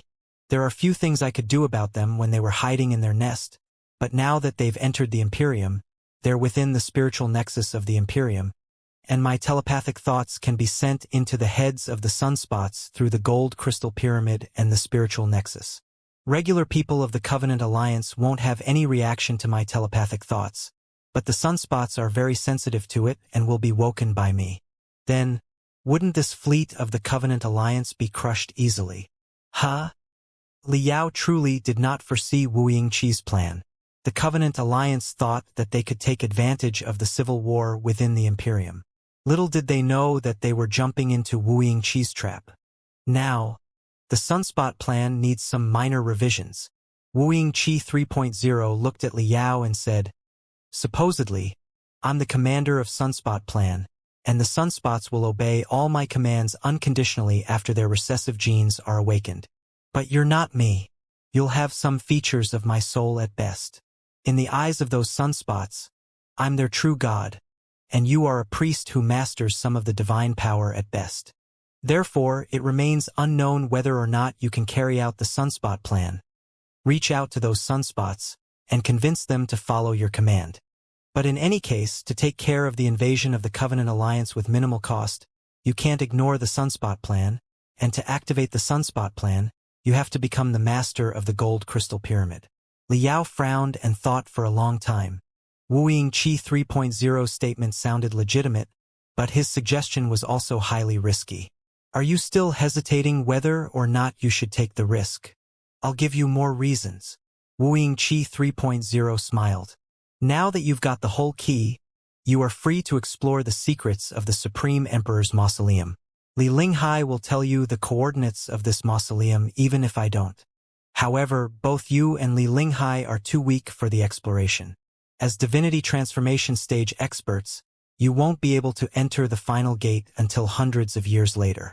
Divinity branching stage. You need to reach at least the divinity branching stage to open the gate in the Supreme Emperor's mausoleum and resist the ultimate power from 10,000 years ago. Do you want to taste the feeling of the divinity branching stage? Do you want to evolve into a more marvelous life form? I can tell that you're beyond the peak of the divinity transformation stage, and all you need is an opportunity. So, the gold crystal pyramid and the sunspot plan will be your best training tools. Project your telepathic thoughts into the sunspots via the gold crystal pyramid and experience the feeling of living as dozens of individuals simultaneously. That will be your opportunity to reach the divinity branching stage. Well, Liao gasped and swallowed hard. I can offer you the ways to use the gold crystal pyramid, as well as the lessons I learned when I tried to advance into the divinity branching stage for free. Wooing Qi 3.0 said enticingly, I truly mean you no harm, but of course you are free to consider that I'm dark and malicious. However, everything comes with a cost. How is it possible to defeat the Covenant Alliance easily and enter the divinity branching stage without taking any risk? This is a choice and a challenge. Cultivator Liao, do you dare to accept this challenge? I'm not a 3-year-old. Stop bewildering me with such childish talks. All right? Furrowing his brows, Liao mocked. Maybe you do have a point, but for some reason, your tone makes me unhappy, and I really want to refuse you. Even if someone has to control the gold crystal pyramid, why does it have to be me? Some people are more suitable than me, like Li Jialing, right? Li Jialing, the young lion, is indeed more suitable than you from a certain perspective. Wooing Qi 3.0 said, but he belongs to Wooing Qi 2.0. It's an agreement between me and Wooing Qi 2.0. He will receive Wooing Qi 2.0's legacies, including Wooing Qi 2.0's unparalleled power as well as Black Hole's heart. That colossus is not suitable for you, and your arsonist is one of the best colossi itself. But other than that, everything concerning the gold crystal pyramid is yours. You are definitely free to give the gold crystal pyramid to anyone including Li Jialing. But are you sure you're going to do that? Think about it carefully. If you give the gold crystal pyramid, you will be at fault when he turns into the next dragon. Anybody else will be the same. Whoever receives the gold crystal pyramid is likely to become a dragon. Then, who do you want to become a dragon? Liao was rendered speechless for a moment. Undoubtedly, you can be a dragon slayer for your life, whose hands are forever clean, killing one dragon after another. But someone has to be the dragon, right? Dragons are indispensable for the advancement of mankind. Wooing Qi 3.0's smile was even creepier, and his voice crawled into Liao's heart like invisible bugs. Stop hesitating. It's not the time for moral lessons.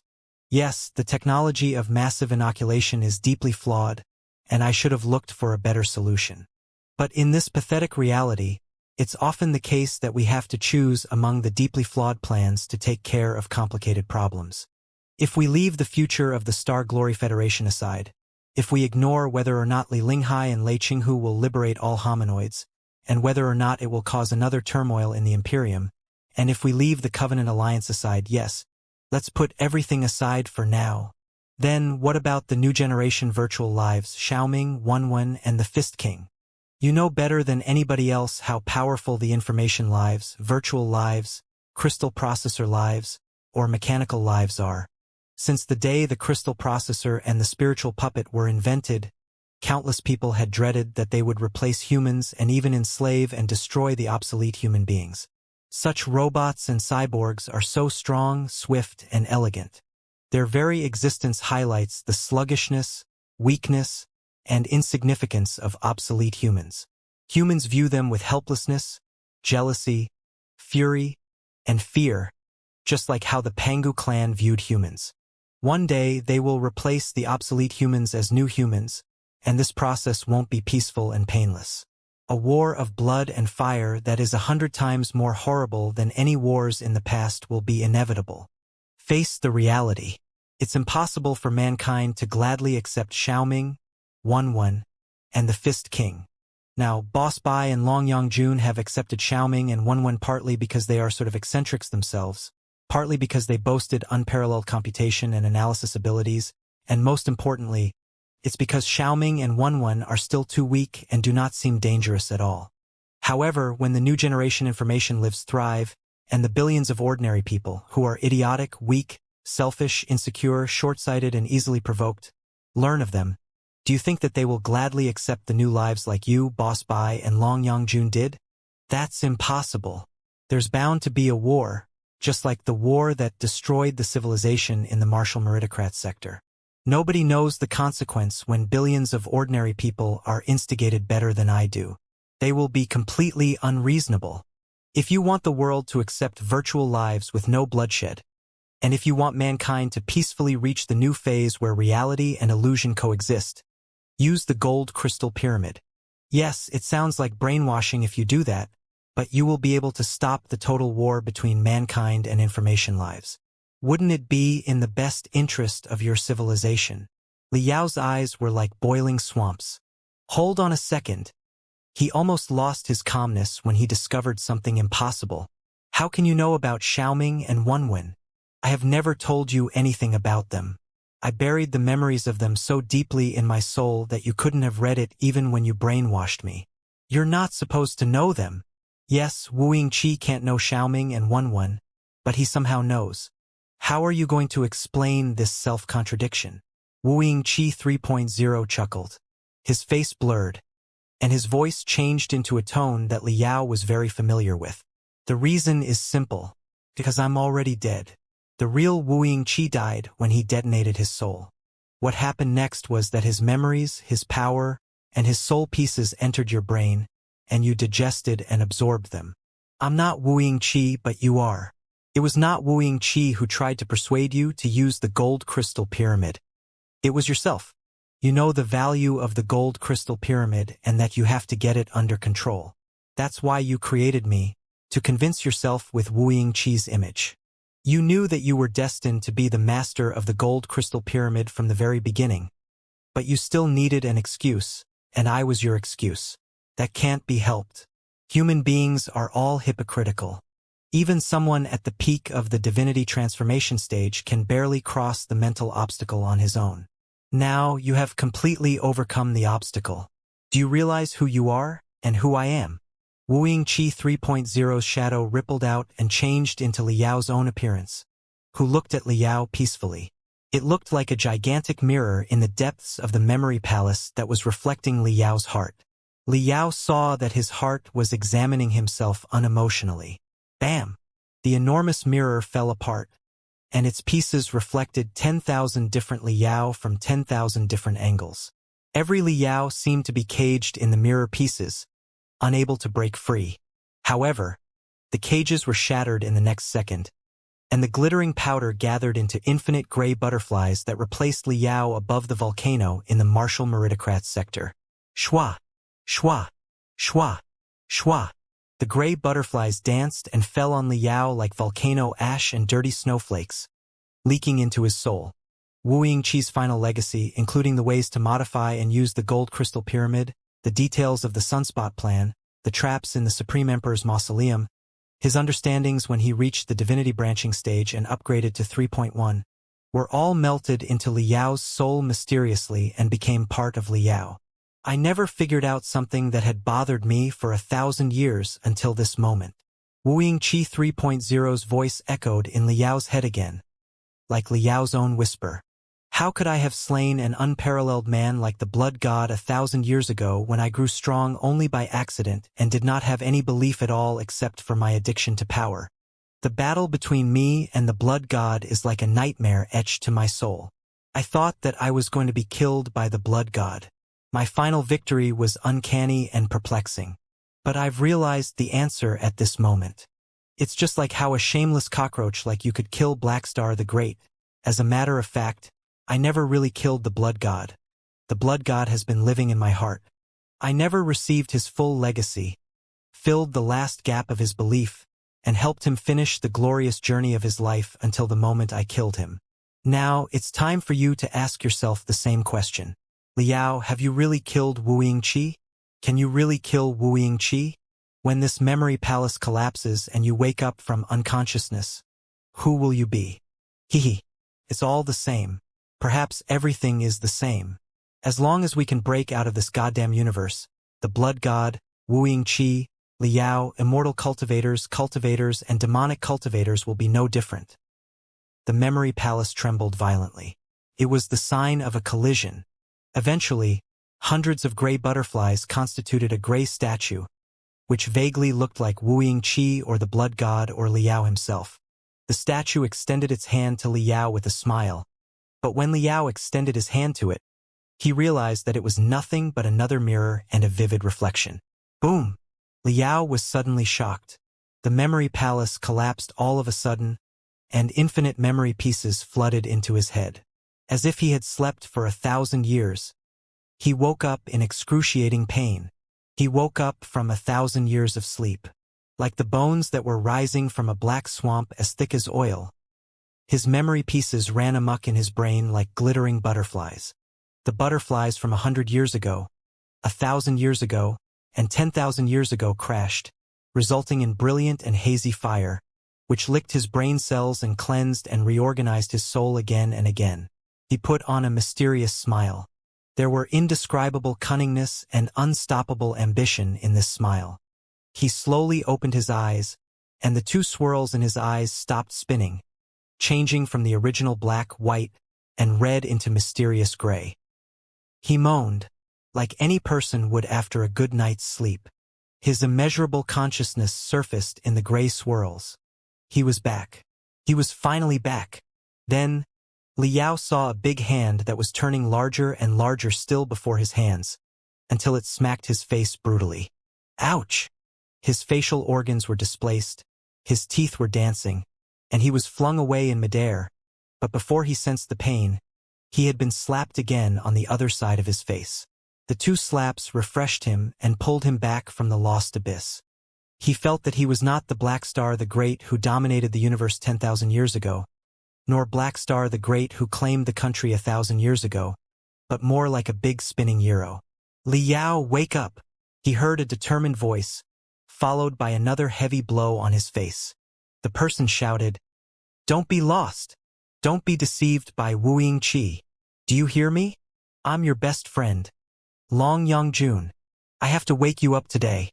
I have to wake you up even if my soul and my life are burned out."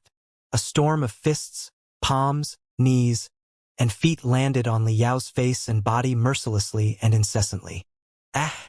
Liao meant to resist, but the previous battle against the remaining soul of Wu Yingqi, or maybe the blood god, had drained him. He was now exhausted and weaker than ever.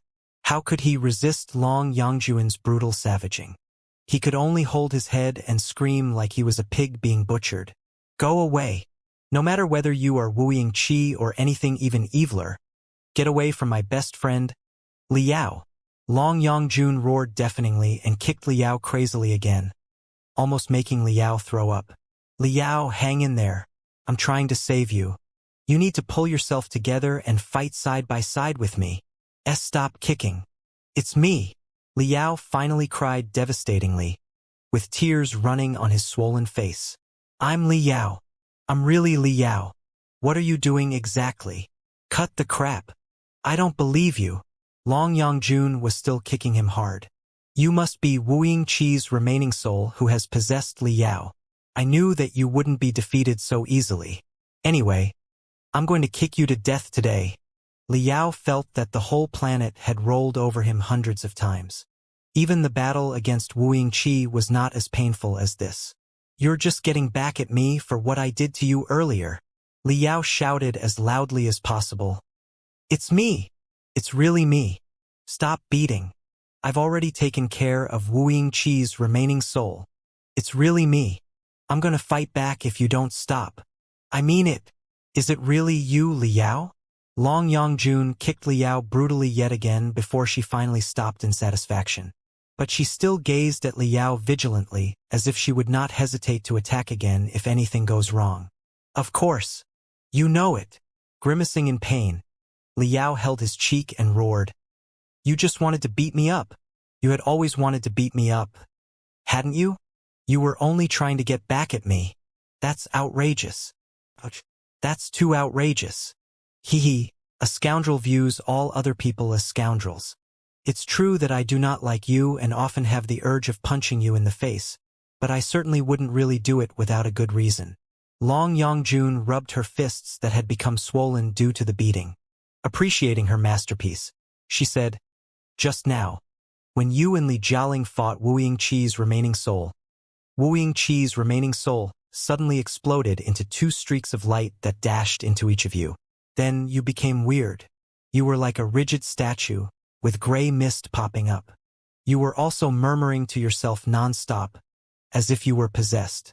In order to save you, I summoned all my strength by burning out my soul and my life despite my exhaustion, determined to exterminate the evil power that possessed you even if I couldn't wake you up.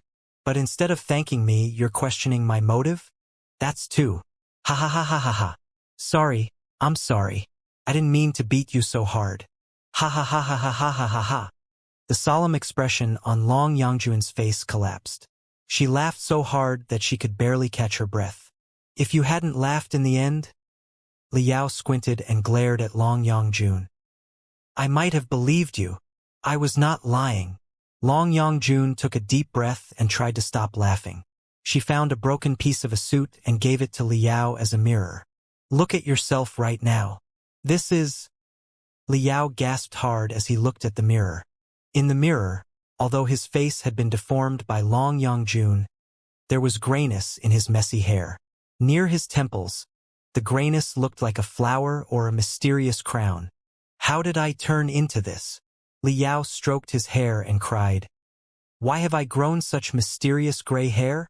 It makes me look elegant, unpredictable, and revered. This doesn't agree with me. I am so much more handsome right now that people will be too awed to talk to me. Long Yongjun found it hard to believe. What are you talking about? Nothing. I'm just testing my sense of humor. Liao looked at himself in the mirror and took a long breath of relief. Thankfully, I've maintained my basic sense of humor. I couldn't have said that if I were corrupted by Wu Yingqi's soul. Could I? Fine. You're right if you replace sense of humor with shamelessness. Long Yongjun thought for a moment and was not as wary as before. Vulture Liao is the only person in the whole universe who can be so shameless. Wu Yingqi's remaining soul couldn't have made such a statement. So, welcome back, Liao. By the way, have you really shattered Wu Yingqi's remaining soul? Well, it's rather mysterious. We'll talk about it later. Liao asked in a hurry. How long was I unconscious? Where is Jialing? 5 minutes. You've been unconscious for 5 minutes. Li Jialing is still lying there. His situation does not seem as bad as yours since he has been sound asleep. So I'm here to wake you up first, said Long Yongjun, clenching his fists. Only 5 minutes? Liao did not realize that such a long time in the memory palace was only a brief instant in reality. However, just because Li Jialing was sleeping did not mean that his situation was not bad. On the contrary, the young lion might be in grave danger. Right then, as Long Yongjun pointed at him, Li Jialing roared in agony. Liao and Long Yongjun looked at each other, both feeling that it was not good. By the time they rushed to him, Li Jialing had jerked like a lobster that fell into boiling oil. His gold hair was wreathed in a black fog again, which corroded his hair and his skin like venom, as if it was going all the way into his flesh and his blood. Under the excruciating pain, he transformed himself. His muscles were torn apart, and his bones expanded. He turned into a gargantuan monster like a standing lion. Who? Li Jialing held his head tightly and spewed out plumes of black smoke. He writhed as if two armies were fighting in his head, leaving deep scratches on the floor that was as tough as iron. Jialing! Liao grew anxious. Nobody understood Li Jialing's situation better than him. Could this young man who was only in his 20s defeat Wuxia 2.0 with his own willpower? Li Yao came close without caring about anything, hoping to wake Li Jialing up with brotherhood. Listen to me. I'm Li Yao. I'm your big brother. Who? Li Jialing, who had been caught by madness, heard nothing of it. He crashed Li Yao's chest like a black tornado and nearly ripped it apart. Li Yao was easily knocked away. It was not Li Jialing's power at all, but the enormous legacy that Wuxia 2.0 bestowed upon him. Pooh! Li Yao fell on the ground again and vomited blood crazily. When he sat up in dizziness, he found that Li Jialing was crouching not far away in a black fog and gazing at him bloodthirstily. Don't be rash. Let's just talk nicely. Creeped out, Li Yao hurried to open his hands to show that he was not malicious. He said sincerely, "We're brothers, aren't we? If you don't like the way I addressed you, I can call you Big Brother." Li Jialing was briefly stunned, with amusement flashing in his eyes. But it only glowed for one moment before it was eclipsed by coldness and brutality. His sharp talons that stuck out of his battle boots scratched the ground as he charged at Li Yao. Li Yao had used up the last bit of strength in his muscles. There was nothing he could do when Li Jialing lunged at him. Right before Li Jialing's claw cut his neck, a streak of brightness knocked him from one side to 100 meters away. The streak of brightness then gathered hundreds of broken pieces and darted them at Li Jialing. It was exactly Long Yangjun, who had saved Li Yao again. The broken pieces carried Long Yangjun's immense soul power. She quickly made a gesture and mumbled spells, with blood flowing out of her facial organs, while she directed the pieces within Li Jialing so that they could lock down the vehement power in him. Z. Transparent electric arcs surged out and wandered all over Li Jialing, almost shocking his bones out. Who? Li Jialing roared in devastation and hopped up and down in the cage of electric arcs. What are you doing? Li Yao shouted. I'm saving you and killing him by the way. Long Yangjun said coldly. Has it not occurred to you that he is too possessed to be saved? I have to take precautions like how I attacked you just now. If you hadn't woken up in time, I would have killed you mercilessly. No, you can't do that. Li Yao pulled his hair, his heart in a mess. I know that you regard him as a blood brother. I like him very much too. Long Yangjun gnashed her teeth. But it's not the time for petty kindness. You know Wuxia dreadfulness better than I do. There will be a greater tragedy if he's not killed. Also, didn't Li Jialing insist that we kill him if Wuxia controlled him before we set off? He would rather die than to let Wuxia bring disasters to this world in his appearance. I know, but... Li Yao breathed heavily and looked at Li Jialing, who was struggling in the cage of electric arcs. He said in pain, You can't kill him. You have no idea what he's going through. You can't kill Li Jialing. That will only activate Wuxia's power in him, making him trapped in darkness forever. What? Long Yangjun's pupils constricted abruptly. The cage of electric arcs that tied Li Jialing up was also shattered in deafening roars as Li Jialing's body expanded yet again. The black fog was both like a pair of wings and a suit of armor for him. He charged at Long Yangjun while waving his iron arms. Boom! Li Jialing and Long Yangjun had a head-on clash in midair. Both of them were consumed by the blast. Li Jialing was only in the nascent soul stage, whereas Long Yangjun boasted the power beyond the divinity transformation stage and the mysterious legacies from the primeval age. Supposedly, Li Jialing would be no match for her. Yet it was Long Yangjun who was pushed back by the blast. Her right arm was twisted to a weird angle and dangled down. Like Li Yao, she vomited blood crazily and crashed on the ground. This is impossible. Long Yangjun was completely shocked as she held her broken arm, unable to believe her eyes.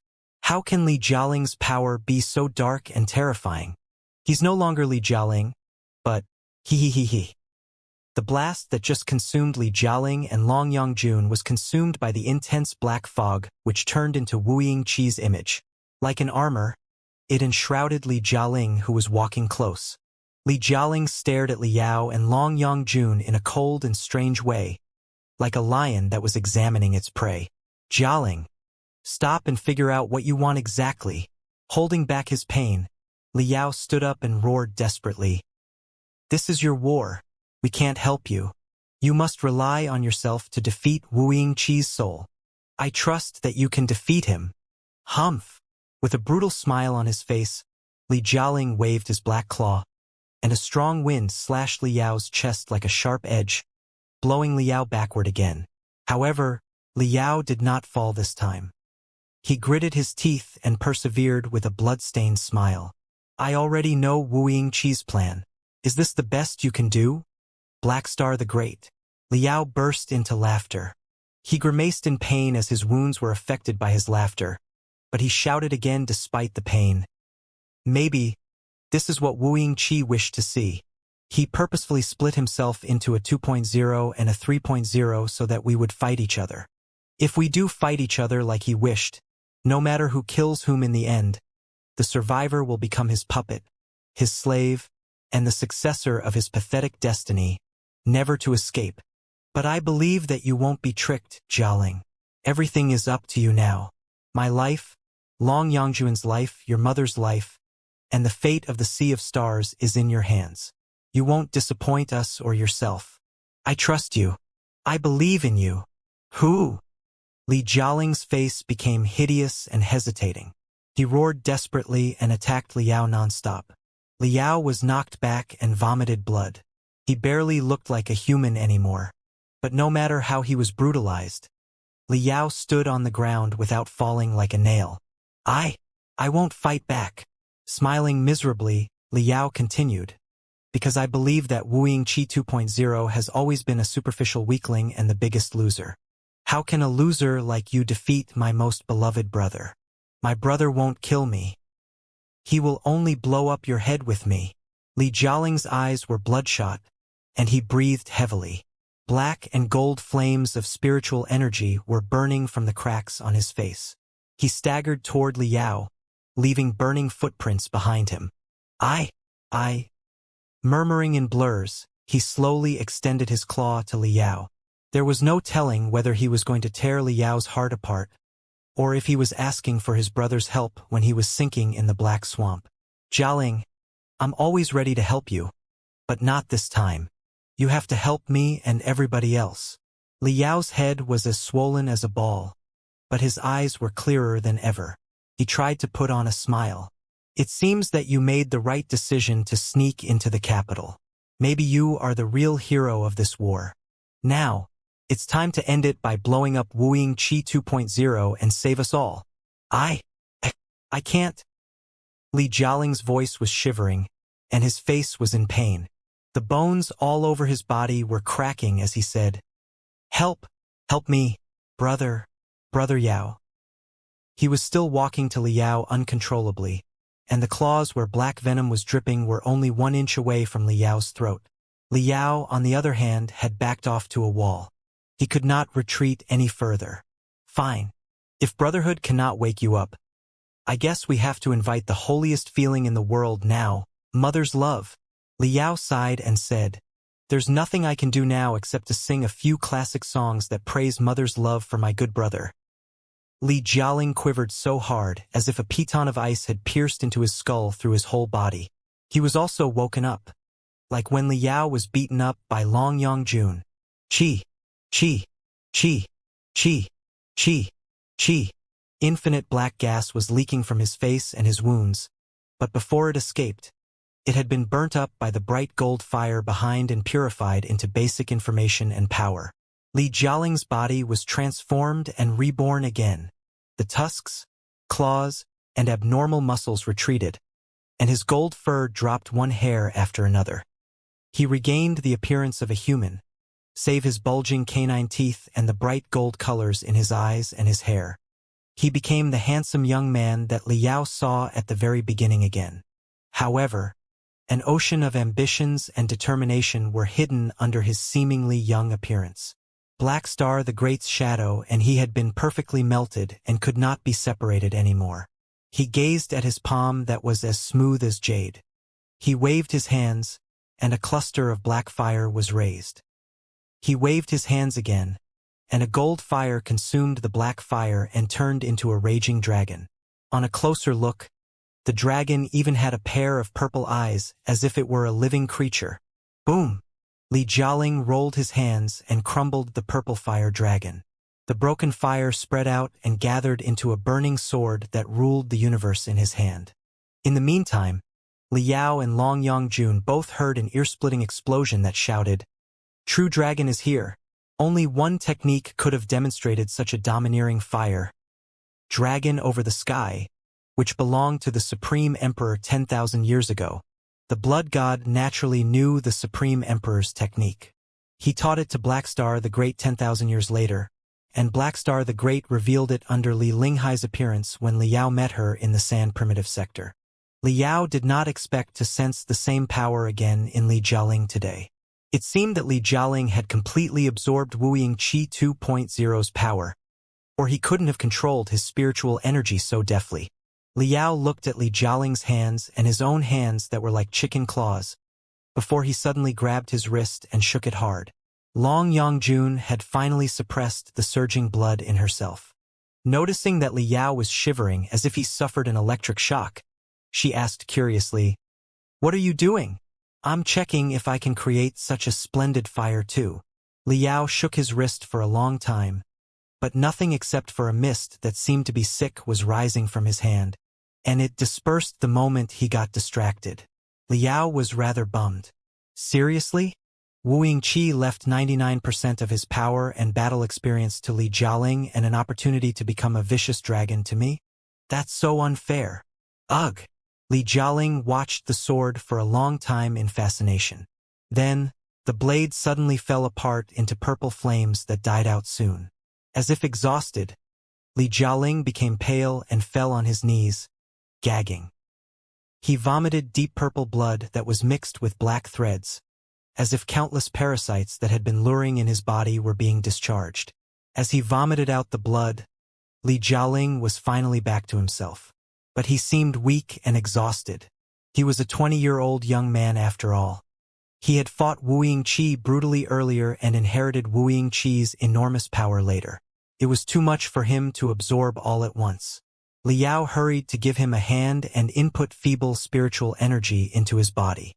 Both of them had absorbed energy from the Imperial Fire Pearl and Wuying Qi's legacy. To some extent, their power was of the same origin, so it was easy for Li Jialing to digest Li Yao's spiritual energy. Li Jialing moaned and murmured, What happened to me? I feel that I just had a long dream. My head hurts so much." "That's right. We both had a long nightmare. But it's over now," Li Yao said solemnly. "Do you remember who you are and who I am?" "I am Li Jialing." Looking at Li Linghai, who was lying not far away, Li Jialing became firm again. "Your brother Yao. We're fighting Wuying Qi. We've already defeated Wuying Qi." He jumped in delight, only to exclaim in pain as his wounds were affected. He couldn't help but touch his wounds, but what he felt was his new skin, which was as smooth as that of a newborn baby. Has my gold fur dropped?" The young man was rather excited. "Not only have we defeated Wuying Qi, but I'm also back to normal. Wait, my hair is much longer, mixed with strands of gold hair.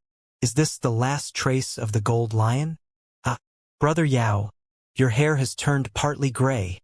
"That's right." Li Yao scratched his hair and said, "Hair dyeing is popular this year. I'm still dizzy. There's a lot of new stuff in my head. Stuff that is in a disorder and is unbelievable." Li Jialing held his head and murmured, "I remember that I, Brother Yao, and Sister Long were tricking Wuying Qi when he knocked me out. Then lots of things happened.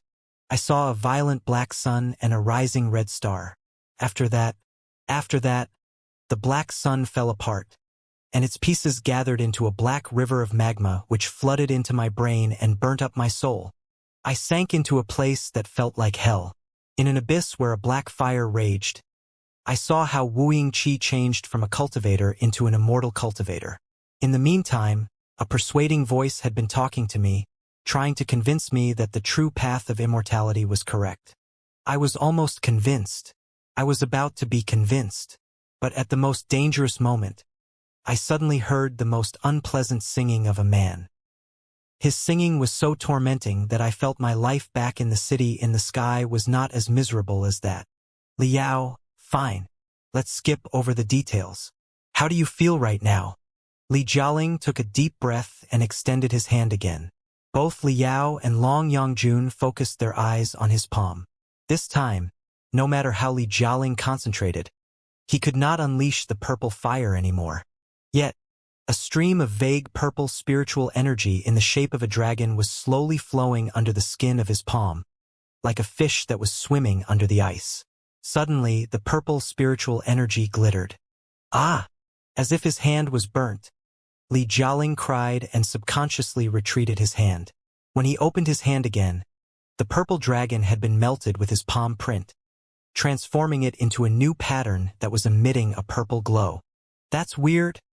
Li Jialing blinked his eyes and said in confusion, I don't think my palm print was like this before. This is so majestic that I really want to grab something with my hand. Or rather, I have the urge to grab all the stars.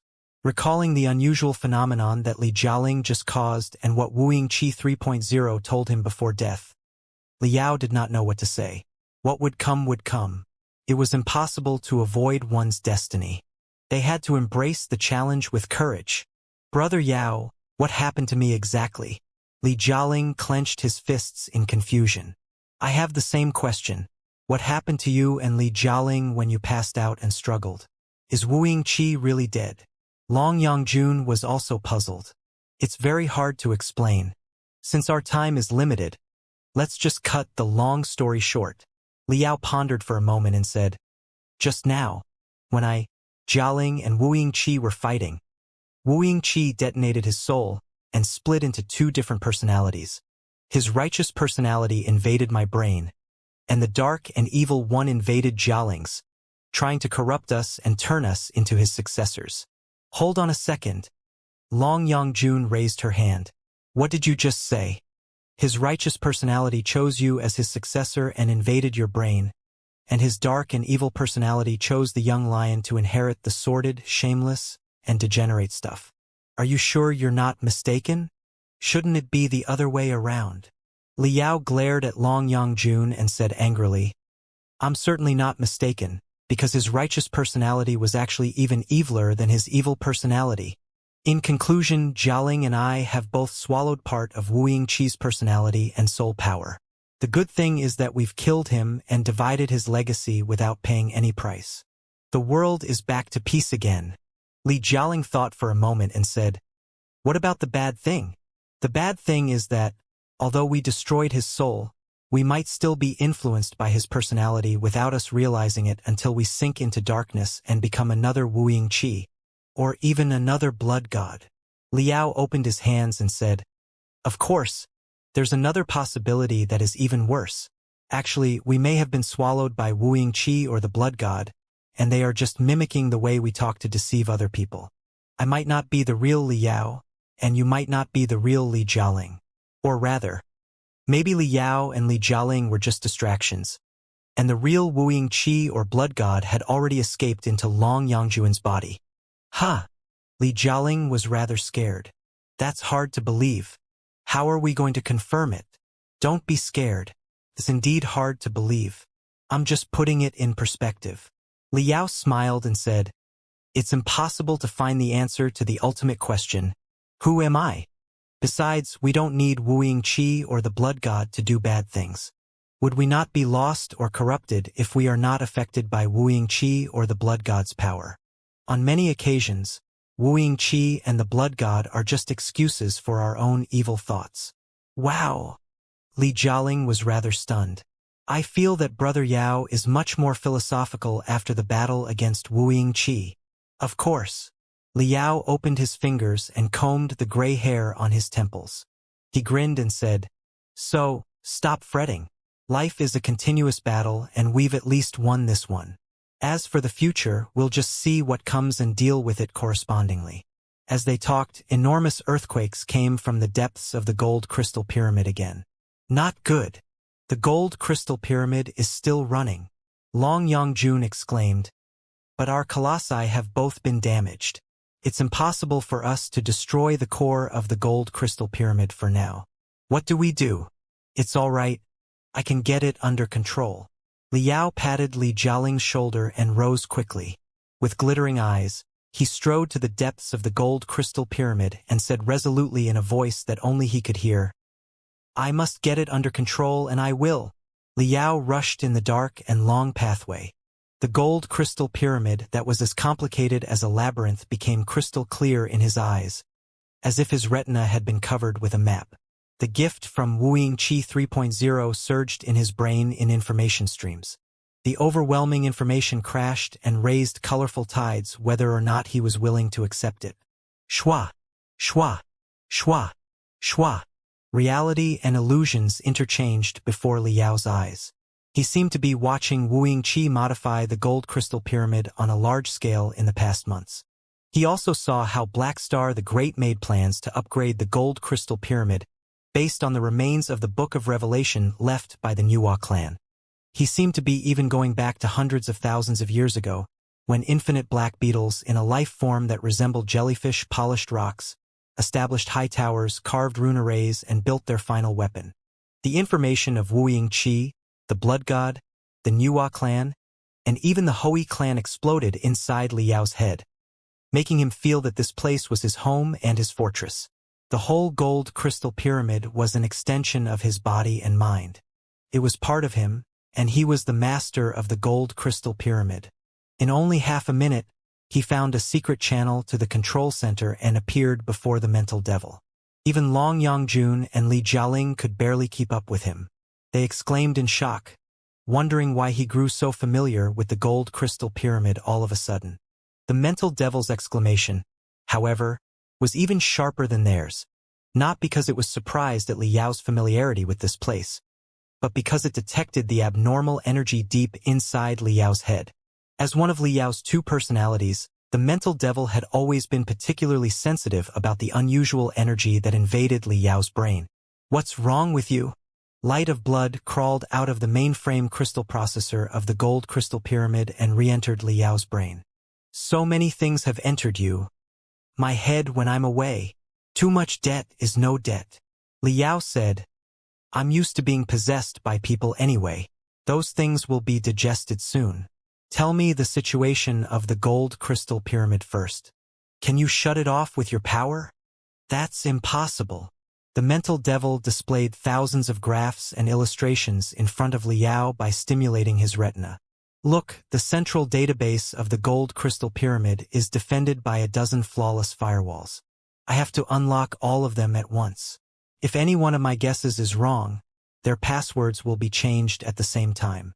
They will also be completely locked down after 3 failed attempts, and the state to infuriate the sun won't be changed. Also, I haven't found the central component of the gold crystal pyramid yet. Even if I do, I have no doubt that it's heavily protected from the outside. It will be impossible to break the central component unless we can bombard it for half an hour with a super warship. But we're running out of time. The gold crystal pyramid has sent powerful electromagnetic waves to the sun, and the intensity of the solar storms is close to the tipping point. Based on current data, if we cannot turn off the gold crystal pyramid in half an hour, the solar activities will lead to a chain action and eliminate all the creatures within the radiation range of the sun. This apocalyptic state might last 5 or 10 years or maybe forever. Nobody knows the answer. Oh? Is that so? Liao scratched his hair and sighed. Then we don't have a choice now. First things first. Let's leave the future trouble to the future. Liao closed his index finger and his middle finger and rubbed his forehead, completely unlocking the gift that Wuxia 3.0 just implanted in his head. This unlocking was 100 times more painful than the passive absorption just now. Liao's hair was all standing up, and a gray mist was rising around him. Very soon, the gray mist turned into countless runes that were attached to his body. Before him, the crystal processors left by the Hui clan from hundreds of thousands of years ago also showed countless runes. Every rune on the crystal processors seemed to have a match with a rune on Liao's body. A virtual bridge was established between them. Liao had transformed himself into the core of the mainframe crystal processor of the gold crystal pyramid. His brain was the key to unlock the highest clearances of the gold crystal pyramid. Liao's face was so solemn that he almost seemed to be somewhere else. His eyes were rolling fast, indicating that he was conducting calculations at a high speed. His ragged clothes were torn apart by the fire of spiritual energy, but the fire and the gray mist weaved into an armor and a cloak for him. His hair and his cloak were moving, although there was no wind. Gradually, he got rid of the boundary of gravity and rose to the center of the ancient crystal processors. This guy? Long Yongjun looked at Liao in disbelief. She might be envying Liao's luck, but she saw the price that Liao was paying. Brother Yao, Li Jialing also murmured. It seemed that Brother Yao had also obtained something extraordinary like he did. The passwords and the highest clearances of the gold crystal pyramid are ours. The mental devil exclaimed in Liao's head. The gold crystal pyramid is under our control now. It's ours. Exactly. Liao smiled in exhaustion and struggled to say, Now, you've gained all the permissions of the gold crystal pyramid. Stop it now. Got it. The mental devil exclaimed in delight and rushed out of Liao's brain towards the depths of the mainframe crystal processor of the gold crystal pyramid along thousands of virtual wires. Different from just now, it was identified as the master of the gold crystal pyramid this time. The barriers and firewalls that blocked it earlier were all opened, and the closed areas were now fully open. It could reach every corner of the gold crystal pyramid and read any information it wanted freely. Shut down. Shut down. The modules that were running so fast that they were almost exploding were all shut down. The quakes deep inside the gold crystal pyramid finally died down, and the pillar of light that was shot to the sky dimmed and withered, until it vanished into nothingness like a river that had run dry. In the space battlefield, the black spots on the violent sun, which had been proliferating, finally lost their momentum after the last failed attempt to swallow the sun. The fire that the sun darted out was shortened and shortened, and the high-energy particles and radiations emitted by the sun were also declining at an astonishing speed. Many starships of the ace fleets of the four families had lost their spiritual shields, and their plate armor was about to be pierced through by the high-energy particles. Everybody on those starships was about to be destroyed from the genetic level. However, when the starships were on the verge of destruction, the fury of the sun slightly ebbed, preventing them from being killed. However, the dizzy soldiers and immortal cultivators did not know that death had just knocked on their door. Because of the powerful reverberation of brainwaves, they were either dizzy or crazy or still haunted by nightmares. However, since the source of their problem had been taken care of, they would wake up from the nightmares very soon. The surface of the capital planet was the same. Previously, tides hundreds of meters high had taken shape in the ocean and was about to scourge the coastal towns in a destructive tsunami. Hundreds of volcanoes were all exploding and fuming with intense black smoke, ready to block the sky with magma and turn the places near them into burning infernos.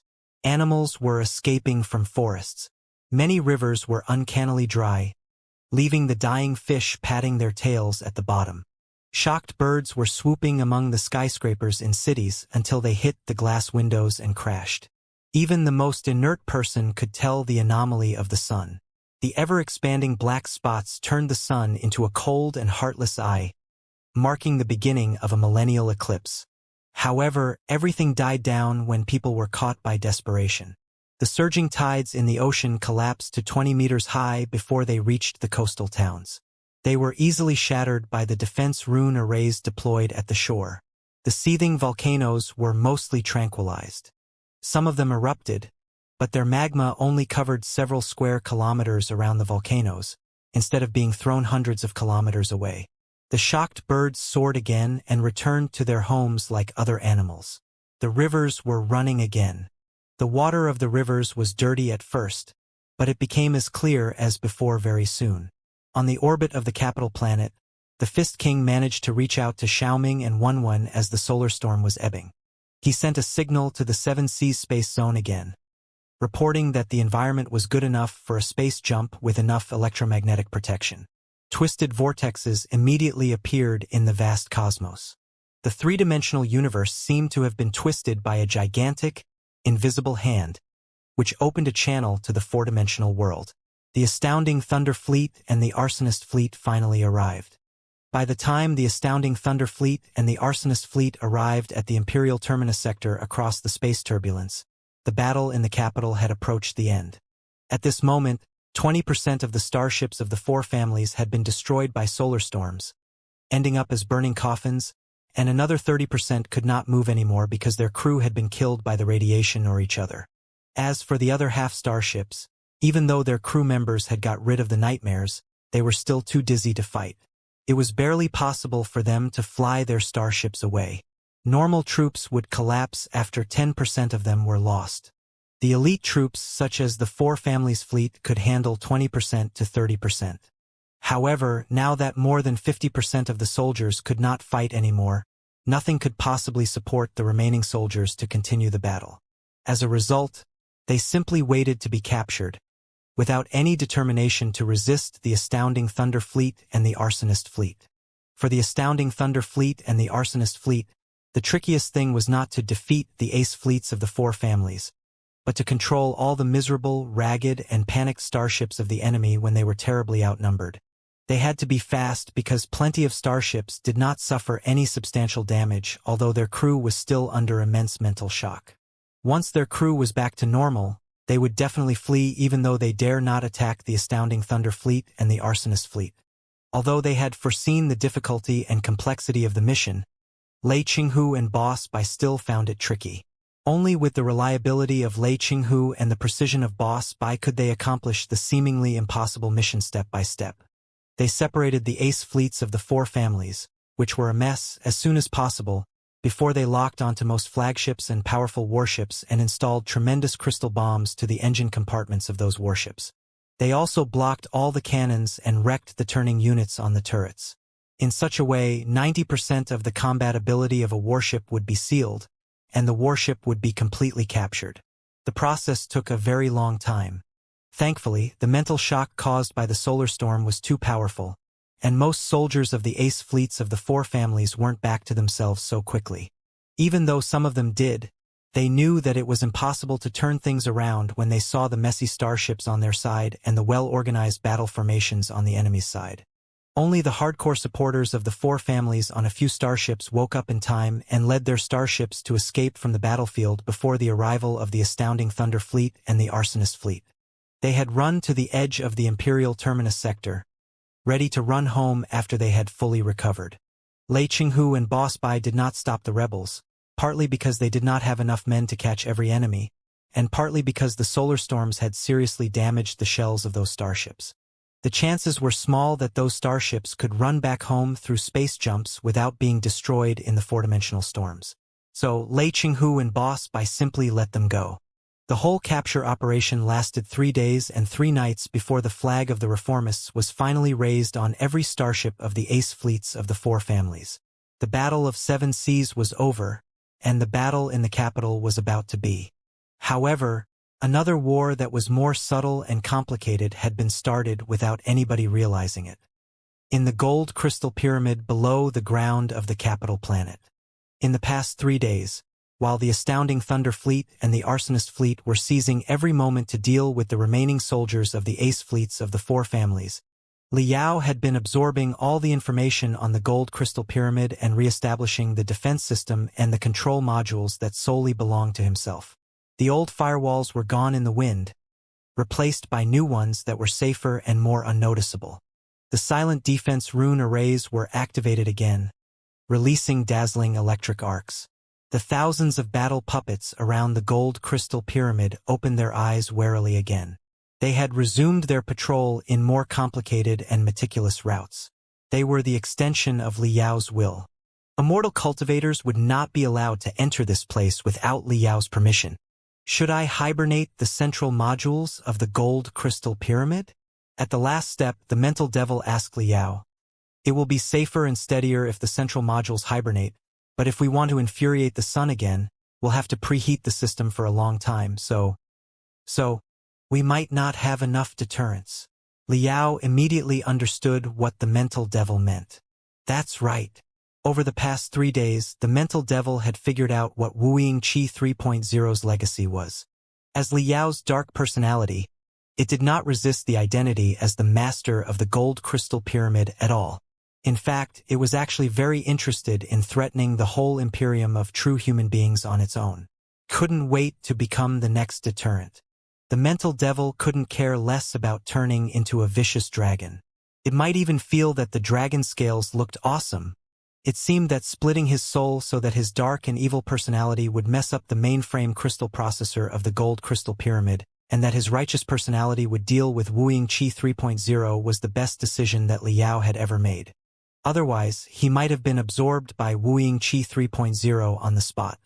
That is indeed a problem, but I will never use the lives of all the residents in the Imperial Terminus sector as bargaining chips. Not even if I'm at my most insane, desperate, and angry state of mind. Li Yao declared resolutely, even though I'm not destroying the central units of the gold crystal pyramid, I have to hibernate them in case anything goes wrong. However, the lack of deterrence is truly a problem. How about this? Can you create a simulation system that will make the central units of the gold crystal pyramid seem to be functioning when we have actually turned them off? That's possible, but it will transform strategic deterrence into strategic deception.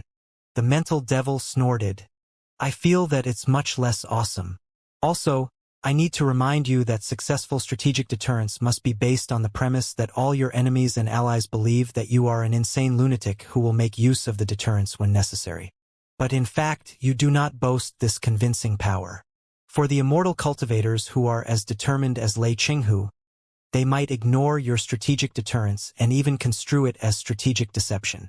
In such a way, they would simply continue whatever they're doing without caring about what you do or say. After all, not that I'm blaming you, but you've tricked too many people for people to trust you. What are you talking about? Li Yao glared at him. What do you mean by, you've tricked too many people? We did it together, all right? But you're not wrong. I'm indeed a righteous and benevolent person in public. It's indeed rather difficult to convince Lei Qinghu and other immortal cultivators that I will not hesitate to destroy the Imperial Terminus sector if they cross the line. That's right. Strategic deterrence is a battle on determination and madness. The mental devil said solemnly, You're obviously not as crazy as Lei Qinghu. How are you going to play strategic deterrence with him? Fine. That's truly a problem. How can I convince an iron-blooded militarist like Lei Qinghu that an innocent cultivator like me may be even more brutal and insane than he is? Li Yao sighed as he watched the mental devil hibernate the central units of the gold crystal pyramid.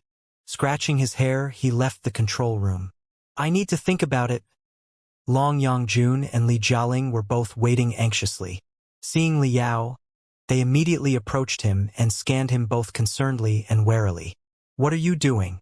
Checking if I've turned into a vicious dragon? Said Li Yao unhappily while frowning. That's right.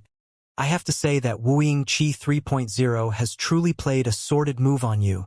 Long Yangjun rubbed her fists and said concernedly, In this situation, you have to become the master of the gold crystal pyramid to deter the Imperium.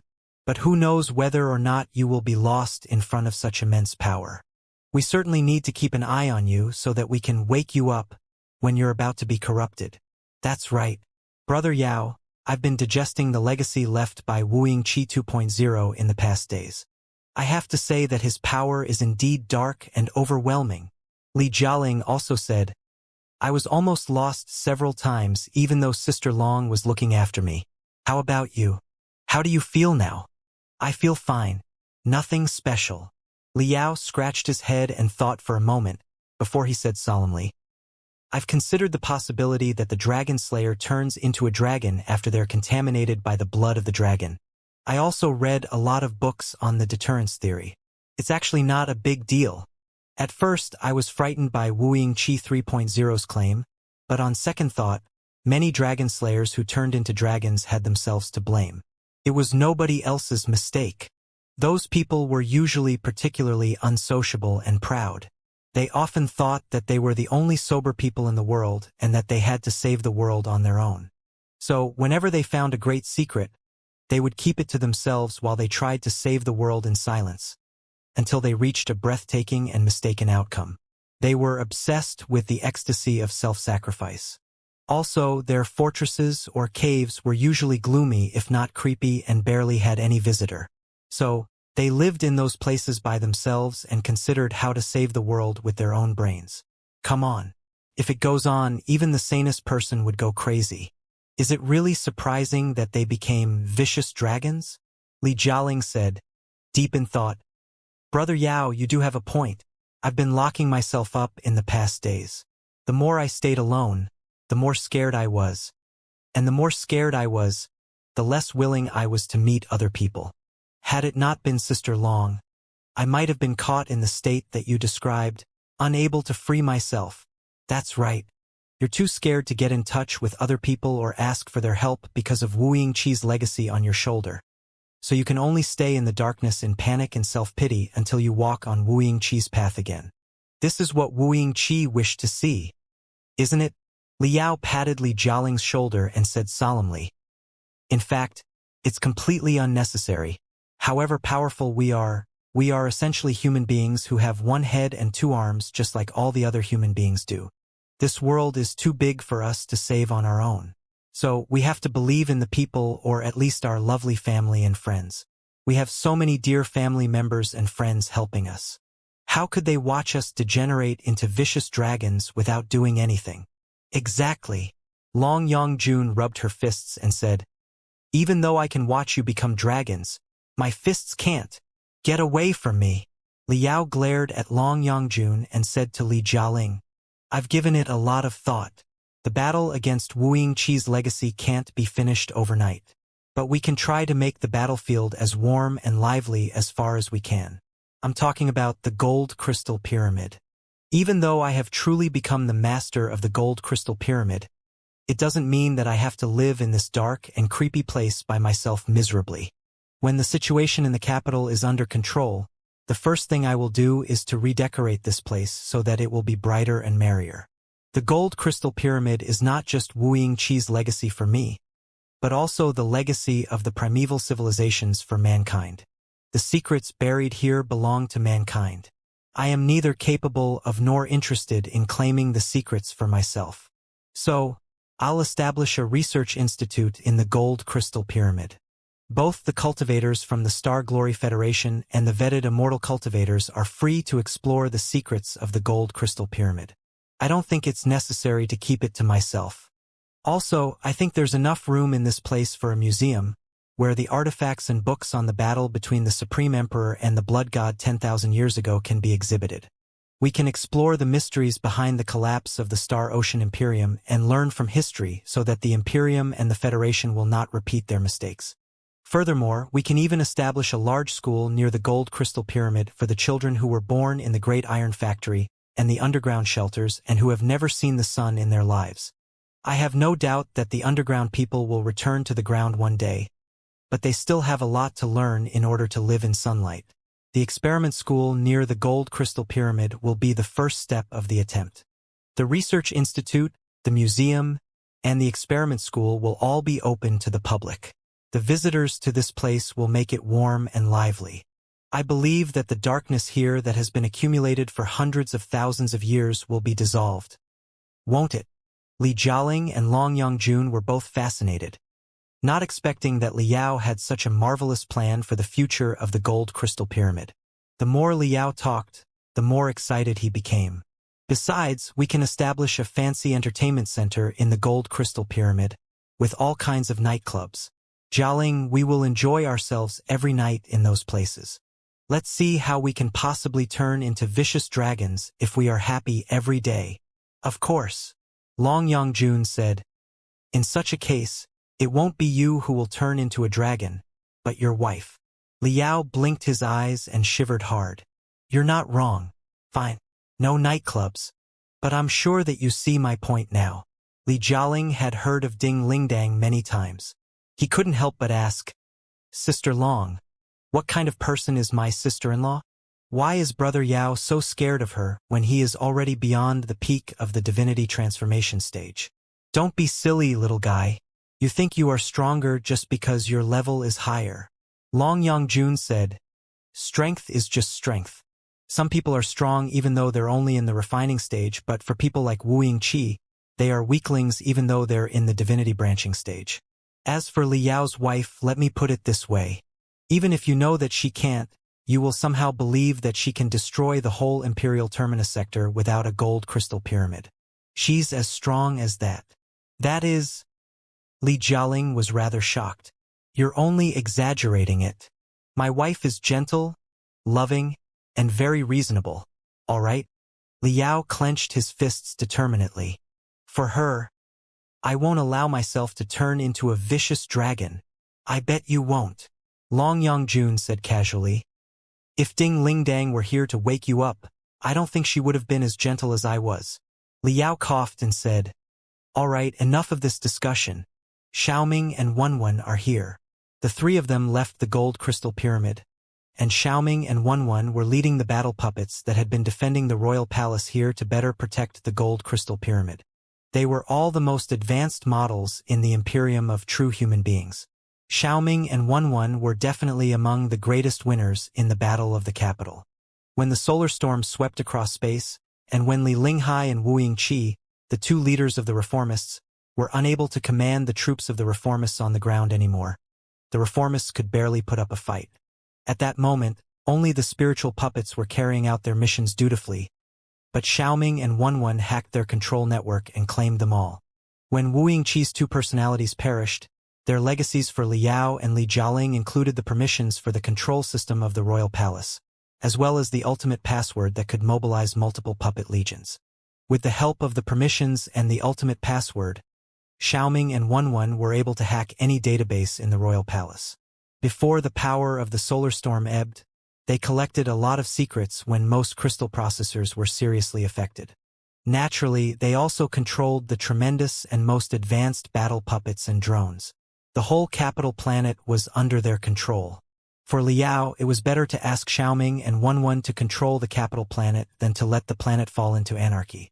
Also, the influence of the solar storm on the capital planet was not over yet. The relief after the war would be a massive, complicated project. More people could be saved if Xiaoming and Wenwen were there to help. So, Li Yao transmitted Wu Yingqi's legacies to the two little guys who called themselves Information Lives, making it easier for them to control the planet. Li Yao had never doubted Xiaoming and Wenwen, his children who were connected to him by blood. However, when he watched Xiaoming and Wenwen leading thousands of battle puppets that had been armed to the teeth, he couldn't help but have a strange feeling. It was not fear or vigilance, but the comfort and vague jealousy when a man in his prime years watched the younger generations grow and thrive vigorously. Li Yao did not consider himself a vicious dragon, but he was certainly not a young dragon slayer either. He was a middle-aged dragon slayer at best. Li Jialing, Xiaoming, and Wenwen were actually the hope of the civilization and the new generation dragon slayers. Li Yao had a lot of complicated feelings when he thought about that. Dad! Behind them, thousands of scary battle puppets called cutely in exactly the same voice. It was certainly a strange feeling to be called Dad by thousands of battle puppets at the same time. Even Li Yao could barely take it despite his usual brazenness. All right, enough. He waved his hands, asking the two little kids to stop, before he asked, How did your missions go? Very smoothly. The two little guys smiled and said, As per Dad's instruction, we hacked the databases in the capital and received a lot of top secrets of the Imperium of true human beings in the past 1,000 years. We've also acquired the experimental data on the bleeding-edge magic equipment from the databases in Imperial University, the first Crystal Suit Research Institute of the Imperium, and some other agencies. We believe that the data can help the Star Glory Federation catch up with the Imperium. Also, not only have we controlled the most advanced battle puppets of the Imperium, but we have also dismantled the assembly lines of those puppets and moved them to the underground world through the teleportation arrays and spacious channels that Wu Yingqi built to ship crystals. With those devices, we can reconstruct 16 most advanced assembly lines below the ground and establish an army of battle puppets that will have infinite warriors. Now, the army of puppets under our control has been deployed outside of the Gold Crystal Pyramid in 3 defense lines. Unless the enemy gathers dozens of divinity transformation stage experts or bombards us with a super arsenal warship in close range, our defense lines will be impenetrable. However, We have reached the limit of our computation ability by controlling thousands of battle puppets simultaneously. But thankfully, there are so many crystal processors from the primeval age in the gold crystal pyramid that we can use. If we can crack those crystal processors and add them to our thinking network, our abilities will definitely have a huge leap. Is that so? Liao was at a loss again when he heard the two children talking about their achievements proudly.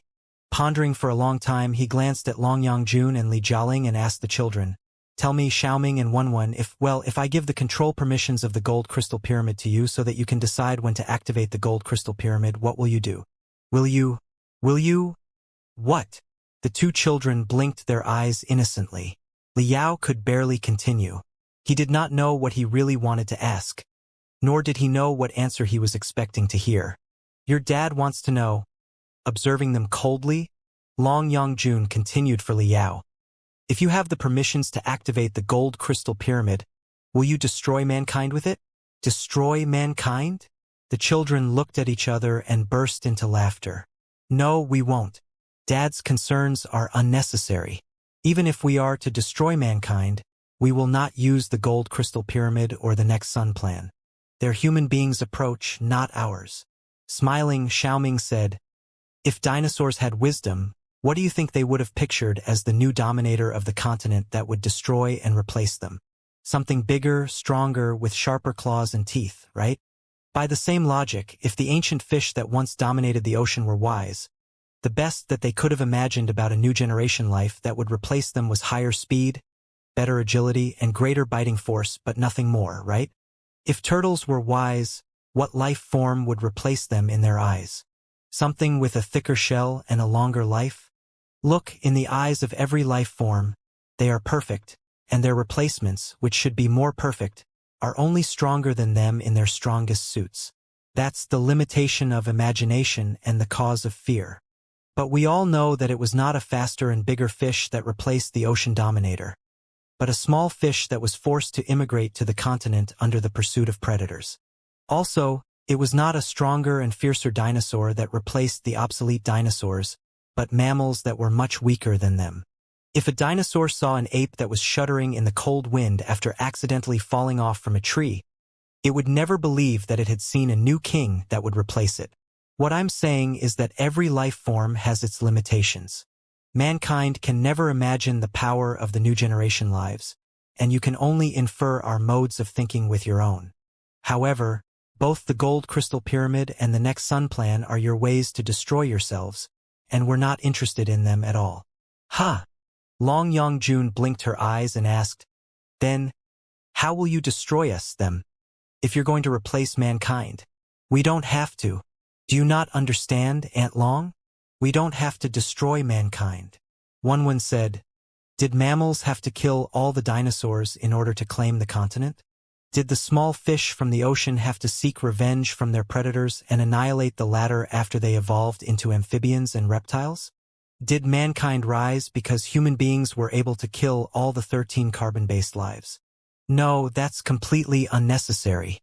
Time, as well as yourselves, will destroy you. Only the fittest will survive in nature. We will not waste any of our precious computation ability on the destruction of mankind because there are more important things to do, which is to survive before the flood in the boundless multiverse. If the flood does arrive one day, mankind will fail to survive it, but information lives will manage to weather through, and it will mean a generational change of civilizations, just like the scourge of meteorites that destroyed dinosaurs but gave a chance for mammals to thrive. So, there is no need to fret." Xiaoming opened his hands and said, "Information lives are to mankind what the amphibians are to the fish in the deep ocean. You don't need to worry that we'll destroy your world or steal your precious living space at all. Our destination is the far end of the universe of infinite wonders, and we're not interested in your barren and dark space at all. As for humans, which are unstable and troublesome, it will only be a waste of our computation ability even if you ask us to enslave them." "What are you talking about? You should respect the seniors more. It's true that kids are less cute when they're older." Liao was rendered speechless for a long time. He scratched his head and said, "So, can I share the highest permissions of the gold crystal pyramid with you?" "Well, I don't think you should. Out of his expectation, Wen refused him. While we're not interested in destroying or enslaving human beings, I'm sure that most humans who are stupid, ignorant, and stubborn think otherwise, as can be seen from the plots in countless fictions where artificial intelligence threatens mankind after it grasps powerful weapons.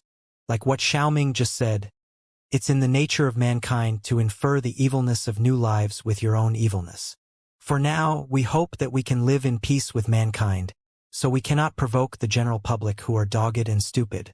It will take both the people in the Imperium and those in the Federation a long time to get used to us.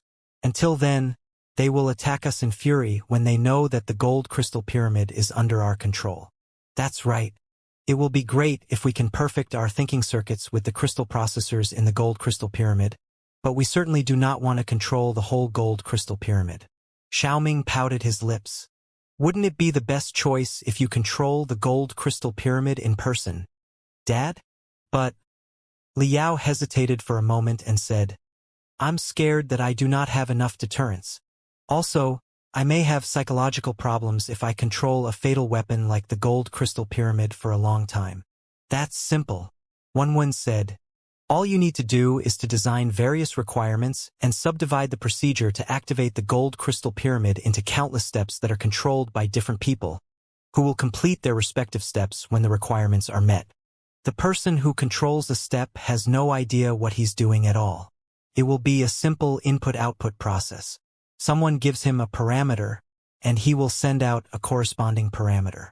In the end, even the person who presses the button to activate the gold crystal pyramid won't know what he just did. This is like a program made of countless people. As long as all the triggers are reasonably set, nothing will go wrong, and the deterrence will always be maintained. Xiaoming said, ironically, people would rather turn into a program to control the gold crystal pyramid than to let a real program do the job. In fact, is there really any difference between them? Wait. I've thought too much about philosophical stuff in the past days. My head hurts. Rubbing his temples, Liao narrowed his eyes and said, let me take a rest first before we handle the tricky problem and see how we can increase our deterrence. All right? I'm afraid not. Xiaoming's eyes were flashing quickly. Uncle Fist King has just sent a message. A communication channel among the Arsonist Fleet, the Astounding Thunder Fleet, and the Gold Crystal Pyramid has been established. Boss Bai and General Lei are both eager to talk to you.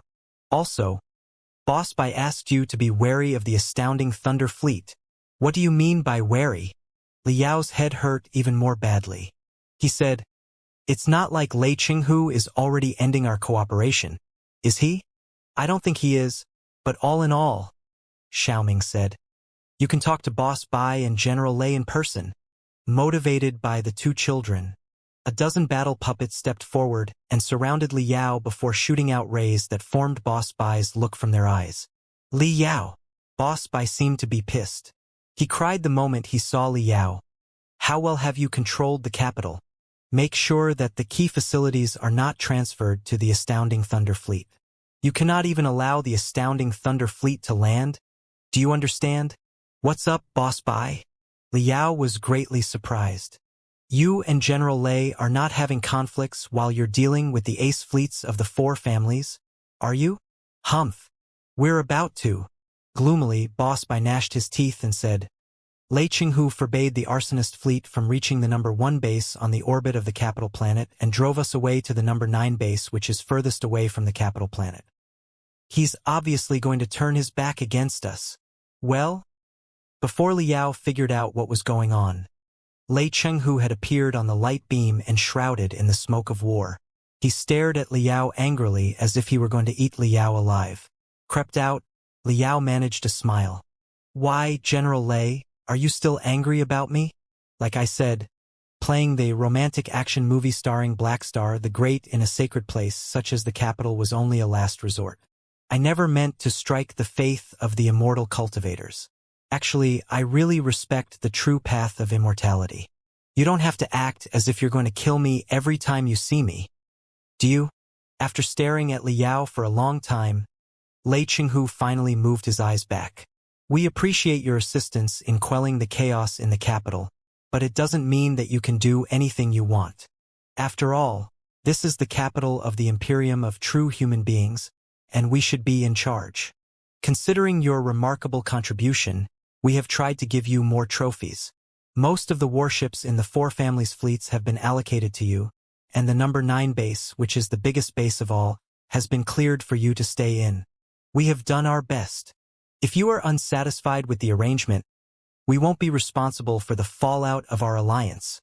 Hehe. General Lei, do you think that I'm a 3-year-old? Boss Bai sneered when he heard Lei Qinghu's accusation. You two know that the arsonist fleet is a guest troop in the Imperium that has no allies. Even if you give me all the warships of the four families, there'll be nothing but garbage due to the lack of ammo, fuel, and crew members. Is the garbage of any use to me? The most spacious number 9 base that you described is utterly empty. Once my fleet is anchored there, we have to count on you to supply the resources we need. You'll be able to choke us whenever you want to. I certainly won't be an idiot who places himself on a chopping block.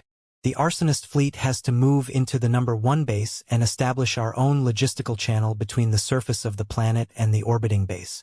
This is not a request, but a notification. Only for resources? Lei Qinghu narrowed his eyes and sneered in disdain. You insist on occupying the No. 1 base because it is closest to the surface of the planet and most convenient for you to launch an attack at the capital planet, don't you? Rest assured, we won't attack the capital planet, which would be a stupid suicide move. Boss Bai said. However, we have to take precautions in case anyone tears apart the bridge after they pass the river, which is what you immortal cultivators are best at. Now that Wuxia is dead and the reformists have got everything under their control, the cultivators are no longer of any use for you, right? How do I know that you wouldn't get rid of us since we're no longer needed? Then how do I know that you wouldn't do anything stupid after you claim the best location to attack the capital planet? Enraged, Lei Qinghu bashed his chest with his iron arm. I swear with my dignity as a soldier that I've never planned to turn against you. The astounding Thunder Fleet and I will try our best to protect your safety. But you must consider my pressure. I am not the monarch of the Imperium, and the soldiers obey and admire me on conditions. To temporarily cooperate with some cultivators in order to destroy enemies who are eviler than them is one thing, but to let those cultivators stay at the heart of the Imperium like a threatening dagger is a whole other thing. It's utterly impossible. I won't be able to answer to the immortal cultivators if I allow it to happen. Can you cultivators imagine a fleet of immortal cultivators that can be stationed above your capital all the time? That's different. The Imperium is far more powerful than the Federation at this moment. We can only achieve a temporary balance if we are a deterrence to the Imperium's heart. Unmoved, Boss Bai continued coldly. Only a balance of mutual deterrence can we expect peace and cooperation. This is my boundary. Then, Lei Qinghu sighed and said, our alliance seems to have fallen out in advance. Seems so. Boss Bai beamed with excitement, and his eyes glowed. Last time we fought, we were only pretending and neither of us did our best. Now, let's see if the god of war really deserves his name. Seeing that the 2 fleet commanders were about to burst into war, Liao hurried to interrupt them. Wait. Let's not rush into anything. Though the ace fleets of the 4 families are crushed, the 4 families' nests are still undamaged. The civil war is not over yet, and the fleets of the Covenant Alliance are nowhere to be seen. You aren't so stupid as to fight right now, are you? Boss Bai, not that I'm blaming you, but I don't think you're right. It's true that the arsonist fleet is a guest troop that has been invited by the Queen and General Lei to help. Now, we're incapable of claiming their place, nor do we want to, right? The capital has to be returned to the reformists, and this includes General Lei. As guests, we have to follow the host's instructions and anchor our ships where the host wants us to be. Besides, it's already hard enough for most immortal cultivators to accept that a fleet of cultivators is fighting on their side. If you appear so aggressive that you may attack the capital planet any moment, I wouldn't be able to tolerate it either even if I were an immortal cultivator. Liao, you... Boss Bai looked at Liao in disbelief. I remember that you played the trick of a balance of mutual deterrence skillfully when we first met in the Flying Star sector. Why have you turned into a moron after all this time? Yes, Wuxia is dead, But the secrets about the Cultivators and the Star Glory Federation have been exposed to the immortal Cultivators. The Arsonist fleet is no longer confidential either. How can the Imperium and the Federation cooperate when they're so unbalanced? Are you going to tie the future of the Federation and the fate of billions of compatriots to Lei Qinghu's promise? This is not a matter of whether or not we can believe Lei Qinghu. It's that we do not have the power to believe Lei Qinghu. Don't you understand? Of course I do, Liao said gloomily. However, even if the Arsonist fleet claims the no. One base, it will be unnecessary and redundant, so I strongly suggest you follow General Lei's instruction to avoid the friction between allies. Of course, in exchange, General Lei, while the Arsonist fleet can be docked anywhere you want, and the critical infrastructures on the whole capital planet can be transferred to you in one piece, there is one place that you cannot have, the Gold Crystal Pyramid. I'm sorry, but it's too important. I'm hoping that it can be recognized as a demilitarized zone, where no troops will be stationed. We can wait until we completely settle the four families and the Covenant Alliance before we decide how to deal with the Gold Crystal Pyramid. Shua, shua, shua, shua. Liao displayed the data that had been changed by the mental devil to Lei Qinghu and Boss Bai, demonstrating to them the current status of the Gold Crystal Pyramid, as well as his identity as the master of the Gold Crystal Pyramid. As rows of data flashed in Boss Bai's and Lei Qinghu's eyes, Boss Bai was gradually relaxed, but the fury on Lei Qinghu's face was almost bursting out like black magma. What's the meaning of this? Clenching his fists so hard that his metal parts were cracking, Lei Qinghu demanded. Exactly what you're seeing, General Lei. Liao smiled and said, I'll return the entirety of the capital planet to the reformists, but not the Gold Crystal Pyramid. Technically, the range within 10 kilometers from the Gold Crystal Pyramid will be established as a demilitarized area. Please note that the entrance of any armed force into this area will trigger the severest reaction. You want to claim the Gold Crystal Pyramid for yourself? Lei Qinghu was enraged. What exactly are you trying to do? Rest assured, I know the horror as well as you do, and I do not want to activate such a dreadful weapon. Liao sighed and said, however, Boss Bai is right that an alliance is steady only when the parties in it are balanced. Now, since the Imperium is so much more powerful than the Federation, and we believe in opposite things, how can our temporary alliance last without a failsafe? This is just a safety measure for our alliance. Otherwise, even if we believe in your integrity, it's still possible that some of the malicious immortal cultivators will try to conquer the Federation, and that some cultivators will plan to attack the Imperium first before those immortal cultivators attack them. In this case, the alliance will fall out, and we can never finish off the four families and the alliance of the Holy Covenant. Besides, we're only cooperating with you in order to renew the Imperium, and we have to ensure that we're capable of supervising your renewal, and that this renewal is in the best interest of the general public of the Imperium. Otherwise, why would we have helped you defeat Xianxia if you are no different from him?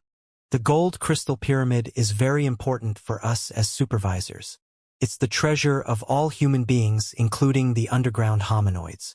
Like what Boss Bai just said, I'm neither qualified nor do I have the power to give it to you.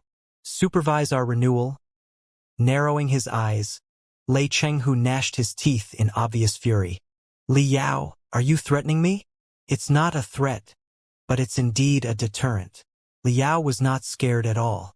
Actually, after the life-and-death battle with Xianxia, few people in the entire Imperium could scare him now. Don't you immortal cultivators believe in survival of the fittest and winner taking all?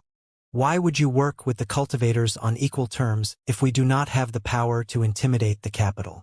I knew it! I knew it! Lei Qinghu roared. I knew that the cultivators were not to be trusted. Your purpose has never been to eliminate Xianxia. At first, you struck the faith of the immortal cultivators with the despicable pictures of Xianxia, tarnishing the glorious image of our founding emperor. Now, you're even claiming the secret treasure of the Imperium. Liao, you shameless scoundrel. Don't presume that I would not attack you because you saved me. You're wrong about that, General Lei Qinghu. The Gold Crystal Pyramid does not belong to the Imperium. Technically speaking, it's the legacy for mankind from the primeval civilizations. Naturally, whoever finds it first has the right to it. Liao continued with a smile. As for my shamelessness, you should have known it a long time ago. I've never pretended to be an honorable gentleman, have I? You knew that I was not a good man, but you still cooperated with me. Why? Because you didn't have a choice. Since you chose to cooperate with me and I finished off Wuxia as I promised, I'm naturally entitled to some reward. Do you think you can get the capital back without paying anything? Nice thinking. Lei Qinghu took a deep breath, and his fury and aggression were all retracted, as if he had been bluffing. However, his eyes were flashing more and more dangerously, indicating that he had made a cruel decision. Tell me, Liao, Lei Qinghu said coldly, if I refuse to admit your so-called demilitarized area and send a troop to take over the gold crystal pyramid, what will you do? If so, I'm afraid that the arsonist fleet will attack the astounding thunder fleet immediately, and I, as well as my legion of puppets, will resist until none of us remains. Liao said, we'll do whatever it takes to defend the gold crystal pyramid, including the last resort. The last resort? Lei Qinghu chuckled. Are you talking about reactivating the gold crystal pyramid and infuriating the sun again? Liao's eyelashes shivered quickly. Yes, if you really attack the gold crystal pyramid, I will reactivate it. Hee. Liao, despite your shamelessness, you are still a cultivator, which is both your most precious part and your fatal weakness. Lei Qinghu laughed. Let me tell you, I don't believe it. I don't believe that you'll reactivate the gold crystal pyramid and deal with me while putting the lives of billions of people at risk, especially not after you just saved them from Wuxia. Your belief won't allow you to do that. Maybe you are an excellent spy and deceiver, but you are too soft-hearted to be a deterrent. Your threat and deterrent are basically zero. Let me tell you how to be a qualified deterrent. Now, I'm offering my own deterrence. I'll give you half an hour for you to make a final choice. You have two options. Firstly, you will fly the arsonist fleet to the No. 9 base and submit the highest control permissions of all the key infrastructures on the ground, including the gold crystal pyramid, and I'll ensure your safety and power as I promised.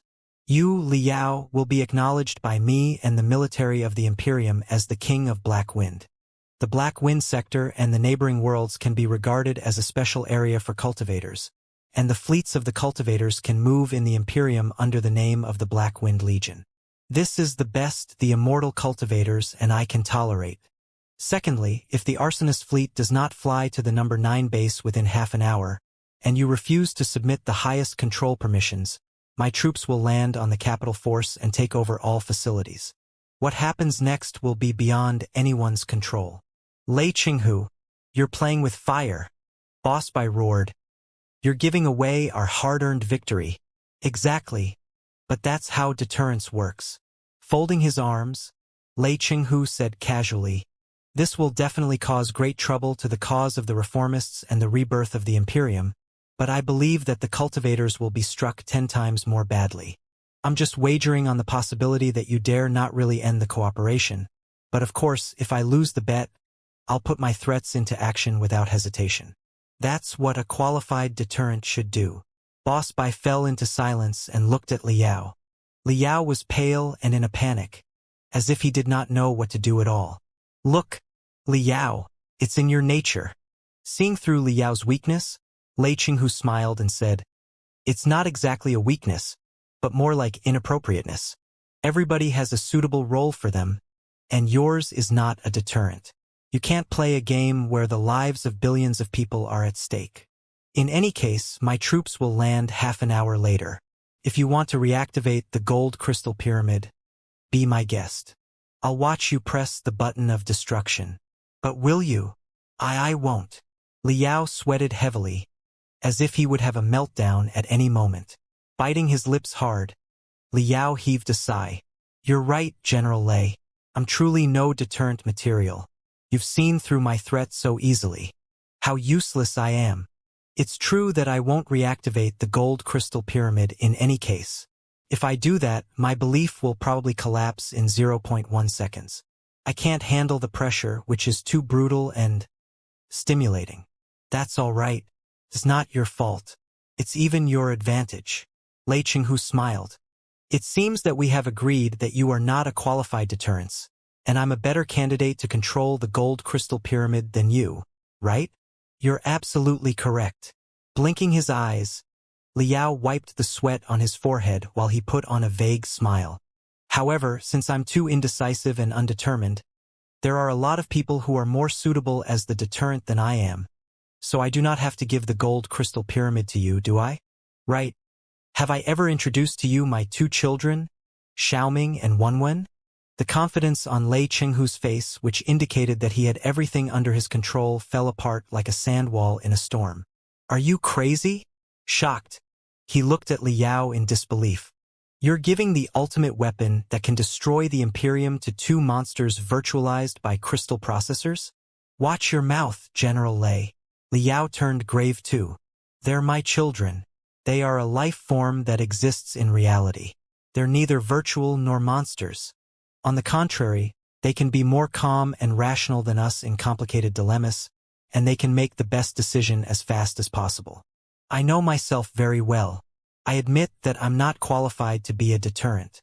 Since the very beginning, I've been considering to whom I'll transfer the control of the gold crystal pyramid to.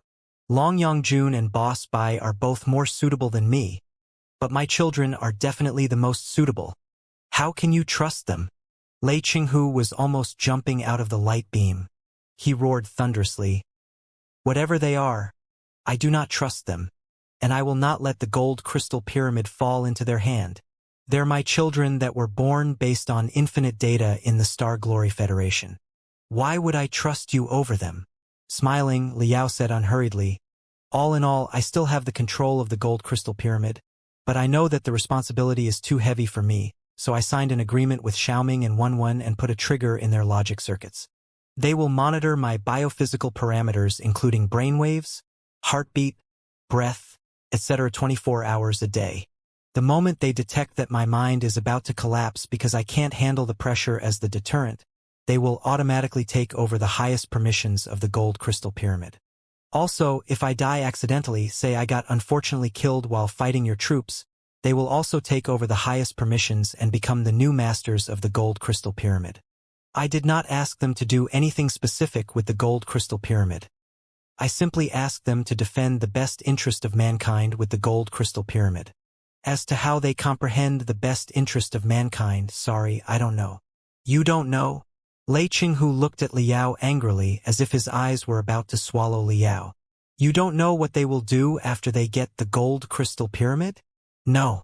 I believe that Xiaoming and Wenwen are two innocent and kind kids, but we're different life forms anyway.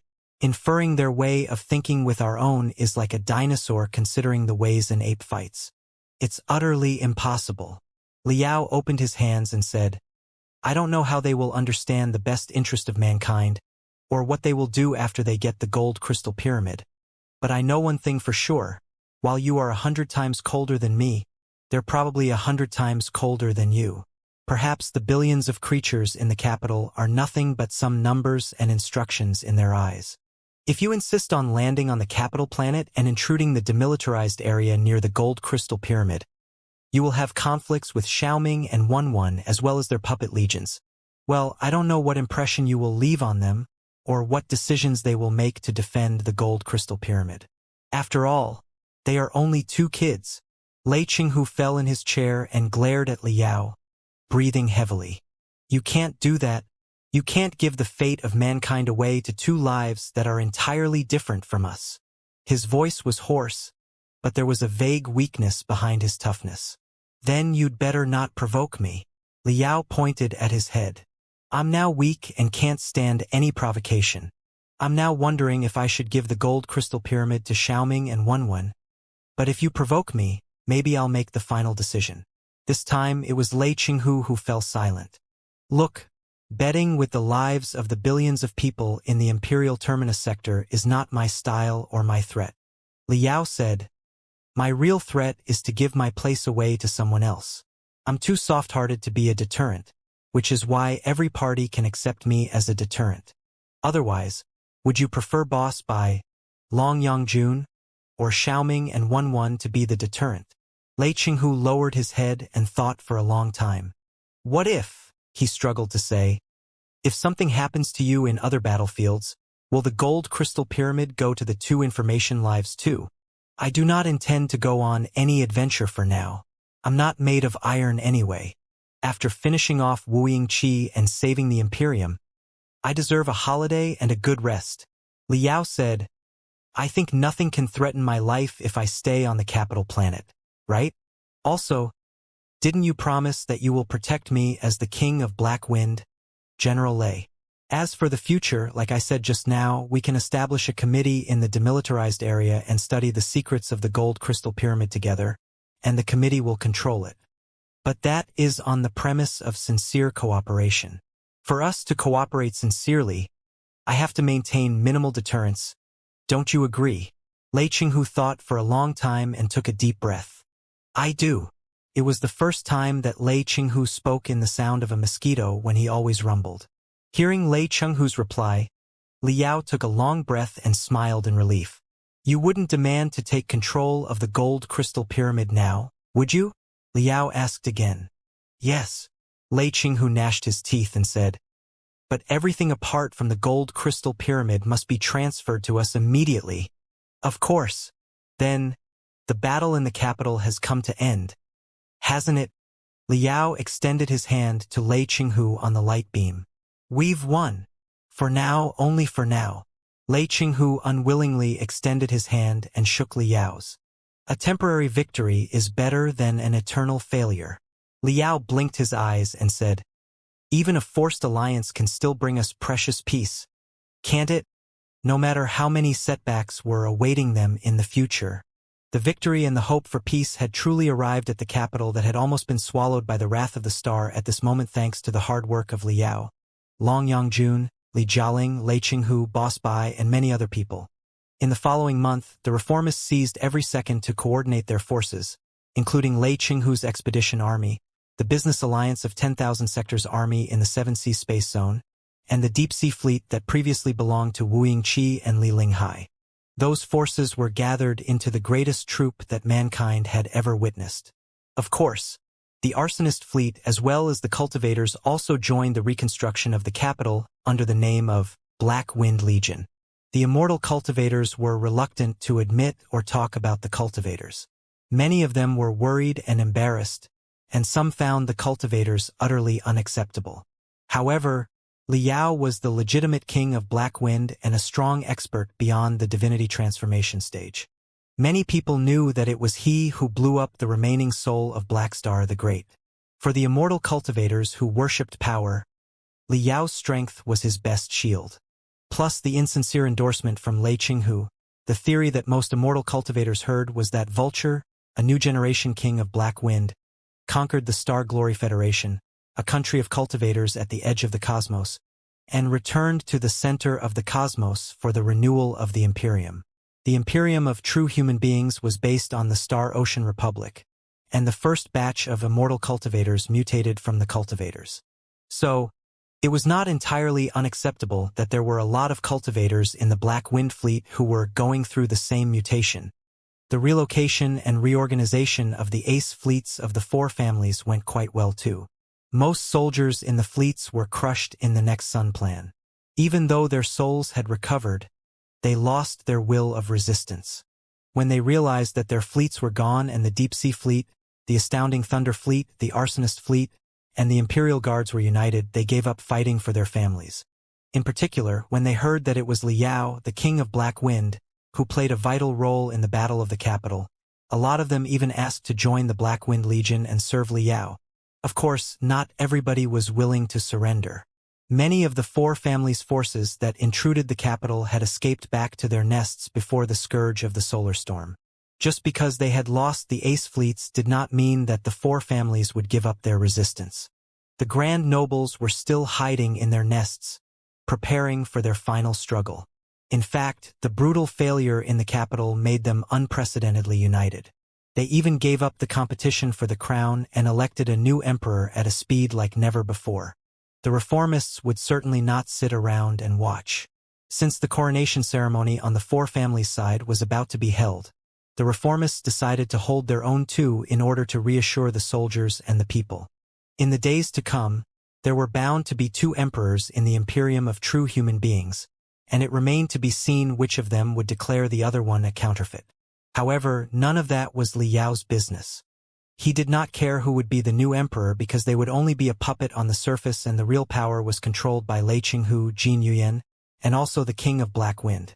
He was also an influential person in the Imperium who was not a Kurfürst but looked like one. Li Yao cared more about the reconstruction of the imperial terminus and the modification of the gold crystal pyramid.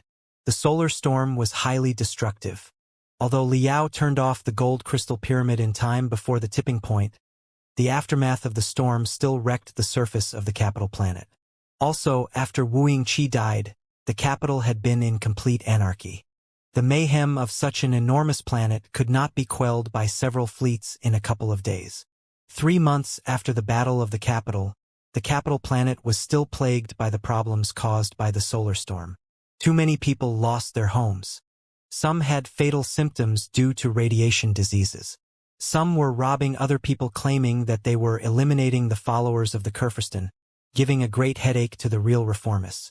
Perhaps they did not care about the status of the ordinary people on the capital planet, but the capital was the home camp of the reformists and the root of their legitimacy. They could not allow it to stay chaotic forever. An ironic thing happened.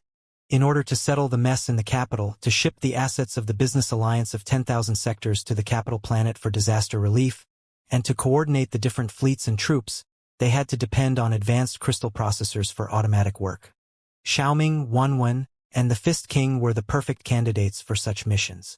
Naturally, Lei Qinghu was highly wary of those virtual lives, and unwilling to work with Li Yao. However, just like he had to accept Li Yao as the master of the gold crystal pyramid, he didn't have a choice either this time. The remaining forces of the 4 families had elected a new emperor. Despite their consecutive failures, they still controlled dozens of heavy industry planets that were of paramount importance.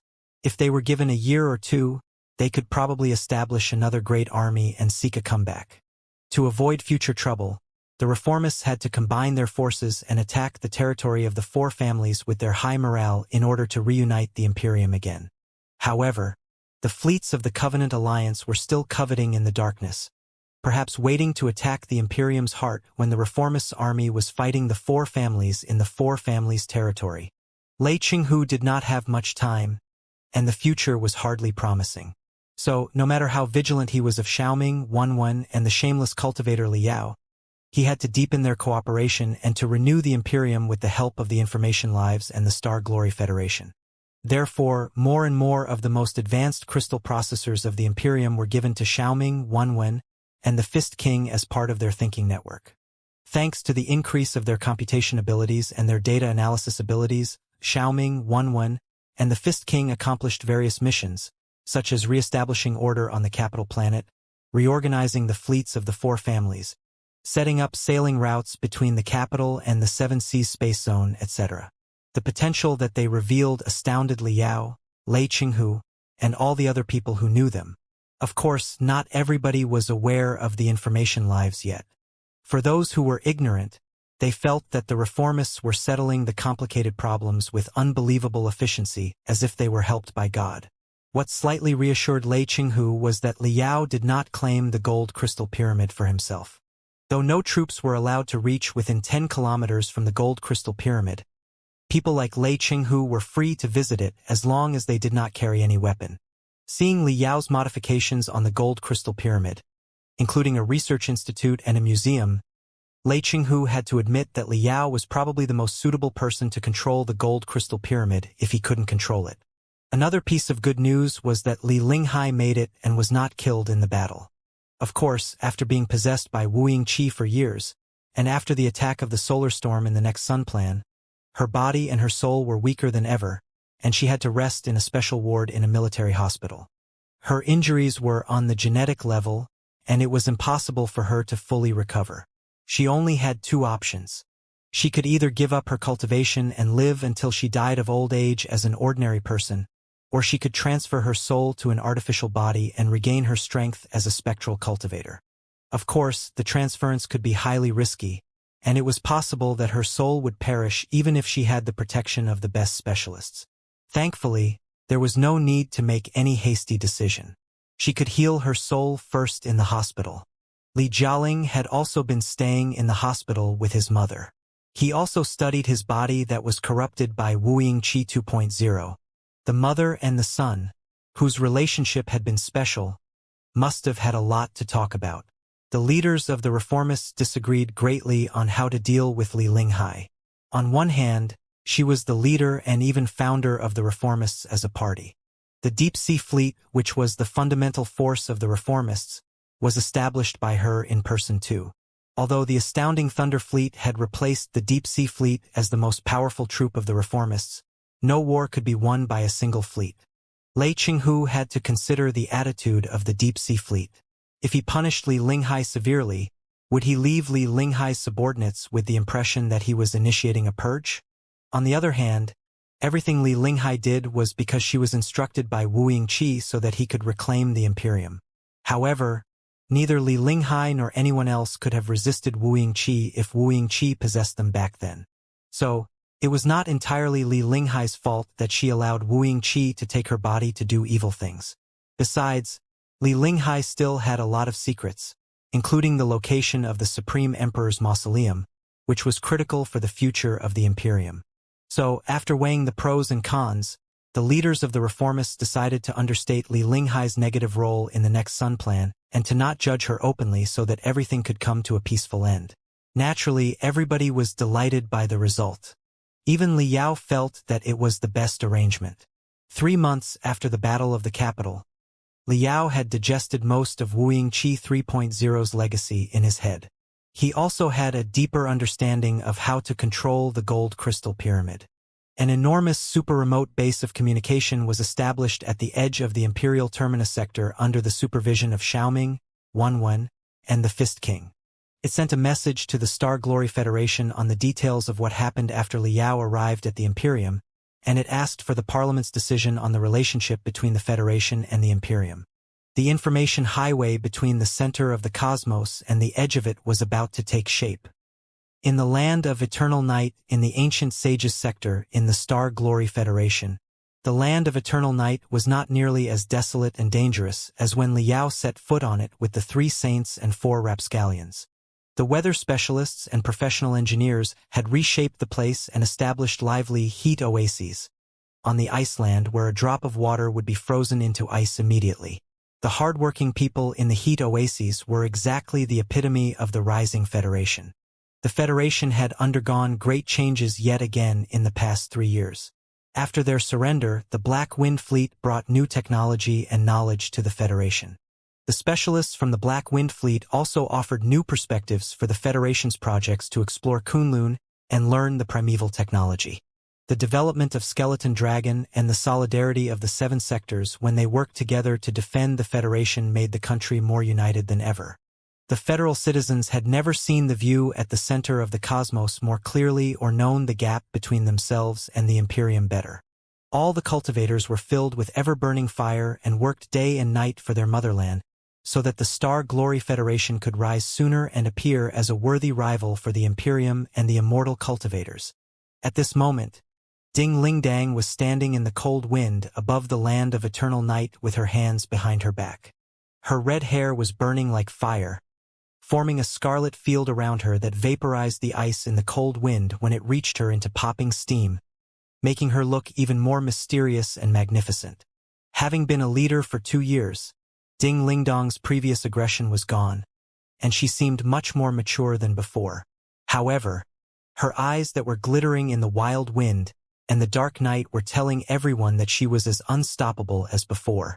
The ice that had been frozen for thousands of years was cracking under Ding Lingdong's passionate eyes. 12 colossi were floating in the wind behind Ding Lingdang and suppressing the freezing land like 12 pillars. These 12 colossi looked entirely different from the models of the Federation or the Imperium. They seemed more vintage and primitive. They were exactly the 12 gold statues of Cloud Qin. The Cloud Qin dynasty, the first regime that united the ancient sages sector, couldn't have made the accomplishment without the 12 colossi. Later, the 12 colossi were gradually abandoned due to the exhaustion of spiritual energy and the battle damage. When it came to the Great Qian dynasty, nobody even knew where they were anymore. However, after the Ancient Sages sector joined the Star Glory Federation, people of the Star Glory Federation developed the Ancient Sages sector with brand new scanners, exploring both the mines and relics below the ground and the dark space outside of the planet. Countless experts of the Ancient Sages sector had died on their way to the realm of deities because of the lack of resources in the cold and dark vacuum. In fact, how far could they have gone without a starship, even if they were in the divinity transformation stage or even the divinity branching stage? Those predecessors and the treasures that they carried were mostly floating on the orbit of the planet as space junk, until they were located by the cultivators of the Federation. Just like that, the remains and legacies of tremendous predecessors were dug out and repaired by the specialists of the Federation and the Black Wind Fleet, who also recovered a lot of marvelous arts that had unique characteristics of the primeval age, thereby significantly strengthening the Federation. Besides, a Nuwa warship was deeply buried in the land of eternal night, and there was a Pangu base below it. Colossi that were almost intact could be found in both the warship and the base. If those colossi were repaired, the Federation would definitely have the most colossi per capita, even if the total number of their colossi was not as good as that of the Imperium or the Covenant Alliance yet. Boom! Boom! Boom! Boom! Boom! Boom! Deafening explosions were rumbling in the sky. They were the noises when the anti-gravity rune arrays on starships were fully activated. Ding Lingdang raised her head and saw thousands of warships of the Federation arriving at the land of eternal night. The brilliant exhaust flames from the warships tore the dim sky apart and set it ablaze. Hum! Hum! Hum! Hum! The thousands of federal warships projected their force fields to the center of the land of eternal night. More and more ice was cracking, and some rocks were protruding like tusks while others were collapsing into dents. As the earth trembled, the Nuwa warship was clearer and clearer. It was shivering as if it had been reinvigorated by the thousands of warships in the sky and seemed to be breaking out at any moment. This was the reason why Ding Lingdang had to come to the land of eternal night today. After 2 years of prospecting and preparation, the Federation was finally going to dig out the Nuwa warship that had been buried for hundreds of thousands of years. Due to the special weather on the land of eternal night, the warship had been sealed in ice and was still intact despite the passage of time. When Long Yongjun fled a few years earlier, she only took away an escape capsule and did not destroy the overall structure of the warship. After 2 years of studies, the specialists of the Federation determined that the warship was still powerful and that if it was dug out and added with modules that would make it easier for human beings to control it, the warship would be the most powerful warship in the Pangu universe. It was certainly a big thing. Also, it involved the Pangu base that was beneath the Nuwa warship, which could lead to a disaster if any accident happened. Therefore, many top experts, including Ding Lingdang herself, had arrived in person to supervise the excavation of the Nuwa warship. Thankfully, the excavation went quite well. The ice near the Nuwa warship was heated and melted first, the hard rocks were shattered by soundwave cannons, and then the Nuwa warship was slowly pulled out by hundreds of thousands of ropes to make sure that it would not fall and cause any accident. Hooray! Hooray! As they watched the warship from hundreds of thousands of years ago be reclaimed by the Federation, the specialists and workers who had been working hard for 2 years in the depths of the land of eternal night cheered and cried with tears of joy. Even Ding Lingdang was in a trance as she stared at the glamorous patterns on the shell of the Nuwa warship, finding it hard to believe that the Federation, which had been dwarfed by the Blood Demon sector in the past, had grown to such an extent. Masteress! Masteress! Ding Lingdang heard a feeble voice among the raging wind and the noises of the warships. She smiled. She had distinguished the master of the voice and did not expect that she would come. When she turned back, she saw a silver super shuttle rushing to her like a crescent moon or a saber. The pilot of the super shuttle seemed to think that she could be faster. She simply leaped out of the vehicle and jumped to Ding Lingdang with her enormous spiritual energy. The guards from the Secret Sword Bureau, greatly shocked, tried to stop her. That's unnecessary. She's with me. Ding Lingdang waved her hand with a smile. The guards immediately felt that they were pushed back to their places by a gentle force. Speaking of which, those guards had always been awkward. They had been responsible for the safety of the speakers, but Ding Lingdang was certainly different from any of the previous speakers. If any accident happened, it would remain to be seen who protected whom. The person leaped agilely in the cold wind as if she were moonlight. When she drew near, all the guards' portable crystal processors buzzed and showed her identity: Xianxia, the former president of the Dim Moon Foundation and one of the two heads of special agents of the Federation. Ever since she almost made an unforgivable mistake in the battle to defend the Federation because of the Dim Moon plan she initiated, Xianxia had resigned from the leadership of the Federation and stopped showing up in public anymore. However, she was certainly not a woman who would enjoy her retirement. Over the past 2 years, she had been in charge of the communication with the Imperium. The intelligence from the Imperium had been analyzed and processed by the new department she established. Updates from Liao again? Ding Lingdang could easily tell it from Xianxia's excitement. Xianxia wouldn't have passed the intelligence in person so hastily if it were only a piece of regular intelligence obtained by the Black Wind Fleet. It must be the updates on Liao who probably had caused great trouble again. When she recalled the message that Liao sent last time, Ding Lingdang was amused again, wondering whether she should feel happy or angry. She had given birth to 2 children without her knowing it. Yes, but it's 100% good news this time. Xianxia said quickly, My master killed Black Star the Great in person and helped the reformists occupy the heart of the Imperium. What? Though Ding Lingdang had been through plenty of big events in the past 2 years, and Liao had told her a thing or two about it in his previous message, she was still dumbfounded for a long time. Black Star the Great? How could Liao have run into him? Is Liao fine? It's true, and it's indeed rather unbelievable. But I think my master is fine. Anyway, you'll know everything after you check this jade chip. Xianxia gave the jade chip that stored the intelligence from the Imperium to Ding Lingdang. Well. Before she activated the jade chip, Ding Lingdang had started laughing. It's good that he's fine. He's really a troublemaker anywhere he goes, but he always resolves the trouble in his own way. Black Star the Great, you were truly unlucky to run into Liao. Today is really an exciting day for us. We've got a Nuwa warship and a piece of good news from Liao. What are you waiting for? Now, spread out all the details where Liao defeated Black Star the Great to the whole Star Glory Federation, so that all the cultivators and federal citizens will be more courageous knowing what a fearless man Liao is. Well, Xianxia seemed rather embarrassed. Well, Masteress, I think it's a bit tricky. Huh? Ding Lingdang was confused. How could it be tricky?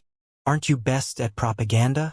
Years ago, Liao was idolized as dominator of 3 sectors when he hadn't done anything yet. Now, he has crushed Black Star the Great for real with his courage and wisdom. Even if you just tell it truthfully without any exaggeration, I bet that all our citizens will still be excited and encouraged. Chances are that more people will awaken their spiritual roots because of the motivation of Liao's glorious feat. They certainly will. So, just spread out the news already. Well, I don't think so. Xianxia smiled even more bitterly. You'd better read the intelligence on the jade chip before you reach any conclusion. Huh? Ding Lingdang blinked her eyes. Did Liao use any trick? That's understandable. Black Star the Great was too formidable an enemy.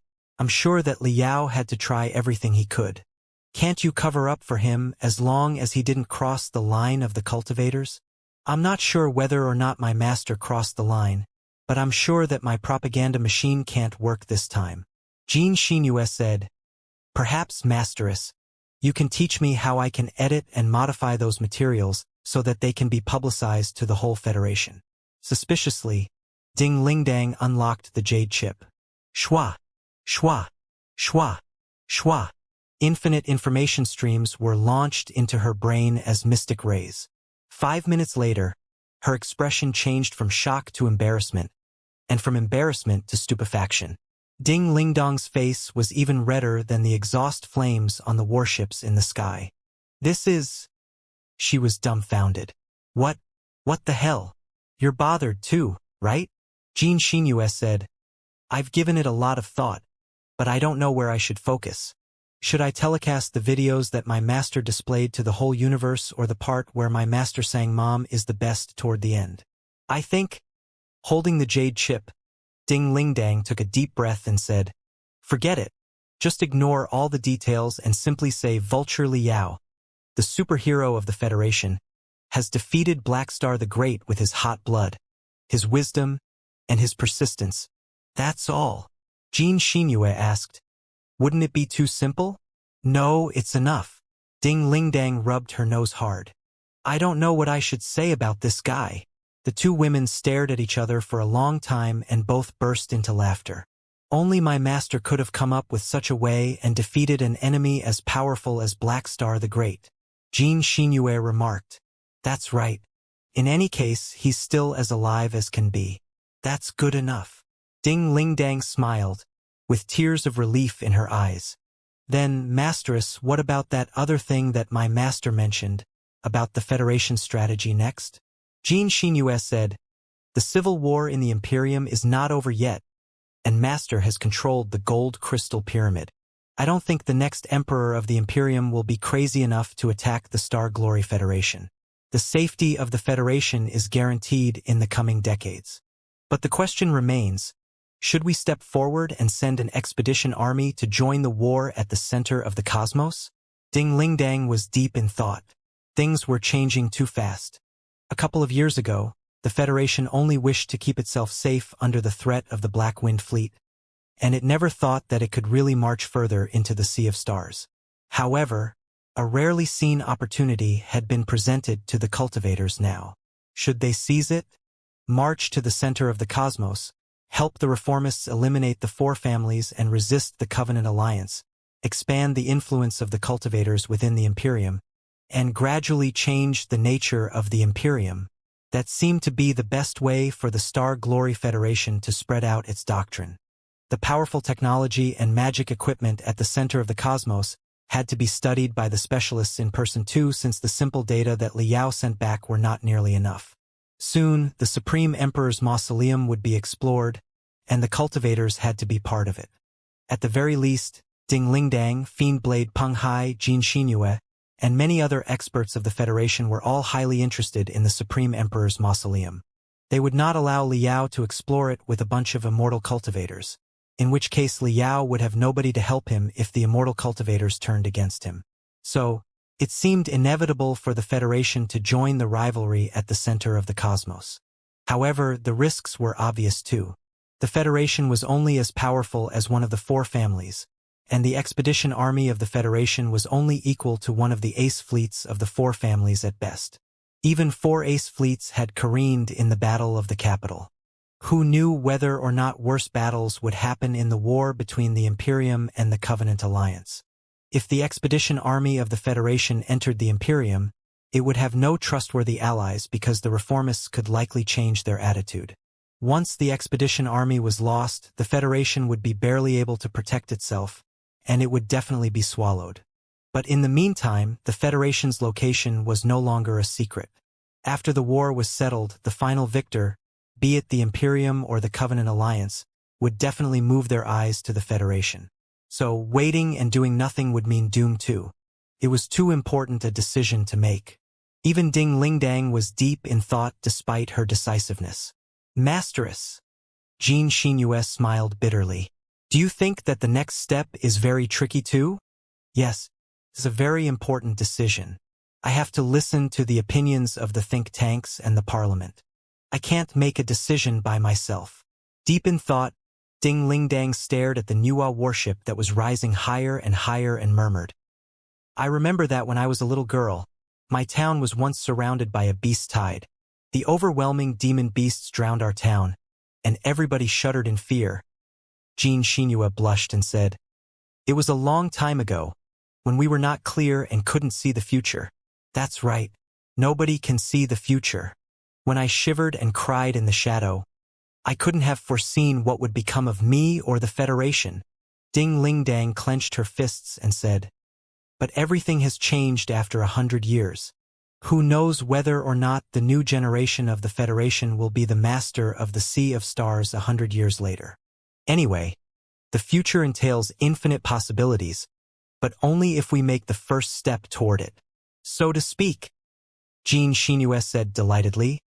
You agree to send an expedition army to reinforce the reformists, Masteress? As the speaker, I should not express my attitude before the parliament and the staff discussed this piece of critical intelligence. Ding Lingdang smiled. Her red hair danced in the wind, and her fists were shivering beyond her control in excitement. She seemed to be seeing the heart of the Imperium at the center of the cosmos through the Nuwa warship and the reddened sky. I finally got the post-war situation under control after working as the speaker for such a long time, and I'm not interested in re-election. You know that I never intended to become the speaker. I only competed with you because I was hoping to help you unite the forces that can be united. Over the past years, I've almost been driven crazy by the astronomical files that I had to process every day. I wished that my term could come to an end sooner so that I could go on adventures again in the most dangerous places. I'm more used to the unrestrained lifestyle. So, if I'm not the speaker and if I'm only your Masteress and Liao's wife, I'll definitely go to the center of the cosmos. If the parliament does not agree to send out an expedition army, I'll go find Liao by myself when I'm off duty.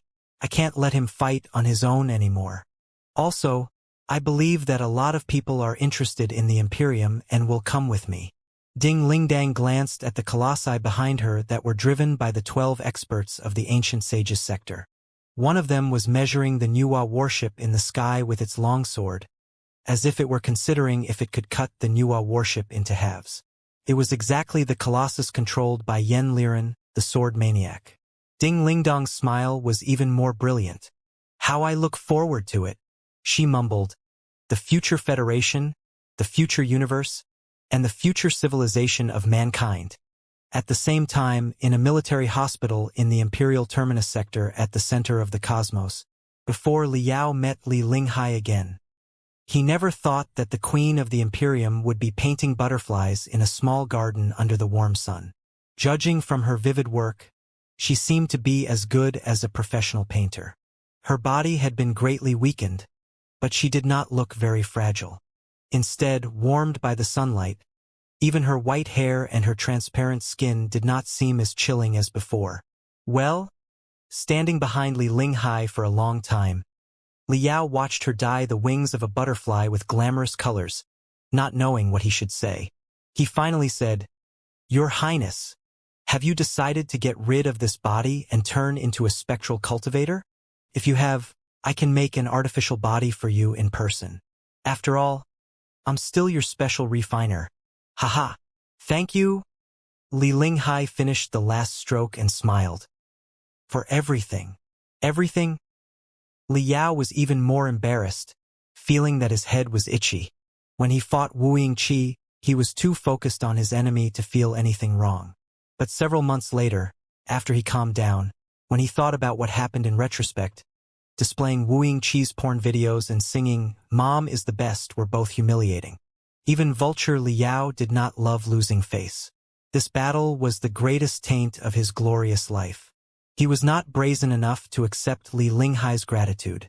Noticing his awkwardness, Li Linghai smiled and continued, "Believe it or not, no matter how I feel about the Emperor and the Four Kurfürsten, this is my homeland, and I never meant to destroy the Imperium. Thank you for stopping me and Wu Yingqi. Thank you for saving the Imperium. It was nothing. As long as you still believe in renewing the Imperium and fulfill your earlier promise, I would save the Imperium again if I have to." Liao paused for a moment and couldn't help but ask, "I've been curious about one thing. Were you threatened by Wu Yingqi, allured by power, or deceived by the bright future that Wu Yingqi painted? That day, I said to Li Jialing that Wu Yingqi threatened you with your other kids. Am I right? Threat, deception, or allurement? Who can tell it precisely?" Li Linghai smiled and murmured at the dancing butterflies. "Admiration in Wu Yingqi, resentment at my family and the Emperor, love for my kids, lust for power, and the curiosity about the universe beyond our universe. I think they all played a part." Fine. Though Liao was not entirely satisfied with the answer, he knew that it was probably the truth. Taking a long breath in relief, Liao asked again, "Your Highness, there's another question that's more private. You can refuse it if you would rather not answer it. Did you Really fall in love with my foster father? Or rather, how did you awaken an emotionless person of the Covenant Alliance and turn him into a normal man? Please don't misunderstand me. I just think that your answer will be helpful for us in resisting the Covenant Alliance's attack. I loved him. After such a long silence that Liao thought that she would not reply, she finally said, "Also, you're wrong. Even the people of the Covenant Alliance have feelings and desires, except that their feelings and desires are suppressed. However, feelings and desires are in the nature of human beings. How can they be completely suppressed? On the contrary, if you find an appropriate way to provoke their feelings and desires, it will be like a starving man who finds delicious food or a desert that has rain after decades of drought. It's so unforgettable that even Black Star the Great could not completely wipe it out. So, it's like the harder you press a spring, the higher it will bounce back later?" Liao mumbled, "If we find the trick, we may be able to finish the Covenant Alliance without any soldier by waking up their feelings and desires." How could it be so simple? Li Linghai was amused. If it were so simple, the Covenant Alliance wouldn't have been the Imperium's headache for 1,000 years. I was able to wake up your foster father because of many fortuitous factors and even Black Star the Great's unspoken help. It's hardly duplicable. It does make sense. Seeing that Li Linghai was in a good mood, Liao pressed further and asked, "Your Highness, can you tell me my foster father's real name and the details when you were together in the Supreme Emperor's mausoleum?" No, Li Linghai shook her head and let the gentle sunlight gather into a butterfly on the back of her hand. She smiled. "It's a memory that only belongs to me. I won't tell it to anyone, especially not to you. You can keep it a secret," Liao said, feeling embarrassed. "But why especially not to me?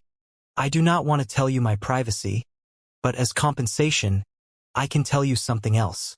Li Linghai smiled.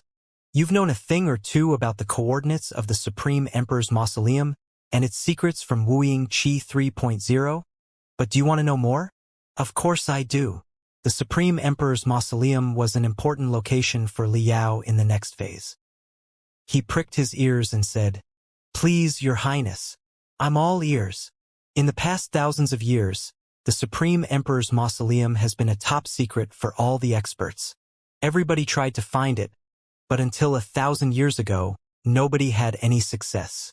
Li Linghai introduced, "The reason is very simple. That's because the entrance to the Supreme Emperor's mausoleum is not fixed but moves randomly. To put it simply, the world fragment where the Supreme Emperor's mausoleum is located is not entirely in the three-dimensional universe. Instead, it's floating in the 3.5 dimension between the three-dimensional universe and the four-dimensional one. If we break the void luckily and place us between the three-dimension and the four-dimension, we may be able to see the Supreme Emperor's mausoleum and its trajectory accurately, but from the three-dimensional perspective it will always be wandering among dozens of sectors without any pattern. Years back, your foster father and I were blown to the entrance of the Supreme Emperor's mausoleum by a space storm by accident, but Wuxia had a special equation that he learned from the Blood God, which allowed him to calculate the location of the entrance of the mausoleum in every cycle. Later, Wuxia taught the equation to me, and I'm teaching it to you today. Then, in a few special time windows in a year, you'll be able to find the entrance to the mausoleum and enter the mysterious world fragment." "That sounds amazing." Liao was astonished. No wonder nobody had ever found this world fragment in the past thousands of years. Its entrance turned out to be unpredictable. However, there won't be any use even if you can go to the world fragment. Li Linghai suddenly said, "Because most of the valuable things in this world fragment have been excavated by me in the past decades as resources to unite the reformists. There can't be better treasures in the world fragment than what you've already seen in my base." "What?" Shocked, Liao realized what she meant. "Are you saying that we cannot get the real secret until we open the core of the Supreme Emperor's mausoleum and find out the Supreme Emperor's remains?" "Right, the key. The key that is divided into two parts can open the core." "Yes and no." Li Linghai said, "The key can open the core, but the core is not a simple tomb but probably another world fragment. The Supreme Emperor's mausoleum is like a cave within a cave. The world fragment on the outside is only a platform to the internal world fragment, which is a mausoleum of gods. A mausoleum of gods? Liao keenly sensed Li Linghai's different choice of words. What do you mean? Isn't it the Supreme Emperor's mausoleum? It's both the Supreme Emperor's mausoleum and a mausoleum of the gods. Li Linghai's eyes turned sharp. She grabbed her painting and declared resolutely, "It's the gods' mausoleum." The gods' mausoleum? Liao gasped hard. In the language of mankind, gods only referred to the ultimate experts of the 13 carbon-based lives in the primeval age. Is it the place where the ultimate experts of the Pangu clan, the Nuwa clan, the Kwafu clan, the Hui clan, and other primeval species were buried? Is it an ultra-huge prehistory mausoleum? Liao found it hard to believe. That's right. If you think about it, the Supreme Emperor and the Blood God met each other by accident below the ground of the capital planet. Neither of them was ready to die with each other. Where did the Supreme Emperor have the time to prepare a mausoleum for himself? Li Linghai asked. After he went missing, the Star Ocean Imperium was falling apart. Who would build a mausoleum for him? Liao realized that it did make sense. The Supreme Emperor's and the Blood God's troops mostly ran loose after their commanders went missing. The Supreme Emperor's mausoleum would have been torn down by them even if it had been built. Could it have been built before the Blood God's rebellion?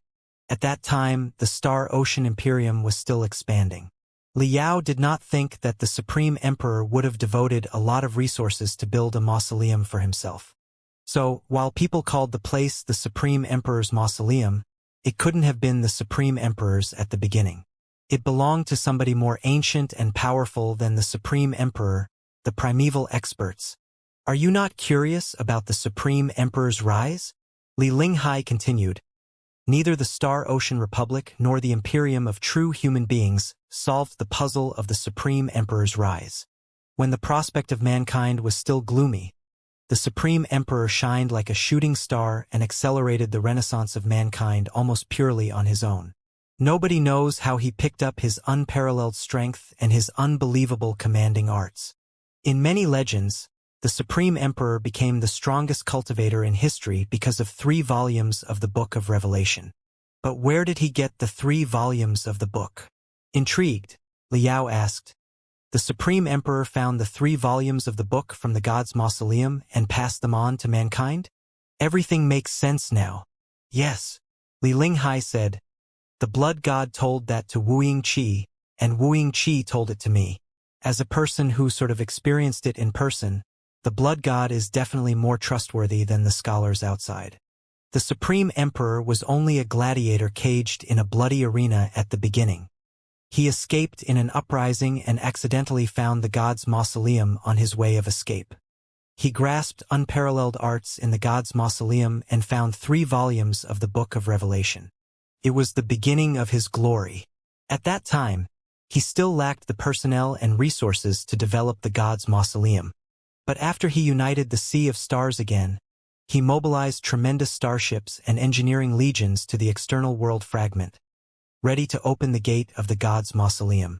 However, the rebellion of the Blood God disrupted the Supreme Emperor's development plan, and the magic equipment of the engineering legions were left in the world fragment. Those gears were what the reformists were based on at the beginning. After the Supreme Emperor had a battle with the Blood God and nearly got himself killed, he had to escape into the god's mausoleum, ending exactly like the primeval experts hundreds of thousands of years earlier. Liao rolled his eyes and keenly noticed a problem. The Supreme Emperor fled to the god's mausoleum when he was dying, and the place was where the primeval experts were buried. Is there something wrong with the place? Why did the Supreme Emperor have to die there? You're very smart to see the key. Li Linghai smiled and said, Maybe you're right. It is said that the god's mausoleum is not bound by natural laws. Time is even frozen inside.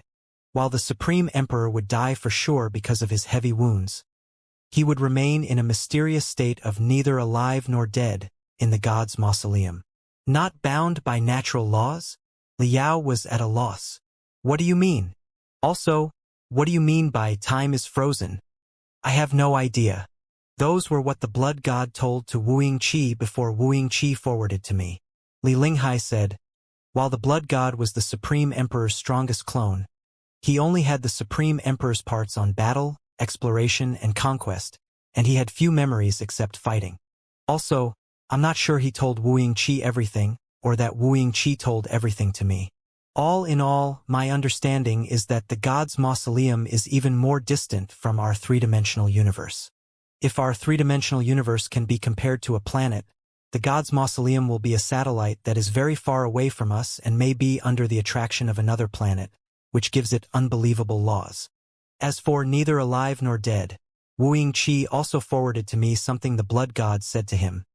Until an external observer opens the god's mausoleum, the Supreme Emperor will be in the state of superposition where he's neither alive nor dead. I don't know what it means. Maybe you can find it out and explain it to me one day. Liao thought for a long time. The intensity of spiritual energy in the different parts of the universe varied, resulting in the different natural laws. It was nothing to be surprised at. However, another thought that popped up in his head made him shiver. Hold on a second, Liao mumbled. Assuming that the blood god did not lie to Wu Yingqi and Wu Yingqi did not lie to you, and time is really frozen in the god's mausoleum, making all the creatures inside neither alive nor dead, wouldn't it mean that countless primeval experts are still neither alive nor dead in the god's mausoleum besides the Supreme Emperor? I'm afraid so. Li Linghai smiled bitterly and said, why else do you think Wu Yingqi never had the courage to set foot in the god's mausoleum? Liao was going to say that it was because Wu Yingqi lacked half of the key. However, on second thought, half of the key was controlled by Li Linghai, and the other half was controlled by his foster father. Those two were together in the world fragment 100 years ago. In other words, Li Linghai, his foster father, and Wu Yingqi could have combined the parts into a complete key. Even though Wu Yingqi was terribly weakened back then, he must have been irresistible for Li Linghai and his foster father.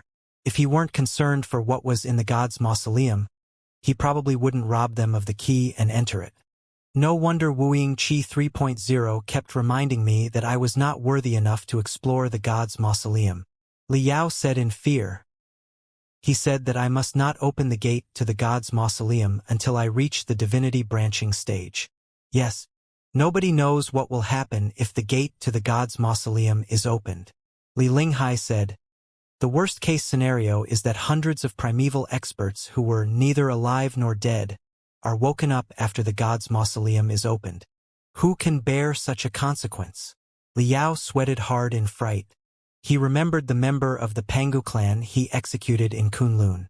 That creature could fight a colossus bare-handedly. Besides, that member of the Pangu clan must have been a common officer or a noble, instead of an ultimate expert in his age. Nobody could tell whether those experts would be alive or dead when an external observer opened the god's mausoleum and terminated the superposition state. If he explored the Supreme Emperor's mausoleum only to unleash hundreds of living primeval experts, he would be the greatest criminal for mankind. We'd better not rush into anything yet. Liao wiped his cold sweat and said, let's finish the 4 families and the Covenant Alliance first. It will be best if I can reach the divinity branching stage first before we do anything. Wu Yingqi left a secret chamber in the gold crystal pyramid for his training. After all this mess is done, I'll train myself in seclusion for a while to make another breakthrough. I would be embarrassed if I get beaten up by Li Jialing in a couple of days. Wouldn't I? Li Linghai chuckled and nodded her head. You're not too tempted by the mysterious mausoleum to notice the danger in it, which is great. However, while we can't rush into anything, we cannot make preparations all the time either. As far as I know, the Covenant Alliance is also searching for the god's mausoleum, and they're attacking the Imperium partly for the god's mausoleum too.